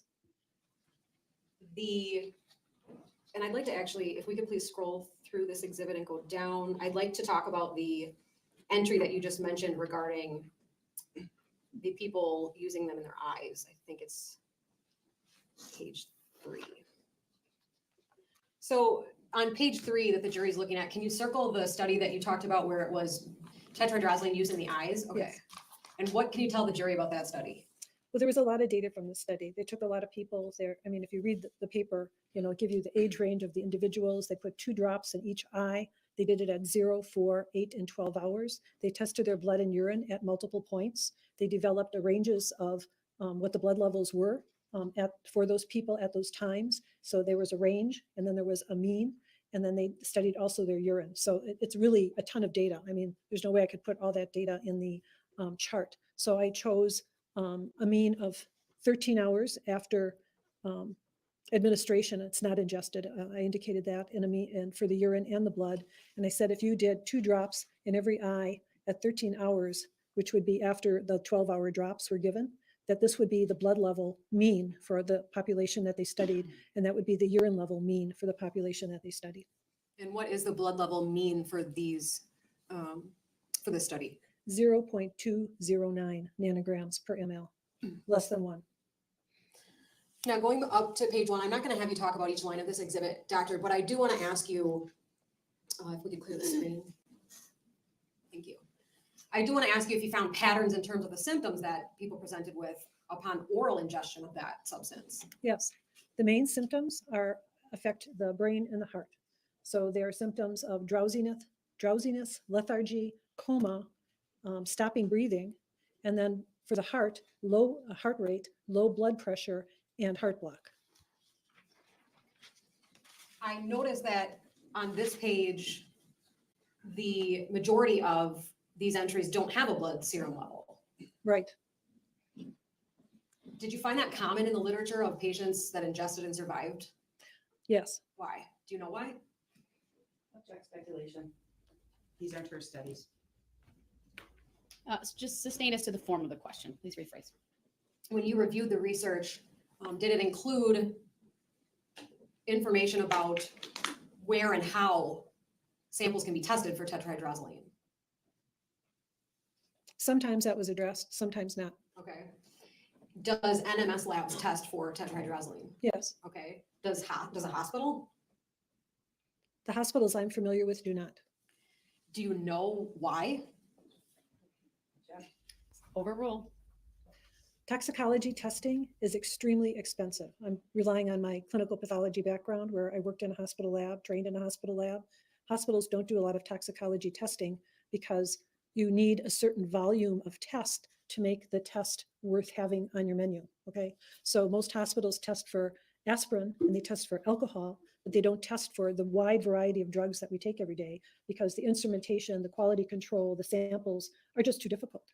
So toxicology testing for a lot of drugs, other than like the common ones and alcohol that I mentioned, are usually addressed by private labs that then pull in from a wider patient base to make it worth having the instrumentation and the quality control. Because for every particular drug, you need a high level and a low level to test the parameters of your test. And every time you run a blood specimen, you have to do the quality control run. So it gets to be very complicated. And like I said, if you don't have the volume to do that, nobody's going to do that kind of testing.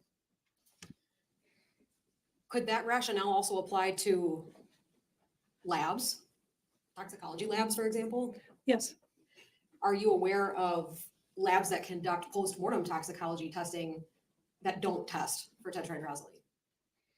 I'm aware of post-mortem laboratories that test post-mortem blood that have a more limited panel than NMS, whether it includes tetrahydrozoline or certain other drugs. I can't speak to that, but I know a lot of other laboratories will only do this much testing.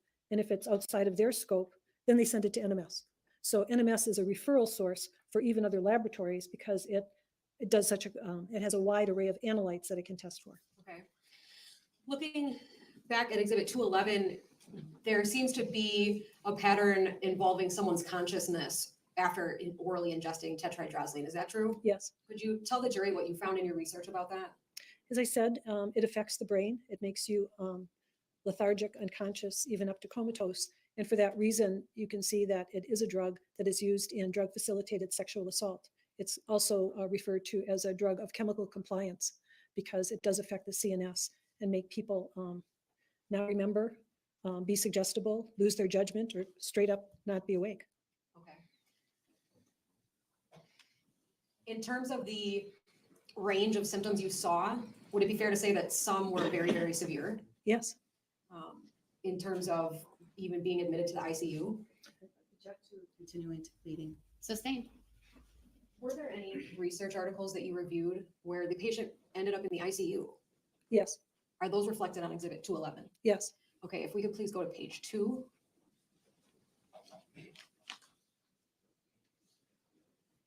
Are some of those studies indicated on this page, doctor? Yes. Why is it important to you in your job to know that that's a possible symptom?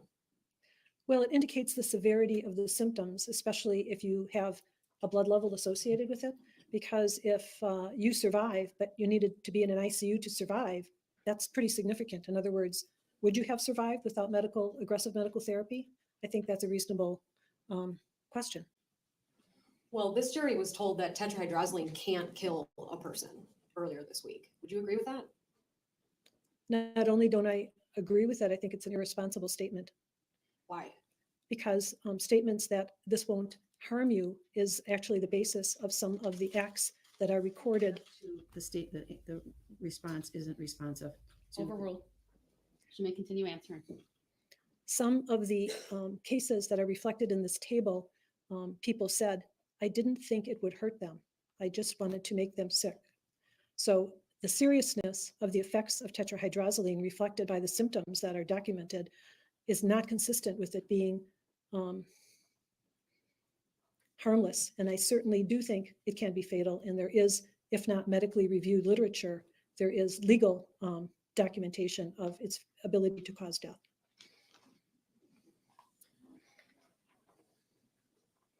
In terms of this page where we see symptoms, occasionally you see a downward arrow and then the letters HR. What does that mean? A decreased heart rate. Okay.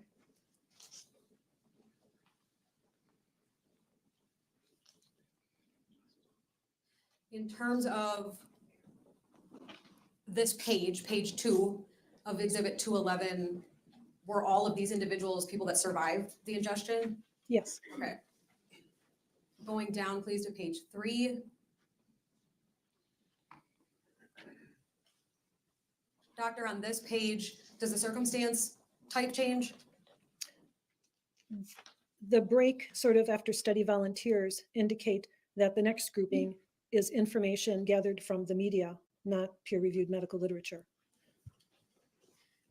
There's 2 entries that say suicide attempt. Were those medical articles? Those were medical articles. What can you tell the jury about those, the background behind those 2? Both individuals took tetrahydrozoline orally intending to kill themselves. However, either due to discomfort or change of desire to die, they sought medical attention. Both these individuals, by seeking medical attention, ended up in the hospital and actually in the ICU. In terms of the entries along the bottom, are those peer-reviewed medical articles? No, the last 4 rows are not peer-reviewed medical articles. Why did you find it helpful to review those items and include it? Because I thought that that indicated that tetrahydrozoline can be used to poison somebody. The first entry after the break says homicide, and on the right side it says confession. What in that case was relevant that you included this? Object. Overruled. This case involves a woman who confessed to dosing. Fair judge. Sure.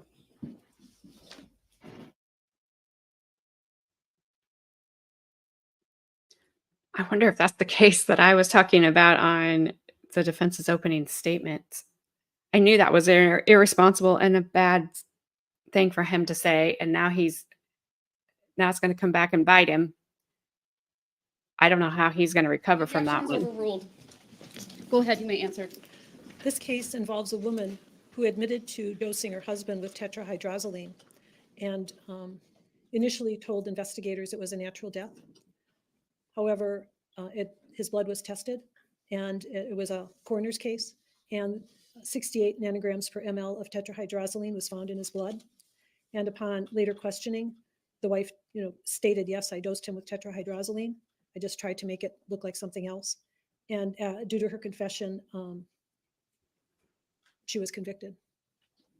I'd say that's the case. And the blood serum level again for that case was what? 68 nanograms per ml, What is the iliac blood level for Ms. Hernan in this case? 160 nanograms per ml.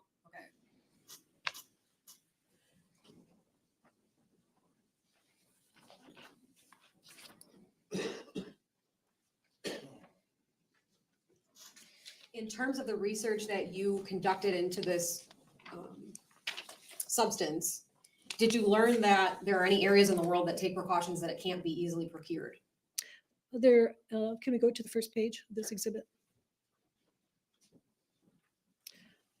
The book by Kintz, he's French, and the case is a boy that he got ill in France, and the point of his report was that the mother was from the United States and carried the eye drops containing tetrahydrozoline in her purse. And his report included that this drug is not available in France, and they never thought to look for it because it's not available in France. But it's a cautionary tale in terms of the toxicology analysis that people should perform when they see certain symptoms, that they should consider this particular substance. So in France, I learned that it's not allowed. In terms of the research that you did, and I think that you alluded to this before, but I want to ask you specifically, did you find any information that drinking tetrahydrozoline can cause a euphoric state or a state that people might want to experience? I found no information in anything I looked at, which includes everything you see, and a number of articles that would be considered teaching tools for the medical profession, not citations of studies, but for example, an ER doctor would say, look for this, don't look for this. So, there's different literature about tetrahydrozoline, and nothing I read and nothing I experienced as a physician who autopsies people who die of recreational drugs has ever showed me that tetrahydrozoline is used recreationally. Okay.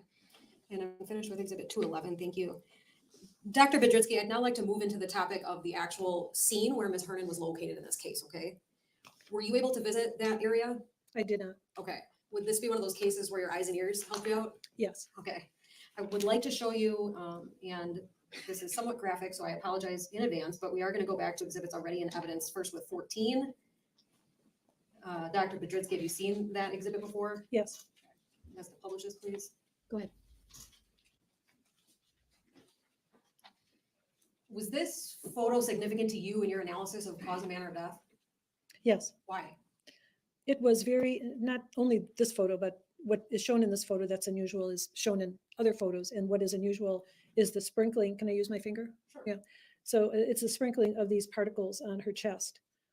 There might be one right here, but it's not in her mouth. So in other words, there was a sprinkling of multicolored pill fragments on her body, in her hair, on her chest, over her shoulders.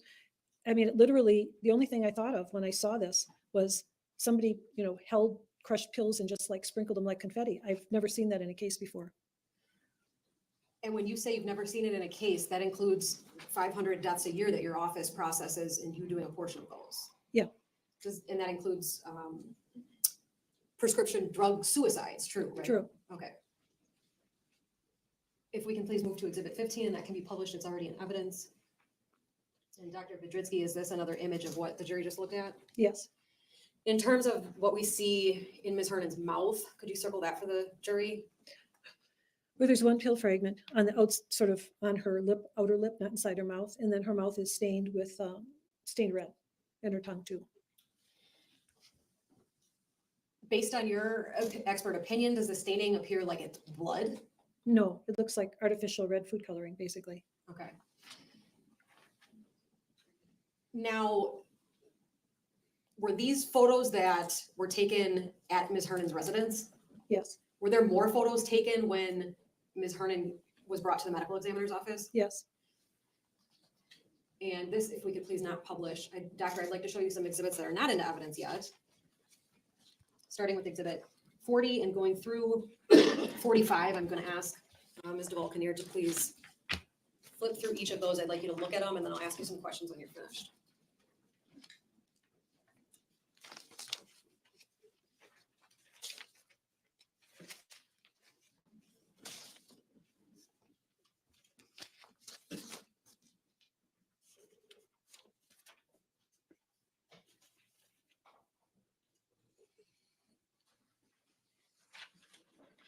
Dr. Budritsky, do you recognize exhibits 40 through 45? Yes. What are they? They're photos of Lynn Hernan in the autopsy room, and it's showing fragments, multicolored fragments, pill fragments scattered over her body. Do they look like a fair and accurate copy of the photos taken in this case? Yes. Judge, I'd move exhibits 40 through 45 into evidence. I'm not asking to publish yet. Objection. Exhibits 40 through 45 are all received. Dr. Budritsky, is it important to have your staff transport a decedent in very specific ways when they're brought to the medical examiner's office? Yes. Why? For my procedures, I prefer my staff to have control of the body. I don't bring in outsiders to do the transport. My staff is responsible for maintaining the chain of evidence, for bringing in all relevant evidence. They are the ones who place the decedent in the body bag, zip the body bag, and transport it personally to the vehicle in our vehicle. So there's no other people responsible or involved in that chain. And is that what happened in this case? Yes. And could you remind the jury, when you begin the very beginning of the autopsy process, what you personally did in this case? Yes. So nothing happens to the body until I see it. So I come down to the morgue and then the examination begins. It's not processed, by anybody before I examine the body, so I can direct anything that I want to happen from that point on. So the first thing is looking at the body in the body bag with any adherent or attached evidence, medical devices, the way it was clothed, the decedent was clothed, the way the clothing is arranged. And that's how I'd like to see my first examination. And is that what you did in this case? Yes. Do exhibits 40 through 45 document a part of that process? Yes. Okay. I'd like to publish exhibit 40, please. Go ahead.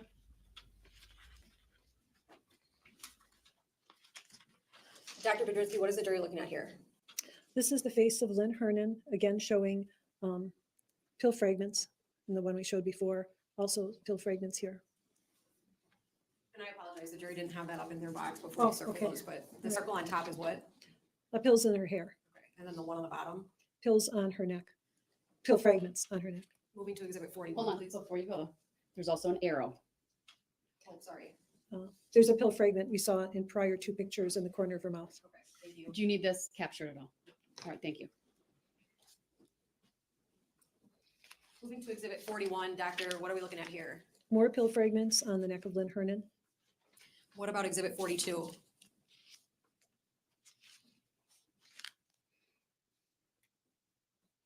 gonna have Ms. DeVolk here zoom in to this exhibit a bit and ask you.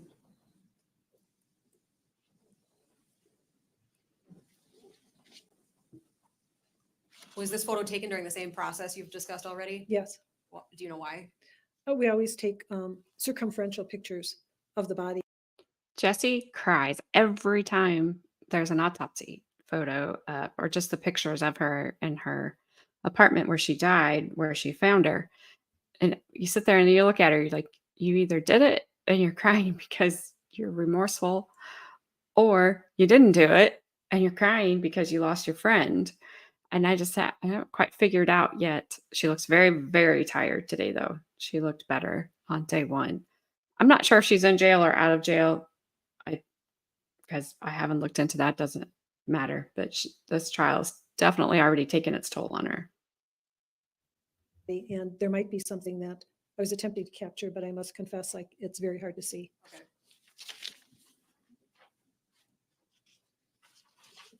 Going to the next exhibit, exhibit 43. Again, what is this, doctor? It's the pill fragment in the corner of her mouth. Okay. What about exhibit 44? Multiple pill fragments over her clothing on her chest area. And then exhibit 45, please. Additional pill fragments on, this looks like the inside of her top when we undressed her. It sort of may have fallen in to that area from around the body. Okay. Thank you. I'm done publishing this for now. Dr. Budritsky, did you collect any of these fragments that the jury just saw? I did, Why? because it was so unusual. I didn't know what might happen, but you see something unusual, then you collect it.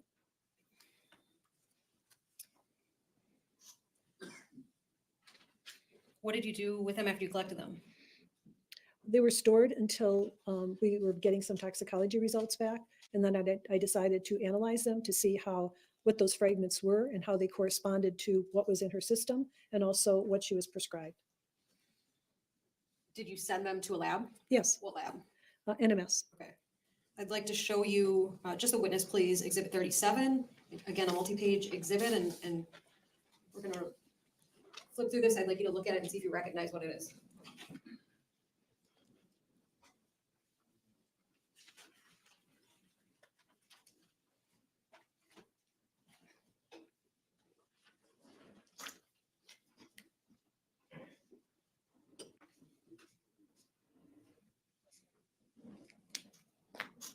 And if we could go back up to page 1 for the witness, please. It's not on the witness, but I'll turn it on now. Sorry.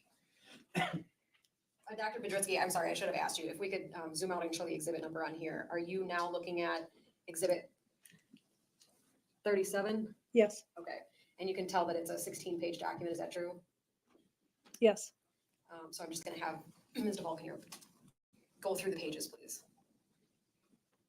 Can you go back to one? Sure. We may need to zoom in a bit. If we can start. Not one, but okay. The second page. Third page. Okay, these are two documents. Okay. I mean, you can see that they're two different parts of NMS. One is criminalistics, one is toxicology. This one is the report issued 8/7. What I'm looking at now is the second document, which is the toxicology report from the biologic specimens. The first 2 pages for the report of the pill fragments. They're not really together. I mean, they're 2 separate reports. So, and that's our error. I apologize. I'd like you to focus on the first 3 pages of exhibit 37, please. Okay. So this page, and I think it's just a 2-page report, is the report. It's labeled drug chemistry final report. So it's from a different division that does seized evidence versus biologic specimens. And this is the report on the pill fragments that I sent. It indicates that they received a colorless plastic container with multicolored solid material, and the compounds that they identified. Do you want me to read that? No, I'm just going to ask you if these 2 pages look like a fair and accurate copy Okay. of the report that you got back in this case. Okay. Yes, they do. Okay. In terms of the remainder of exhibit 37, are those also records that you received from NMS Lab in this case? Yes, Okay, and you've seen those before as well? yes. I'd move the entirety of exhibit 37 into evidence and ask for permission to publish the first 2 pages. Any objection? No. Exhibit 37 is received. Permission to publish the first 2 pages is granted.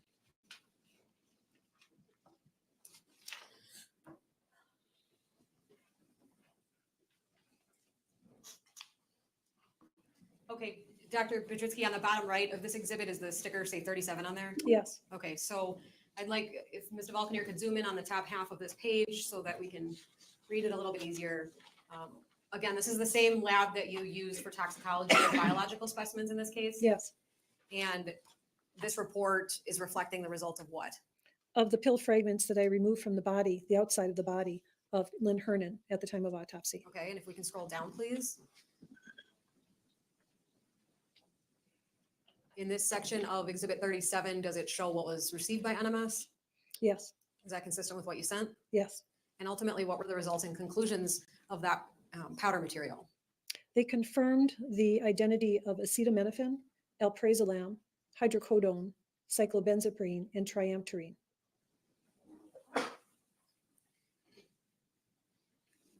Were the results of this analysis important to you in this investigation and in determining a cause of death? Not in determining the cause of death, but more in the circumstances around the death. Were these results used to put a summary together in this case? Yes, I'd like to show just the witness, please, States Exhibit 209.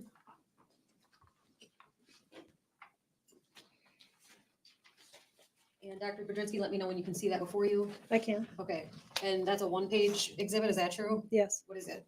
This is a table I prepared that has a lot of information about the compounds that were identified in the blood of Lynn Hernan that were in the toxicology report. So I took the compounds that were found in the toxicology report, and then I said, this is what they are in the blood. Did we also find them in the liver? Did we also find them in the gastric? Were they part of the fragments that we found? And were they at the scene, as in a prescription bottle or loose? So I tried to look at those particular compounds and how they were reflected in all these different areas. Is the screen before you a fair copy of the exhibit you created, 209 in this case? Yes, I move Exhibit 209 into evidence, ask for permission to publish. No objection. Exhibit 209 is received. Permission to publish is granted. So, Dr. Budritsky, is this the same Exhibit 209 that you just looked at on your screen? yes. Okay, so I'd like to have Mr. Vulcanier zoom in a bit to just get the full chart in there as big as we can, okay?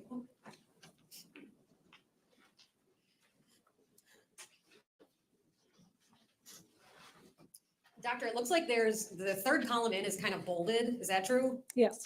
Why? What is that column for? I tried to put, I mean, this is just my thinking, that I thought I put the drug that we're talking about in the third column, and that to the left would be the type of drug it is and whether it affected the central nervous system, because a lot of them do. And then to the right, it was, if it was a prescription and over-the-counter drug, and then the blood, liver, gastric fragments, and scene information. I'm sorry, I said more than you asked. That's okay.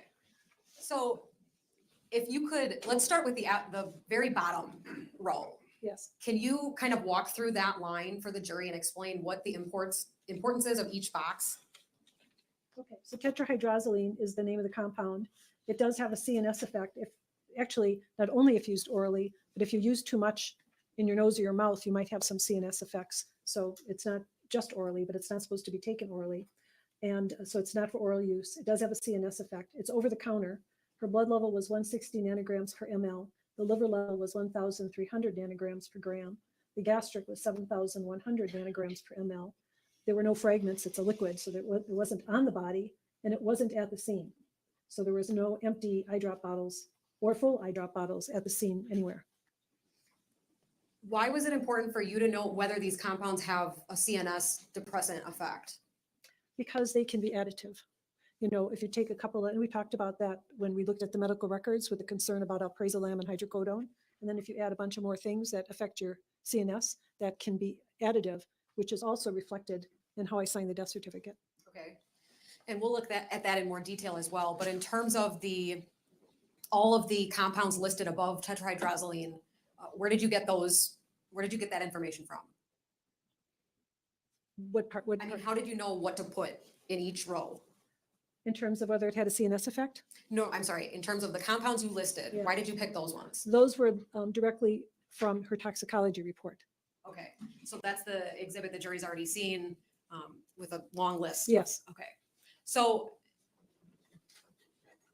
in terms of the blood levels on exhibit 209, is that copied directly from the NMS toxicology in this case? Where they gave therapeutic levels, I used their numbers. In 2 cases, they didn't really say this is the therapeutic level, which is in for hydrocodone and for baclofen. I used another source just to give a sense of where the number lies. Okay, so let's go through this. I'd like to zoom in on the top piece, please. And the first compound says acetaminophen.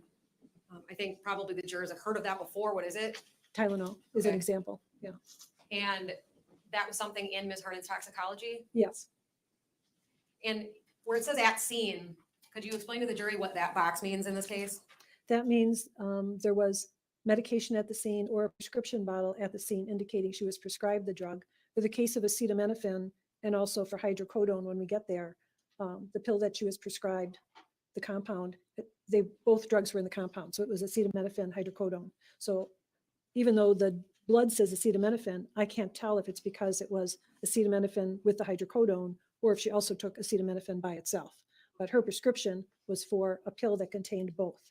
And the pill that was found at the scene was that pill that was basically acetaminophen with hydrocodone.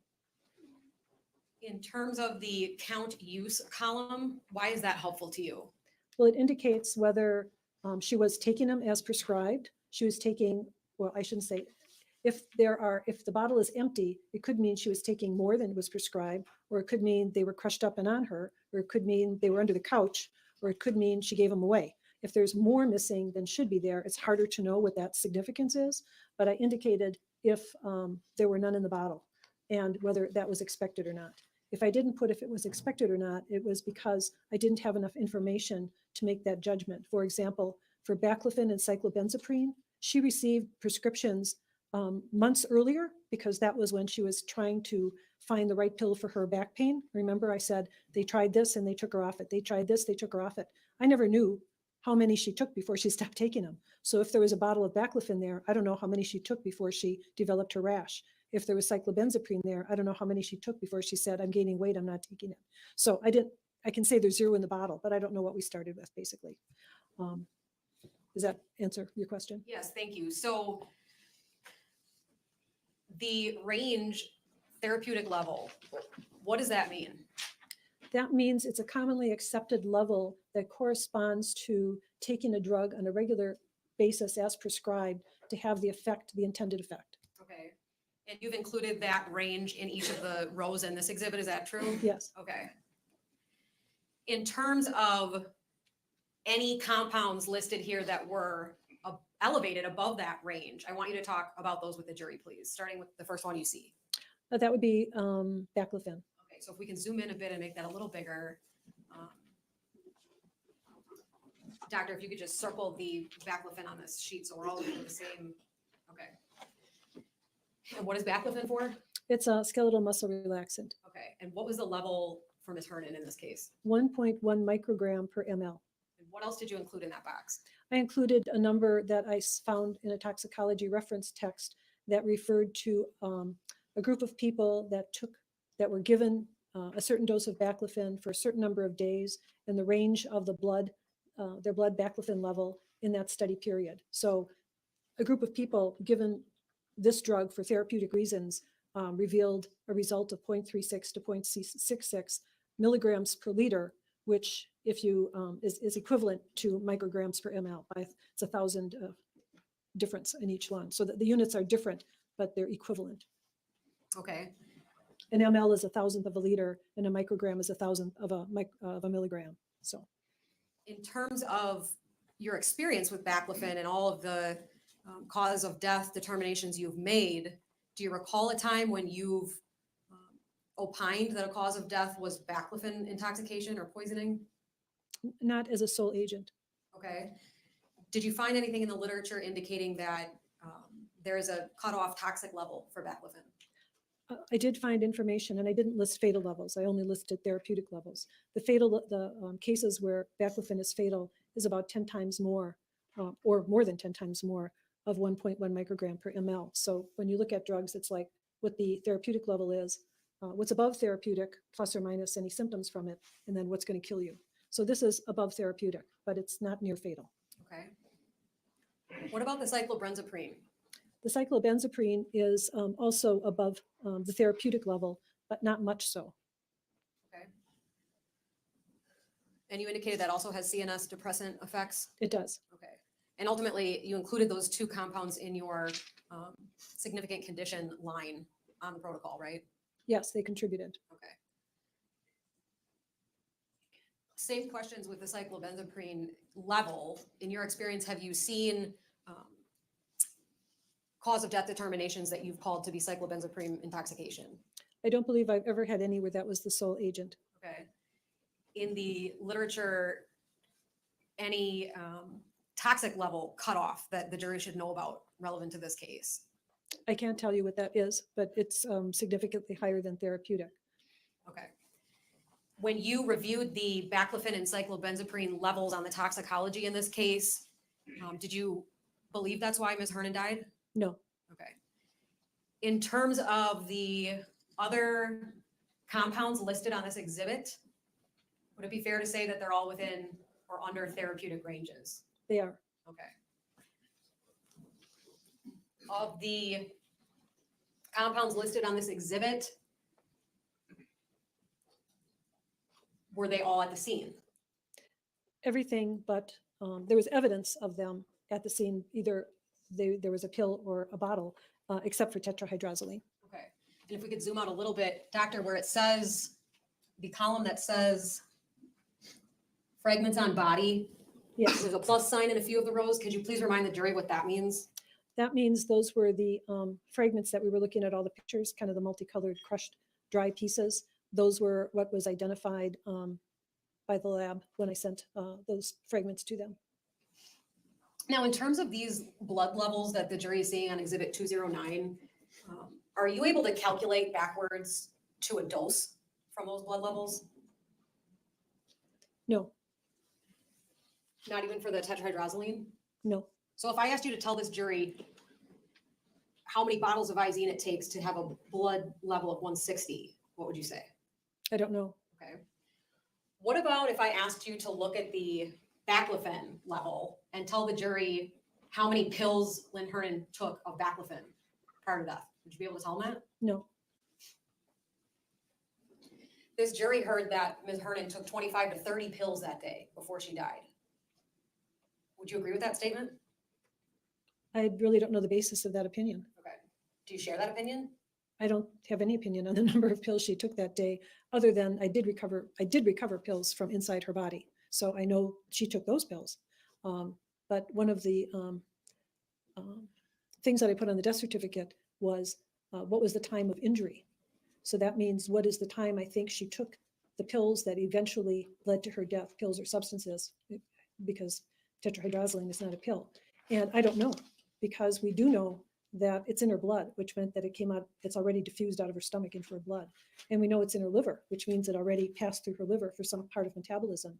And we don't know how many she took the day before she died versus the day she died, because it's still going to be in her system from even the day before she died, right? So it's pretty complicated. So when I said, I just said, I don't know when the injury occurred, because I can't say for certainty when each of these medications was provided, and some of them contributed to her death. And I don't know how much tetrahydrozoline was given to her or she drank at how many intervals of time. So no, I can't tell you those things. Okay. The last thing I want to show you, doctor, is the front page of exhibit 34, which is already in evidence. I'd ask to publish that, please. And ultimately discuss this with the jury. Could you please remind the jury what exhibit 34 is? This is my autopsy protocol on Lynn Hernan. Okay. And fair to say this is a multi-page document? Yes, Are your conclusions on this first page though? yes. And if we could scroll down a bit, could you please walk through your conclusions for the jury in this case? My opinion is that Lynn Hernan died of tetrahydrozoline poisoning, and that other significant conditions included baclofen, ropinirole, alprazolam, hydrocodone, and cyclobenzaprine use, as well as interstitial myocarditis, hypertension, hepatic steatosis, and chronic obstructive pulmonary disease. Why are the things included under other significant conditions on page 1 of your protocol? Those particular medications all have some CNS depressant effects. So they would amplify the CNS depressive effects of tetrahydrozoline, although tetrahydrozoline certainly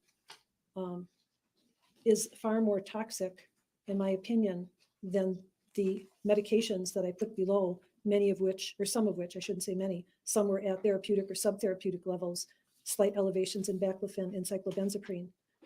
And her underlying medical conditions also may have played a role because having some heart disease and some liver injury and some lung disease might make her more vulnerable in general to toxic ingestions. In terms of the other significant conditions listed that are medications, would it be correct to say that all those medications are things that at one point in time Ms. Hernan was prescribed? Yes. Would you consider the toxicology of those medications in this case to be remarkable? They're pretty typical. I mean, remarkable. It's typical of what I see in my practice, having people with chronic health conditions having polypharmacy. I think that I don't want to ignore the fact that 2 of them were slightly elevated, but the others were below therapeutic. In this case, strike that. Do you believe that the compounds listed under other significant conditions were sufficient to kill Ms. Hernan without the tetrahydrozoline?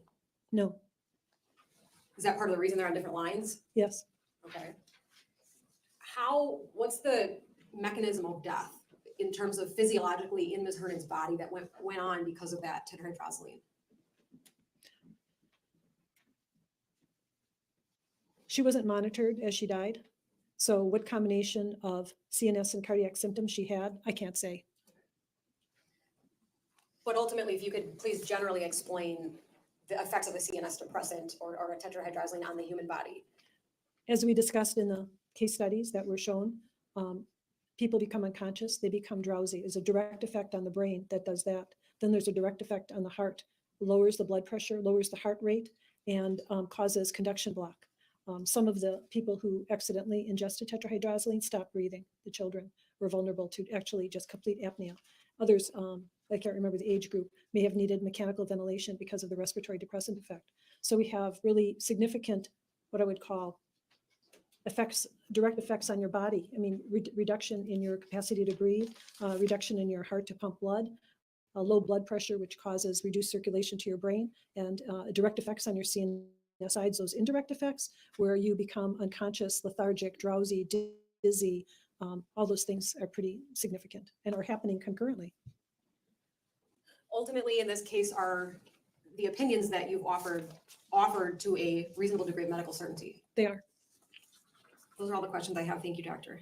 Wow. Thank you. We will break. It is 4:35 p.m.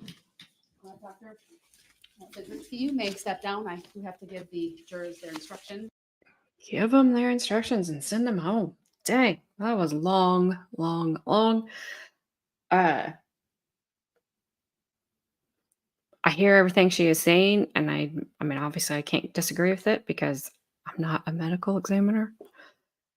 The question she has not answered for me that she put up there herself is, how does she know that Lynn did not take it herself? She even had on her chart self-administration. So she made that jump, and I am confused as to why. I guess because pills were sprinkled. I don't know. Just because somebody hasn't seen something before doesn't mean that it doesn't happen, or that it can't happen, or that it won't happen. There's a first time for everything. So she might see this again in the future. And maybe depending on the outcome of this case, it might change her mind. I don't know. But they just haven't got me there yet. But I bet that poor little defense attorney was regretting saying there's no case all over the earth not one. And I knew he was wrong. And then she showed he was really wrong. So bad on him. All right. I am done. I've been sitting here for 4.5 hours and I need to get up and I need to go feed my dogs. Thank you for watching. I might, depend on what's going on tomorrow, because I'm not exactly sure what is happening around my house tomorrow. If I can, I might try to get day 3 in and get the cross-examination of this woman by the defense done so that we can start Monday with today's testimony. Because if I don't, I'm going to be like super behind. So I can do that, or I can wait till Monday. Sorry, I have to look at chat on my phone. Next time if I stream it live, I can see the chat on my computer, but right now I have to see it on my phone. And thank you, both of you. So if I do it tomorrow, I may just stream it and then throw it up later and not do it live. I don't know. I'll see. I'll check and see who's around. You know who you are, Carmen, Cheyenne. But other than that, that's it. That's all I got. I gotta go feed my dogs. I gotta stand up. And everybody, if you're watching this on replay, please hit like. It's very important to the YouTubes. They like that like button. And please make sure you're subscribed, share it with your friends, all that good stuff that every YouTuber says. So thank you guys. And maybe see you tomorrow. Definitely see you Monday. So enjoy the rest of your day.